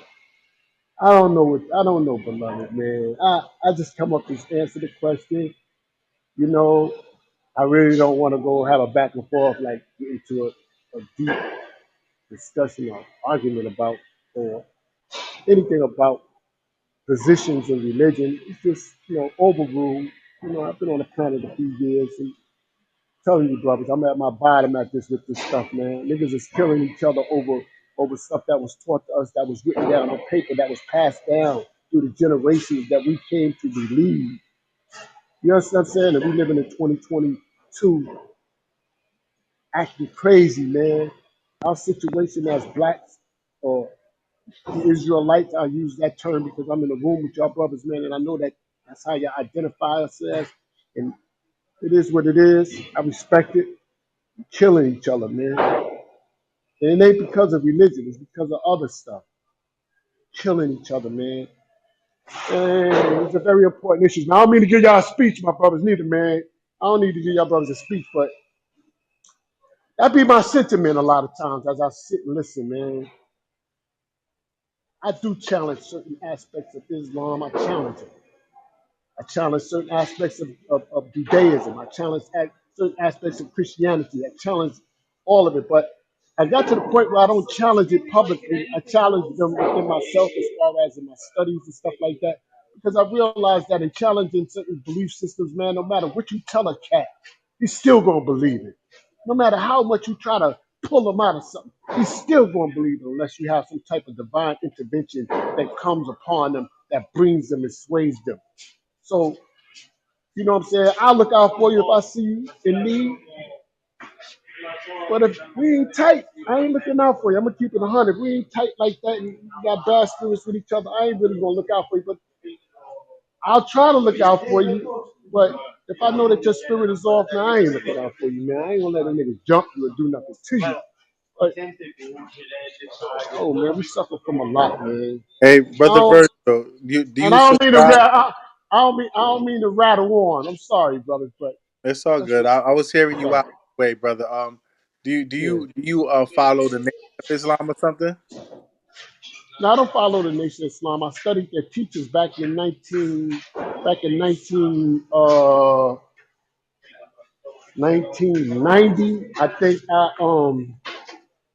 I was following. I think I started studying their teachers to a certain degree when I was in the penitentiary, and I started like somewhat ascribing to that way of thinking. Then I changed that because I started challenging that. I started challenging the Master Farad position, the ideology of the Master Farad Muhammad, and things of that nature, being in the person of God, and Elijah Muhammad being the messenger of God. And I started challenging that way of thinking, and I came up out of that. I studied under Dr. York, the Ansar Law community. I became a Sunni Muslim. I studied the Salafi school. Learned the Arabic. I started challenging all of them. Started challenging a lot of ways of thinking, man. In my spiritual development, that's what led me to being in the place that I am now, man. As far as uh, and, Brother, as far as now, you know what I'm brother, saying? So, what I see though is you developing your spirit, right? My goodness. mhm. I see you developing your spirit, and you evolving because you say that because of this room, and we under the persuasion that we're Israelites in this room. We know we're Israelites, but you gotta you gotta Mhm. take, you gotta take into accountability that also the Nation of Islam teaches that too. Nation of Islam teaches that the I blacks of think America, so. I think, you know what I'm saying? The Nation of Islam yeah, I teaches think, the blacks of yeah, America are Israelites. Like yeah. And Muhammad you know had something? that. What you say, King? I'm on this damn job. I'm walking outside, and the phone is messing up. But yes, they do teach that. They do teach that and whatnot. And it's deep. That's why I don't push back on brothers who Israelites. I don't push back on them. Years ago, me being in the state that I was in, a debatable type of mentality, thinking that I got the truth and thinking that what I was on was total truth. I used to debate brothers about what they stand upon. Honestly, man, in this time, man, it's like that's my word, man. And If if I'm not mistaken, if I think Dr. York used to say it with Israelites too, right? yes, that's why that yes. See, the thing is, that's why I have a strong affinity. That's why I have a strong attraction to the Bible. I've always read the Bible since like 1990, 91. I started reading the Bible when I was following the Ansar Law community. We Now, started following the beloved, Bible. beloved, We right? start, yeah, Beloved, listen to this though, right? yes. Even though the Nation of Islam teaches we're Israelites, and Dr. York used to say we're Israelites, and even the 5%ers know that we're Israelites, right? You got to follow the laws. Somebody give me Deuteronomy 10 and 12. That's the difference between us and the rest of them. We as Israelites, we follow the laws, right? It's one thing to read the Bible, but you got to apply those laws to your life, and that's when you're gonna get the full understanding and the full development. Right now, you just been evolving, bro. Right? I beloved, you just been evolving, and once you start applying them laws, that's when you're gonna come to the full fruition and your full spiritual outlook. Let me get that Deuteronomy 10 and 12. This is the book of Deuteronomy, chapter 10, verse 12. And now, Israel, what doth the Lord thy God require of thee, but to fear the Lord thy God, Right? The Lord thy God requires something of you. He requires you to fear him. Read on. to walk in all his ways, and to love him, and to strive, Salakia, and to serve the Lord thy God with all thine heart and with all thy soul, Read on. Yeah. I'm sorry. Read on. to, to keep the commandments of the Lord and his statutes, which I command thee this day for, Salakia, excuse me, this day for thy good, So God is saying that you're supposed to, saying respect him, fear him, love him, and follow his commandments. So that's a requirement as an Israelite. So us under this persuasion, right? Us with this understanding, we just realize that we see the same thing our Muslim brothers see. We the Israelites, we see the same thing Dr. York used to see. We are Israelites. But the only difference is that we are applying the laws, statutes, and commandments. You feel me, Virgil?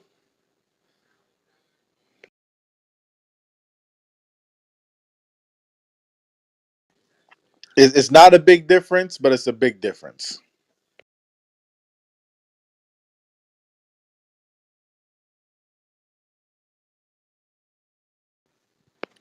A lot of people talk about it, but they got to be about it, Virgil.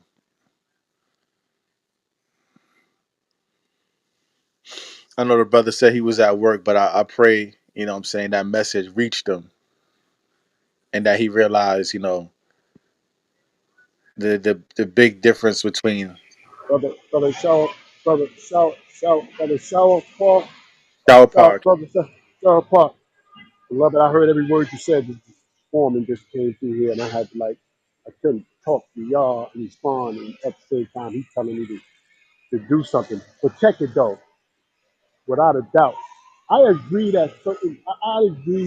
that laws should be followed because they help in the character and the development of an individual spiritually, mentally, and in his relationship with his Lord, in developing fear of his Lord and love for his Lord. I definitely agree with that. And some of the things and whatnot that I got to work on. I do got to work on certain things in the scripture the dietary law and everything. I think I got a little bit down pat, but but as far as like the days of the feast days and all these type of stuff like that, I don't know about that. I got to learn about that. But what I'm just saying is that Yo, man, yo, I know y'all brothers is on it hard, and I respect the position that y'all take as brothers coming up and y'all learning and y'all vibing and y'all trying to worship the Lord and fear the Lord. I respect it. I take my hat off to you. Y'all niggas, they're not killing each other. They're not in the street killing each other and selling drugs and all that shit. I'm 52 years old. I come from the game. So I grew up in the penitentiary. So I would rather see y'all vibing on this accord than to be in the street killing each other. So I can't knock y'all. I can't really knock y'all. You know what I'm saying? Only thing I could do is what I do. And anybody that knows me from being on this app, I come on this app, I come in these rooms, and I listen. Yeah, the water right there, big fella. Just jump right in there, just get it right there. I come on this app and I sit in the room and I listen. I make comments sometimes, but I listen and I take in and I try to incorporate what I learned from y'all brothers. When I get on the stage, like I always tell brothers, I come on y'all brothers' stage and I ask y'all questions. I don't ask y'all questions to try to challenge y'all, to beat what you down, what you believe down. I ask y'all for y'all to get an answer to see what y'all think about the question that I asked. Listen to it, take it back to the lab, and digest what I can get out of it that I can use for myself. I don't like to go back and forth with brothers, man. I don't think it's in my position as my stage, my age, the age that I am, going back and forth with brothers and all that. I would rather just learn from y'all. What I disagree with, I disagree with it. I don't have to tell you and run you down and go through all that. No, I listen to because a lot of times when you're speaking, the brother speaking, I have a lot of validity, and I gotta respect it. You know what I'm saying? Virgil, It is what it is. So, I beloved, have a question. let I me have a raise question to up, beloved. I'm gonna raise up, and brother, you see this brother Uncle? Tell that brother Uncle, right? Tell me, you see Uncle right there, right? Tell that brother Uncle, stop harassing me, because I'm not gonna go back and forth with him about no religious matter, and I'm gonna listen to him too. If it's truth that he's speaking, I'm gonna listen to him too, and I'm gonna vibe on that too. But I'm gonna stop trying to bait me into an argument because I'm not arguing with you. So, beloved, let me get back to this job. Shalom, brother. Thank you for hearing me, man. I respect y'all brothers, man. Keep doing what you're Salakia. doing, man. Just be safe, man. You know what I'm saying? Let me roll out. I gotta roll out, beloved. Salakia. I've only one question to Virgil, Hold on, please. hold on, hold on, Uncle. Okay, Hold on, okay. real quick, real quick. Well, I think it is because the brother just skedaddled out the room. But brothers got to realize, if brothers is trying to challenge you on certain topics, it's not because we trying to cause contention. It's that we have love for our people. If we know that you are our people and you're under the guise of another doctrine that is anti-life and that is anti-Christ, anti the Most High, we show enough love to challenge that, to show you the truth of the scriptures. But some brothers don't want to deal with that. So, hey, man, the brother Virgil, he's a regular in the rooms. He has a good spirit on him, but I wish he would come home to this truth and this knowledge. I yield.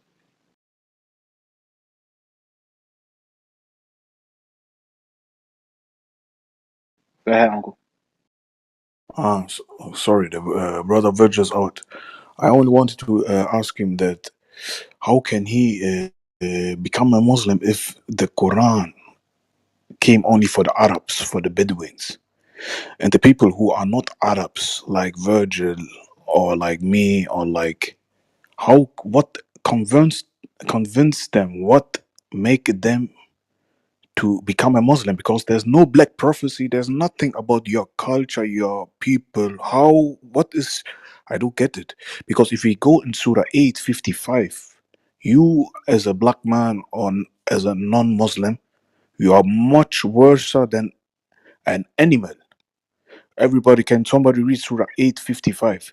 That's why I don't get our black brothers or sisters who become a Muslim. If we That's why I don't, there's not even one prophecy in their book about your culture, but you say by force I want to become a Muslim. For what? It's not for you. Every time they say you have to learn Arabic, for what? It's only for Arabic people, for these people, not for us. And that's what was my question. I wanted to ask him what convinced him, what makes him so that he say, okay, I am a Muslim, or I want to become a Muslim, or because this book is not for you. There's no prophecy. There's no even one. Show me one prophet who's black according to the Islam. Not even one. Who's your aim there? A white man? Okay, then no problem. Then we see what's your aim. Then you are not feeling good in your own flesh, in your black color. That's why you're following a white man. And you can also become a Christian. It's the same, you know. And that's why I want to ask him or the Muslims, what is their aim there? What's their aim? Who's their aim there in this cult? You know. But can somebody read Surah 855, please? Thank you. Repeat it. Surah 855.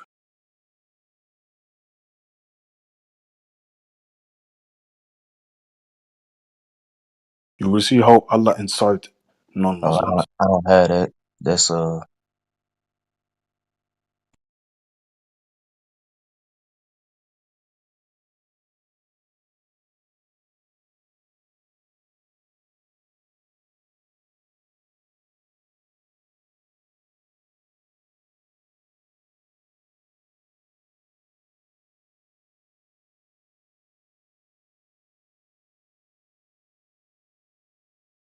I don't have the Quran, so I can't read that one. Okay, okay, no problem. Then later. But if you want, you can write it down, and then you will see people who are not Muslims are worse than enemies. Enemies are better than Yeah. them.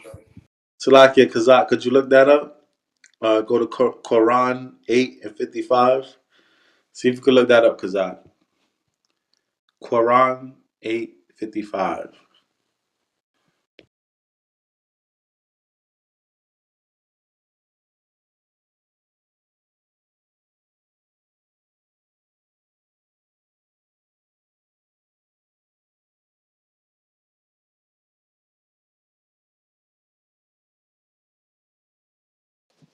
Are you looking it up?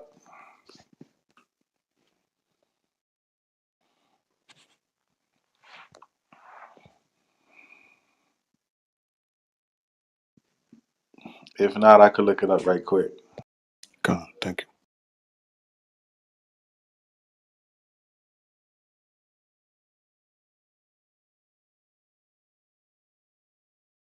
I'm downloading it right now, but you'll probably find it quicker than me.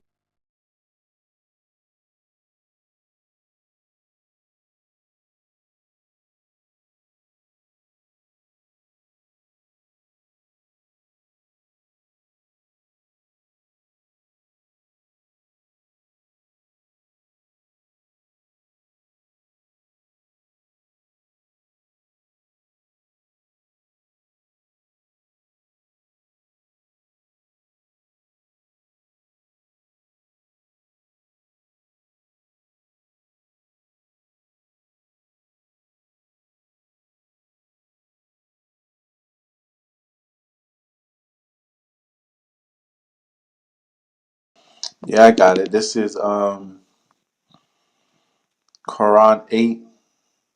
8:55, and it reads, "Indeed, the worst of beasts in Allah's sight are those who are faithless, so they will not have faith."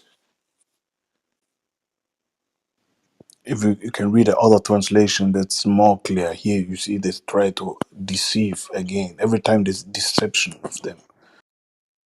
What translation should I read? Read everyone, but you will see every translation gives a other meaning. You see, it's deception.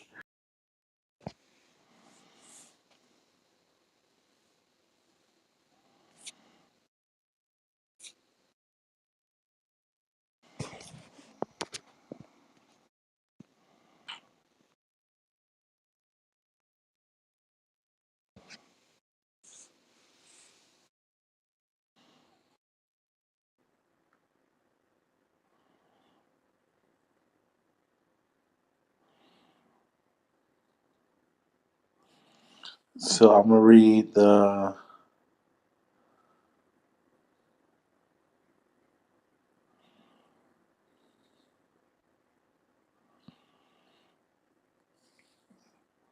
I'll read the Yusuf Ali version. For the worst beast in the sight of Allah are those who reject him. They will not believe. You see, he insults us as a beast. We are worse than beast. You know, beasts Con- are better. Animals are better than us. You say we are animals.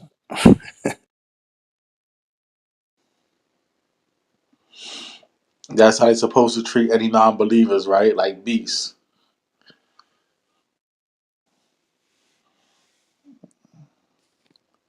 Yeah. You see, I see in another version, the Muhammad As-Saddad version, it says, verily, the vilest creatures in the sight of God are those who are bent on denying the truth and therefore do not believe.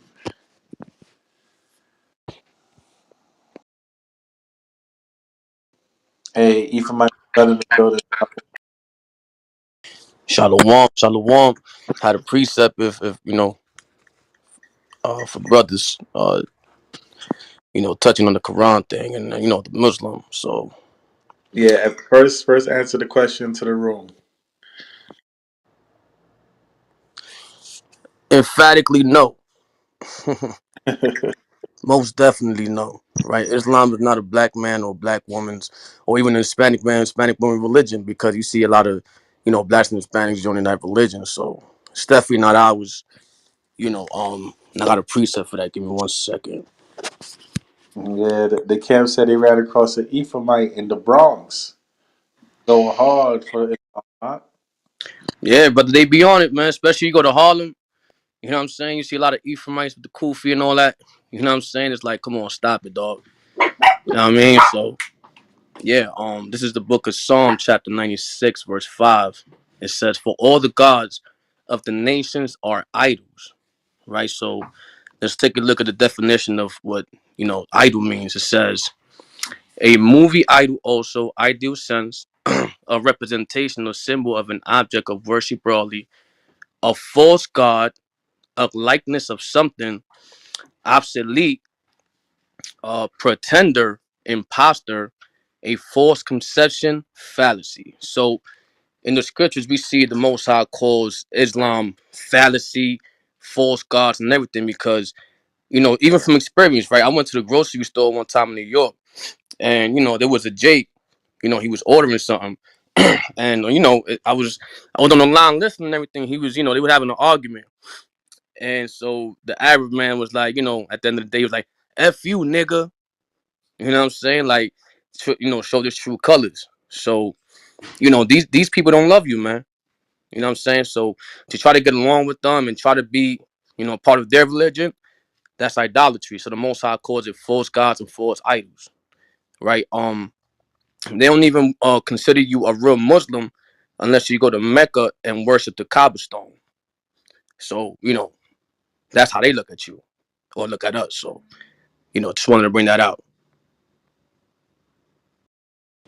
Very good point. Very good point. And what the brother Ephraimite is telling us, you see, it contradicts.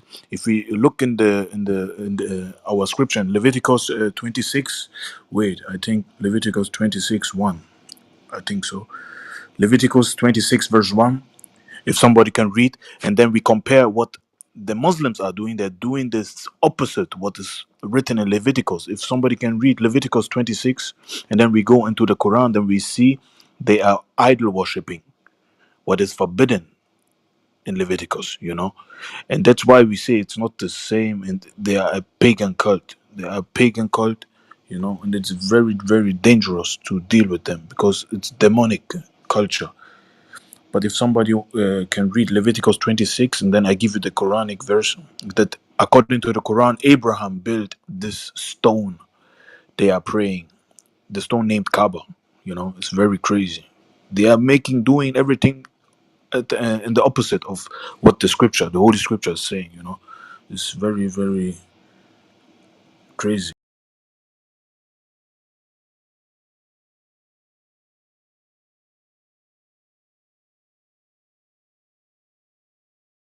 Con, you look at it too, man. Ain't none of these Arabs, They ain't out here, trying to fight for our reparations or really stand up for us or represent us as a people.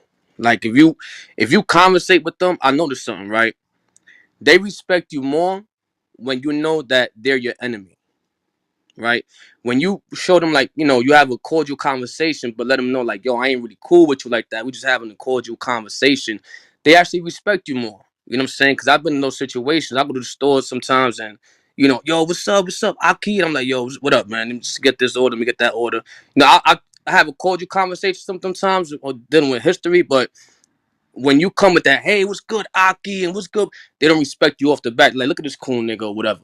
That's how they really look at us, man. So, and I'm talking from experience. I'm from New York.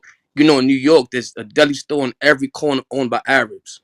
You know what I'm saying? There's no corner store that's not really owned by Arabs. So, yeah, and even, listen, they hired the Mexican dude, right? And they hired them. The only reason why they hire Mexican dudes because they know that, a lot of Mexicans, they're undocumented and they could pay them cheap labor. Issachar, they're gonna go for it. They're gonna say, hey, whatever, I gotta make my ends meet, right? So listen, man, these people really, really hate us, man. You know what I'm saying? Like, the white man hates us, but the Arabs, they got just as much hatred as the other nations for us, man. So to even, just knowing the history, how they had us in slavery, how they forced us to worship and that religion, right? These are the things we gotta keep in mind before even joining unto them. That's what the Bible says. What though hand join in hand, the wicked shall not go unpunished. So, our people really got to come out these religions.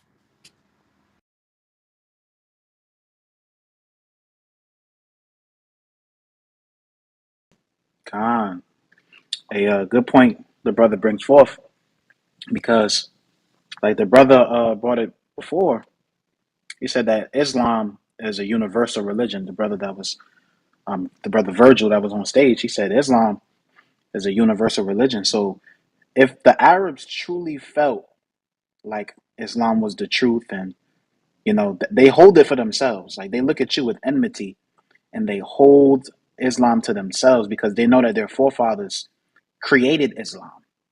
So the fact that you're a black man and you're trying to keep their customs, they look down upon that.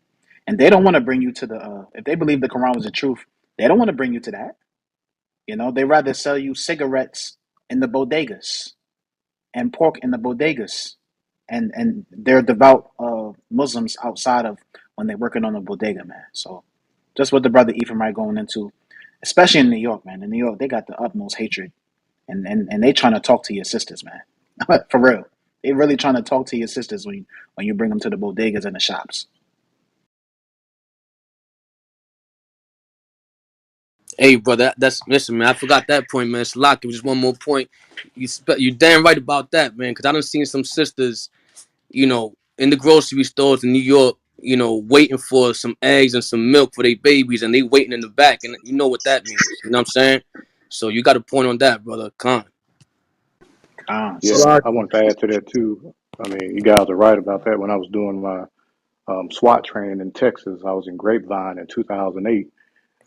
There was a Arab guy that killed his two daughters, call it an honor killing. One of his daughters was dating the brother, and she actually left the state because she knew her dad didn't approve of it. They came, he talked to him and convinced them to come back home. They thought they were going to just have a reunion. As soon as he got home, they got home. We put him back at a taxi and killed both of them. Salakia, let me just say this real quick. Growing up in Brooklyn, this is like back in the days in the early 90s, 92, 93, whatever. That tells my age. But real quick, a lot of the brothers who were, like the brother was saying, were extra nice to the Muslim brothers, living that street life when they used to get locked up and the women couldn't afford diapers and stuff like that. They had to go to the back of the store. And that same Aki will take their women in the back of the store, and they'll be like, when the brother come out, they still be friendly. The woman won't tell what happened. The sister can't tell what happened because we know what would happen. And then it'd be the same Muslim brothers smiling and shaking their hands and be like, brother, Islam is for you, is for everybody. While they take advantage of our brothers and sisters while they're in a weak state. So a lot of time, those brothers they take the sisters in the back and they do whatever. They take advantage of them because they can't provide for their children at the time. When I was a kid, I used to see it all the time, especially the sisters in my building. So yeah, they're not for us, man. They're really against us. So fuck them. Gone. And Salaki, I see we have new people on the stage. Shalom, brother Da, um, the sister Osakemi. I don't know if that's how you pronounce your name, but Yes. shalom to you. How do you feel about the topic of the room? I beg your pardon? How do you feel about the topic of the room? Do you feel like Oh, Islam I'm is the black enjoying. man's original religion? I'm enjoying the topic.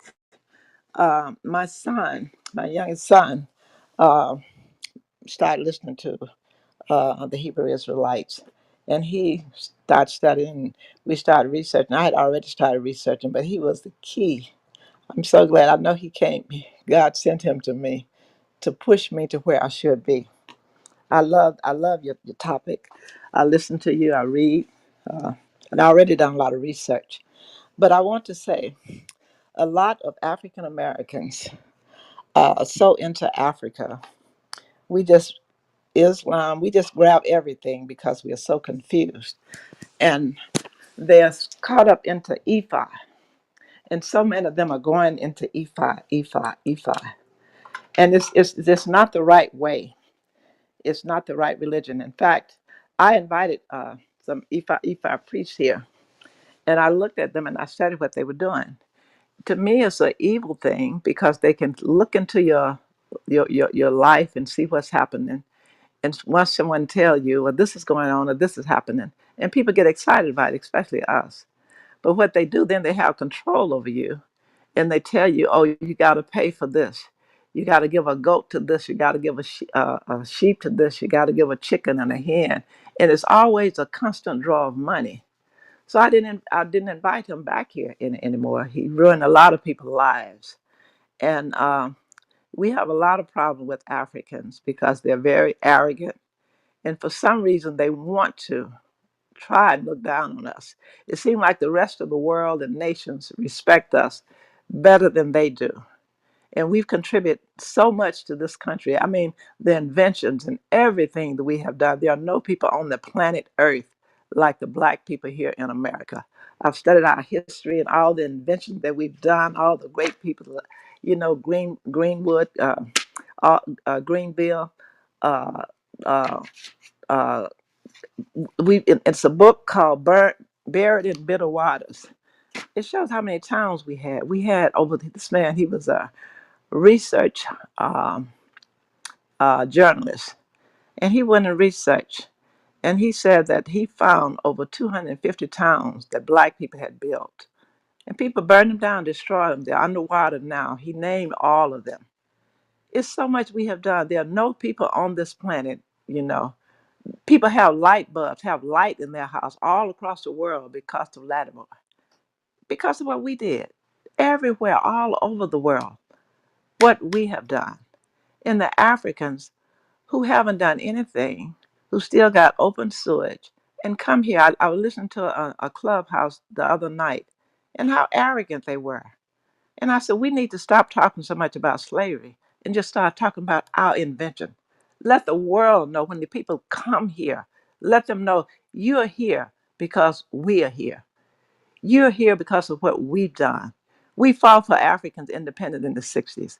And Ethiopian and the Sudans, I was listening to some of how they attacked uh, some of the brothers, Tariq. And I heard that and I was just shocked. And I said, Ethiopia, the black pilots from here, they were threatened that they would lose their citizenship. They said, we're going to Ethiopia anyway. And bomb Mussolini out of there and save them. And this is their gratitude. They hide. I don't know if they don't know. I heard one woman say she never heard of it before. No one ever told her that. We got to start telling our story to the world. When people come here, they need to know why they can come here and enjoy America like they do. The Africans need to know why they can come here and go to the universities like they do. And the Nigerians have a word they call akanta. It's something like a stray dog, a cante. Stay away from a cante. When did it a rap song, and I learned this about 15 years ago. And one day I was watching National Geographic, and they showed the dog. And they said when they said the name, I stopped and I looked, and it was a dog. He would come, and then he would back and run away. If someone looked at him, he'd run. So they said we are that dog. They call us that dog because we don't have a home. Well, why do they always want to come here? Why don't they stay home? You know. So it's we have a battle with everybody everywhere. No one, really embrace us when they come to this country because we are not telling our story. We got to tell our story to the world. Most of the world know it because when you go other places, they know, they embrace you and know it. But here, when they come here, they want to come here and stack themselves on top of us and our children and disrespect us. So we got to let them know, no, you're here enjoying what our ancestors did. You are here enjoying the ingenious mind of our ancestors, and don't let them forget it. So this is how I feel. But my son, I was married to an African, and but we was friends for years, 3 years before we even got involved. He came here. He didn't even know his history. He came here. We would go to conference like Dr. John Henry Clark, Dr. Ben. He would just run, and we would go because I was always going to the ASCAC conference. All these people, he was so excited to learn and know. So we ended up getting married afterward. After 3 years, and we had a relationship, but the Black American gotta know that this is our religion. I always knew the Bible was our history. I used to teach Sunday school, and I left the church because the people I had got cards from Sunday school that down in Tennessee they had the black cards, and nobody wanted me to have the black cards. I was teaching those little small children. I said I'm not gonna hold up no white Jesus and tell these children that this is Christ. And I said, why don't you all? Oh, they didn't want to get the adult class, the rest of the class didn't want to get the books and the cards. So I stayed there for a little while. Then I left because I was too militant. I was too black for them. So I just left. And after I left, I was just, kind of like waiting and didn't know where to go. And I did hear the Hebrew Israelite at the beach, and I started listening to them, started reading books, like from Babylon to Timbuktu, and started reading. I always knew the Jews were the phony. I would read a book called The Invention of the Jewish People, The Invention of the 13th Tribe, and the Jewish self-hatred. All these books I read, learned about them, and knew who he was. But you were the you were the maximum that took me to another level. And through my son, my youngest son, you can almost ask him where is a certain scripture. He can just stand and tell you exactly where it is. He knows that he have studied in 2 years. He is so clever. I'm so proud of him. He researched all the time. And I'm so grateful to you all. And I thank you all because my son, you turned him, and he was just what I needed because I needed that push. I needed to have that knowledge. I need to know just what was what. So I'm so thankful to you, so grateful. I thank God for you every day. I just wanted to tell you that. Thank you. Thank you. Thank you.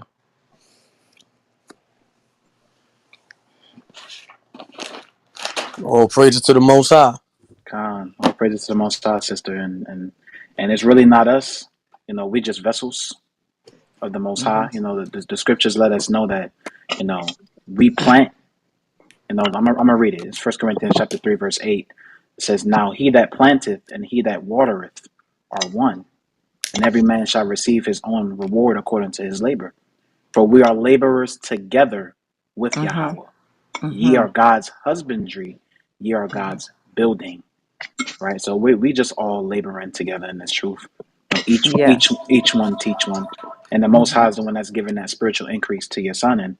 And all praises that you're coming along for the ride. No, Yes. Yes.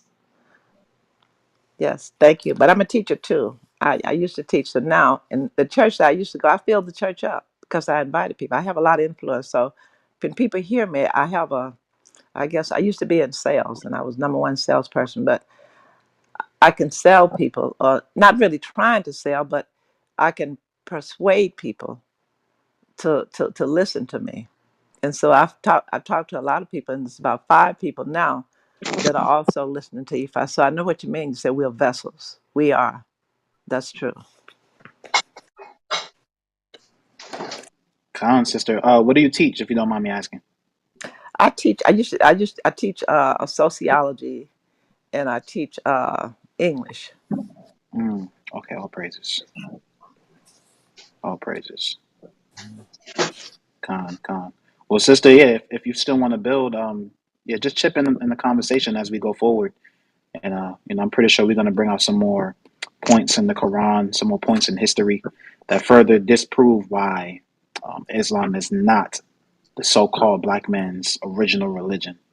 We've been having a good conversation thus far. Hmm. I see somebody else, somebody new on the stage. M, what's going on? M Bowen, what's going on? Shalom.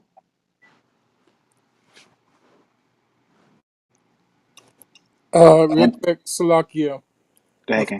Mathatha, I sent you a link in the box. Want to post that for me real quick? I'll make this last uh, couple of words on this topic, and then I'm out. I have to be heading out for a minute, if I may. Con King. Let me. I'm gonna post it now. Con. I mean, I was in here like earlier when Lashar Paul started the room, um, but I had things to attend to. But I wanted to bring this out even at that time, but it was kind of too close to the hour where I had to leave, so I kind of left it. But I was happy to see the room go open, so I want to go into it. Right? Um, this is a source from a Christian apologetic, but it's really good info. Right? Um, it talks about Muhammad and his pastime of owning, selling, and trading black slaves or black African slaves, right? So I want to hit the article real quick, read a couple of passages, and then it has a plethora of different surahs in here. So again, to answer the question, is Islam a religion for black people or yeah, for sake of the conversation for black people, or is Islam black people religion?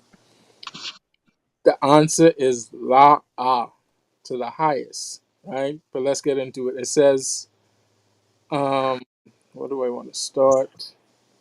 All right, let's start here. It says, Muhammad, the white prophet with black slaves.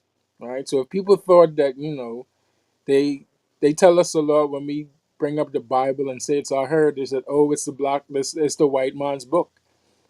But you know, when in fact their book is the white man's book, right? And we're going to prove it here. And this hasn't been disproven, right? It says Western Muslims are shocked to learn that Muhammad was a white man who bought, owned, sold, and traded black African slaves, right?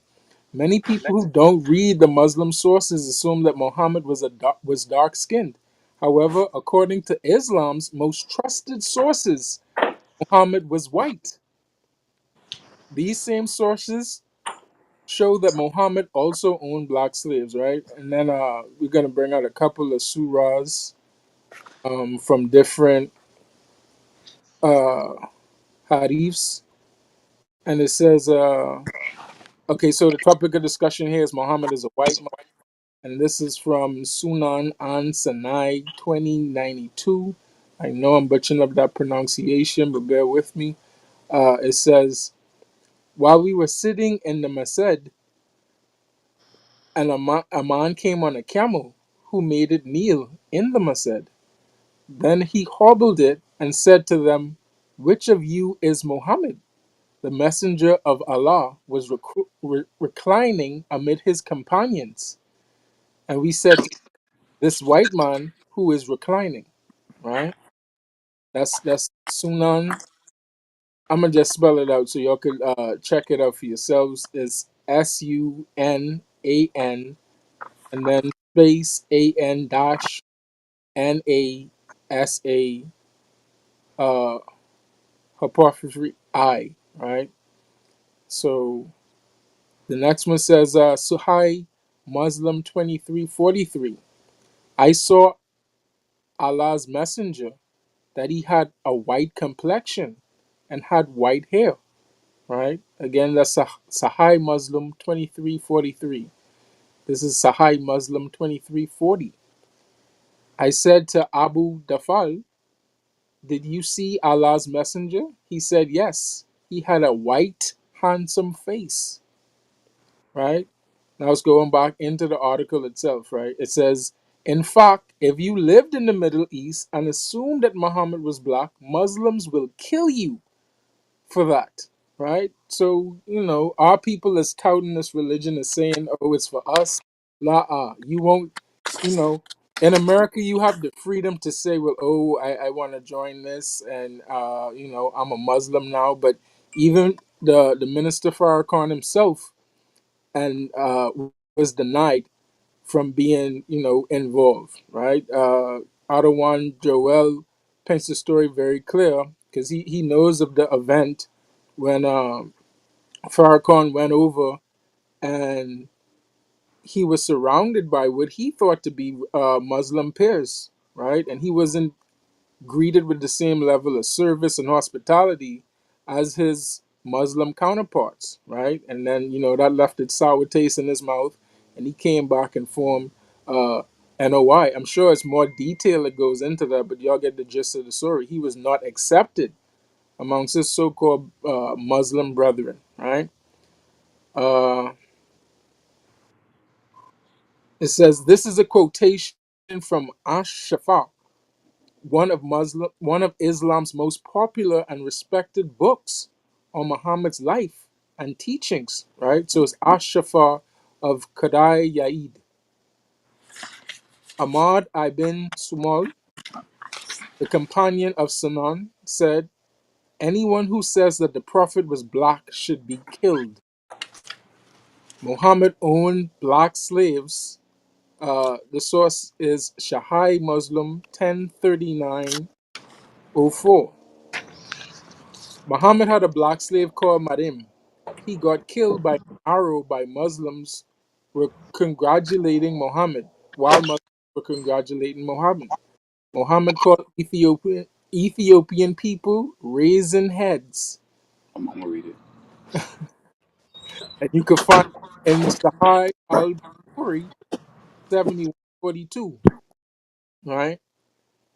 It says Muhammad had a dream of a black woman and interpreted her as a symbol of epidemic, right?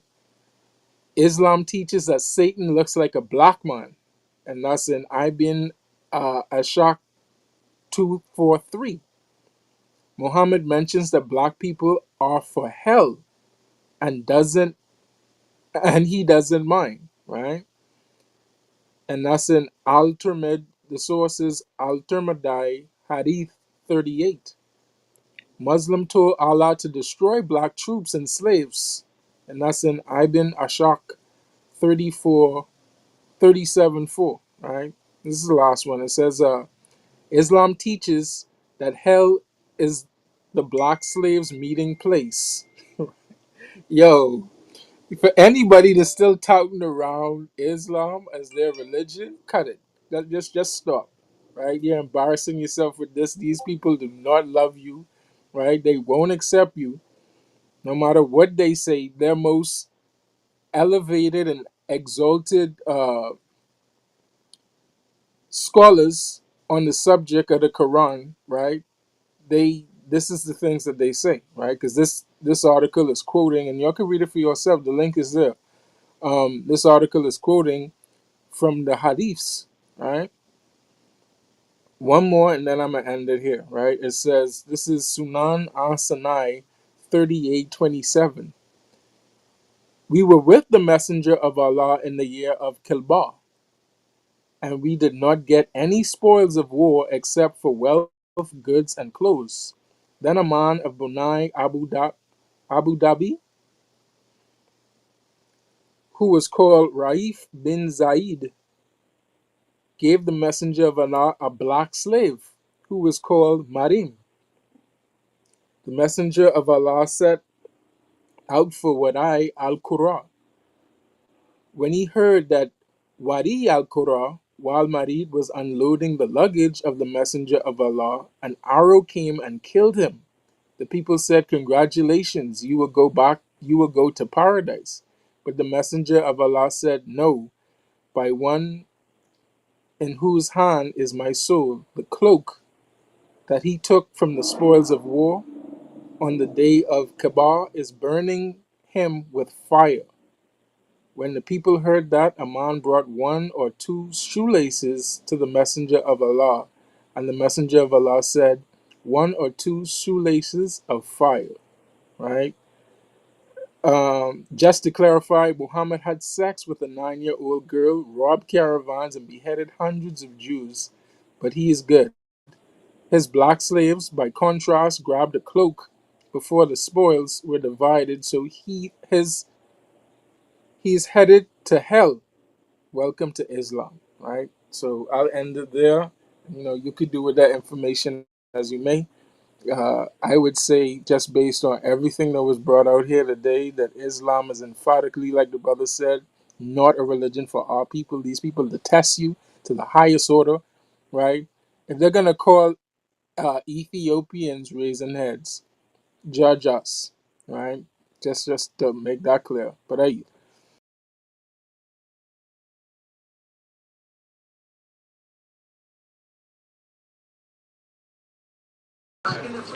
Hey, Salakia Akim, I'm gonna have to shut down this room for the replay services and purposes. I'm about to shut it down like in the next 15, 20 minutes.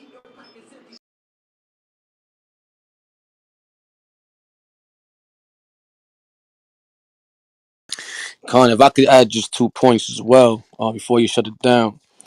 I speak to a lot of Muslims, Arabs particularly. You know what I mean? Because I like to always get their insight, how they view our people. I always get out of them. But they do acknowledge Moses as a prophet.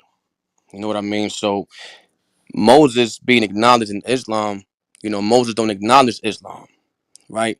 But the fact that Islam acknowledges Moses, you know, in Deuteronomy 17th chapter, it tells us, you know, matter of fact, can I get a reader for that real quick?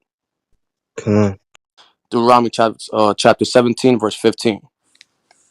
Because since they acknowledge Moses, we're going to go to the words of Moses to see what Moses said about, our people and what they should be doing. So read that for me, King. This is the book of Deuteronomy, chapter 17, verse 15. Thou shalt in any wise set him king over thee, whom the Lord thy God shall choose. One from among thy brethren shalt thou set king over thee. Thou mayest not set a stranger over thee, which is not thy brother. So even according to the laws of Moses or the words of Moses, right? He said, "We shall not set up a stranger that's not our brother over us." Now let's be real. When blacks and Hispanics they turn Muslim, they run into Arab Muslims and they feel inferior, as to say, "Listen, y'all the chosen people. We're just following y'all." Right? I've witnessed that many times. Right? They'll talk to you all crazy, or they'll look at you like, "Oh yeah, what up, nigga? Whatever." Oh, but they look at them and, "What's up, Aki? What's going on, brother? Yeah, yeah, yeah. Salam alaikum." All that. So our people, when they turn Muslim, they look at the Muslim Arabs like if they're the chosen people, the Most High. But if the Muslims, the Arabs themselves acknowledge Moses as a prophet, Moses himself said that Israelites, blacks, and Hispanics should not set anybody else over us that's not of our people. So that's a cut itself, right? Another point I wanted to make real quick was a lot of times these heathens, brother, if you could go to Deuteronomy chapter 14, verse 21, right? A lot of the laws that we have as Israelites, they turn it against us. Now, when you go into these deli stores and these food stores that they own, a lot of things you can look it up. A lot of beef, a lot of things they call beef is actually roadkill, right? But they won't eat it themselves. They won't sell it to each other, but they'll sell it to blacks and Hispanics, even if they Muslims. They'll still sell it to us, even if we Muslim. They'll still sell it to us, and they're actually using this law against us. Read that, King. Con. Con. This is No, go ahead, Gamil. This is the book of Deuteronomy, chapter 14, verse 21. Ye shall not eat of anything that dieth of itself. Thou shalt give it unto the stranger that is in thy gates, that he may eat it, or thou mayest sell it unto an alien. For thou art an holy people unto the Lord thy God. Right. So that's all I wanted right there, King, the water. And so that's what they're doing to us, right? That's the law for the Israelites to how to treat the strangers. That's law. If there's something that dies of itself, you don't eat it because that's abominable to you. But you can give it to the Arab, you can give it to the Chinese man, to the white man, and so on and so on. So they take these laws and they flip it on us, right? To make us seem like the stranger and the alien and the inferior people. So, we just got to wake up out these religions, man, because, to be honest, these are laws given to us by the Most High, how to treat them, and they're treating us that way. So it's time to just, stop treating them with so much respect, with so much dignity and honor, because they treating us as dishonor.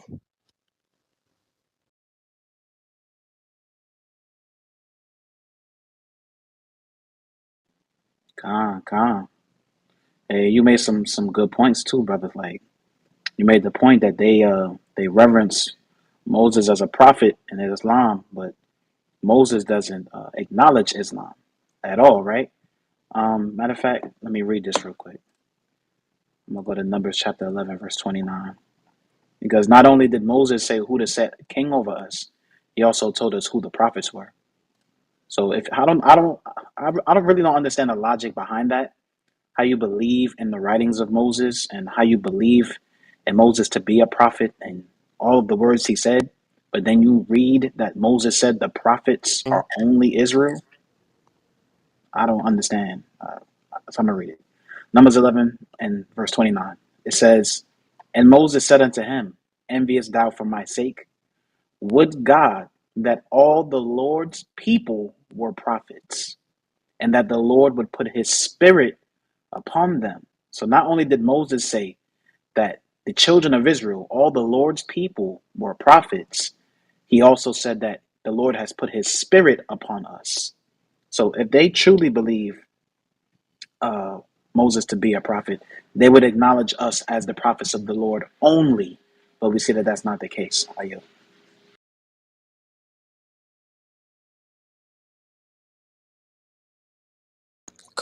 Con.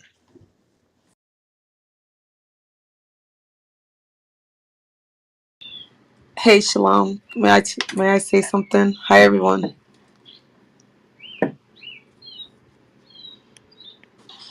Hello. Yeah. I didn't really want to come on stage because you guys are teaching. You guys are doing a great job. I just want to make a couple of points. I did invite a lot of Black Muslims into the room. Some of them were saying they couldn't find the room. Um, a couple are in the room. I don't know if Bernie's still in the room. Um, but I just want to say a quick couple of points. Like I would really love to show my brothers a lot of stuff about Islam and Black people. So Black people never should join this religion. Um, Islam 101. It's just basically the Ishmaelites going against the Israelites, and they made a book. They created a book over time um, to go against our scriptures, to go against our nation. And when you really get into the Quran, you can see that. People wrote this. They got together and they wrote it. They corrected it over time when they realized it didn't match the biblical narrative. So, just starting with, they have all our prophets in this book saying things, doing things that we know they never did. It can't be verified in the Bible. They also claim that Muhammad is in the Bible. So if you guys, before you like kind of um, debate with Muslims, Google a couple of things. Google Muhammad in the Bible. Google the miracles of the Quran. Um, and you'll see that what they're calling miracles, they really mean prophecies, but they're not prophecies.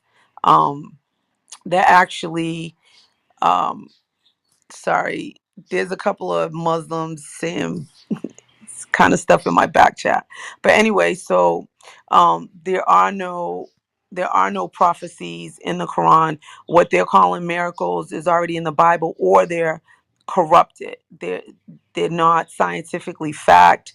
Um, if you go through the verses, especially the second surah, which is a chapter, Al Baqarah, that's about us. It means the calf. It's saying that we're the chosen people, but then Muslims will say, no, you're not chosen anymore. They come up with that narrative. It also says in that chapter that the children of Israel was given prophets and something else that no one has ever been given. They skip over that. Um, they change the story up of um, Ishmael and Isaac being with Abraham. Basically, Islam just says like this. It's like a Arab Christianity. They basically say that Abraham was given a covenant, and it was for all his seed. So for some reason, they think the covenant was for all the seed of Abraham, including Ishmael. So they have this narrative that after Ishmael was sent off, uh, Abraham and Ishmael built this Kaaba. Okay. And so they also say after we broke the covenant with Moses, that now all of a sudden the covenant goes to everyone. um, they don't even touch on the covenant, the second covenant that Yahushua is bringing in. They deny the crucifixion flat out and say it was just appeared to look like that way. That means that if they deny the crucifixion, then that denies that we were adopted back in, and the covenant is only for Israel. So if you just study kind of like just basic things like Google um, the story about the sacrifice, the child of the sacrifice.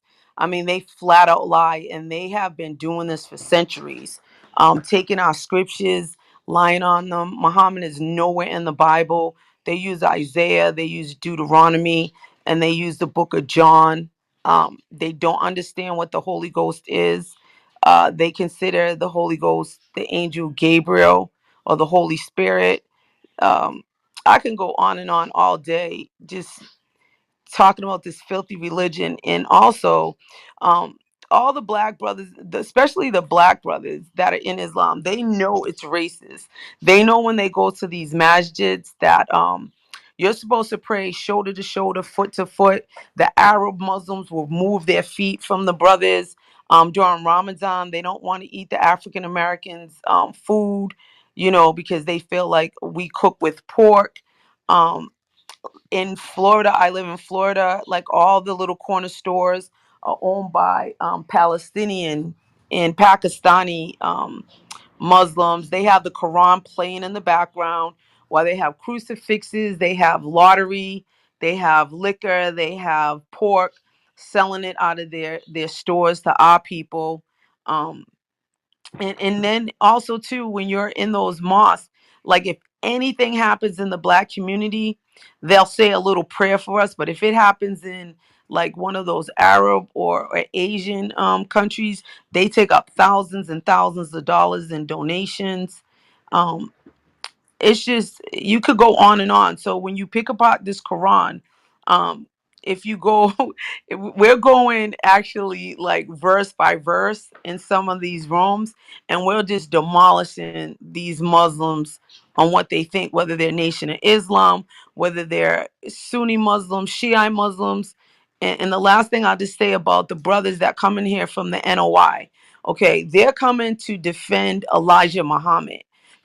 There's no way in this day that they can know they're Israelites, but they're still practicing Islam. And they went from um, having nothing to do with the Arab man to now that they go to Hajj, they interact with these Arabs, and also with the Nation of Islam.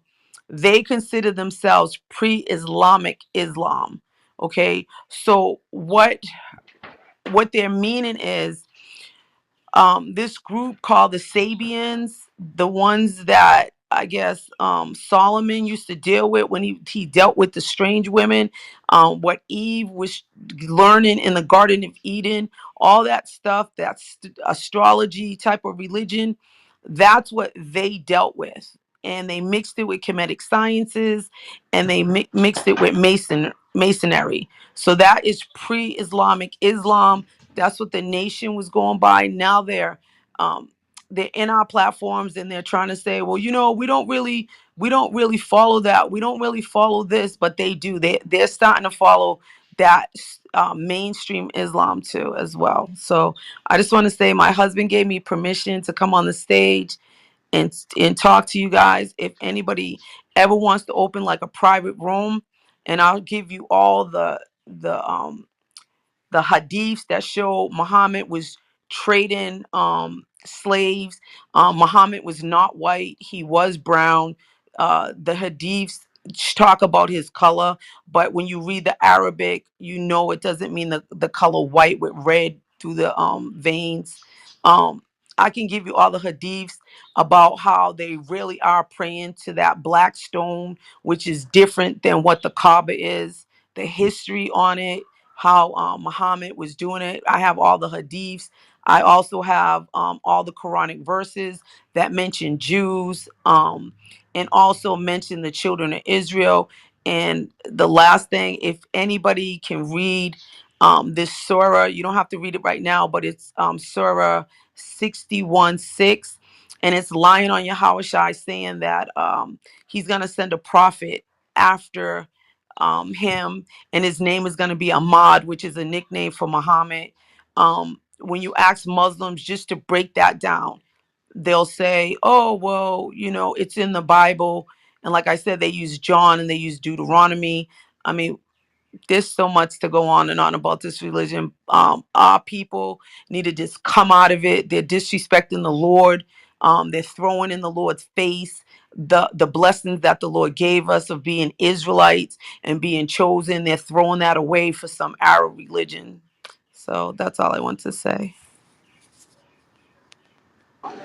Hey, thank you, sister. And I know the brothers from Rum, they got a class at 2 o'clock.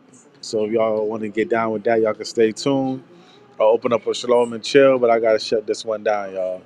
It's been a pleasure, Israel. Shalom. Yeah, shalom. God, Shalom. shalom, shalom, Israel. Shalom, kum yashala. Kwame Ashala. Shalom.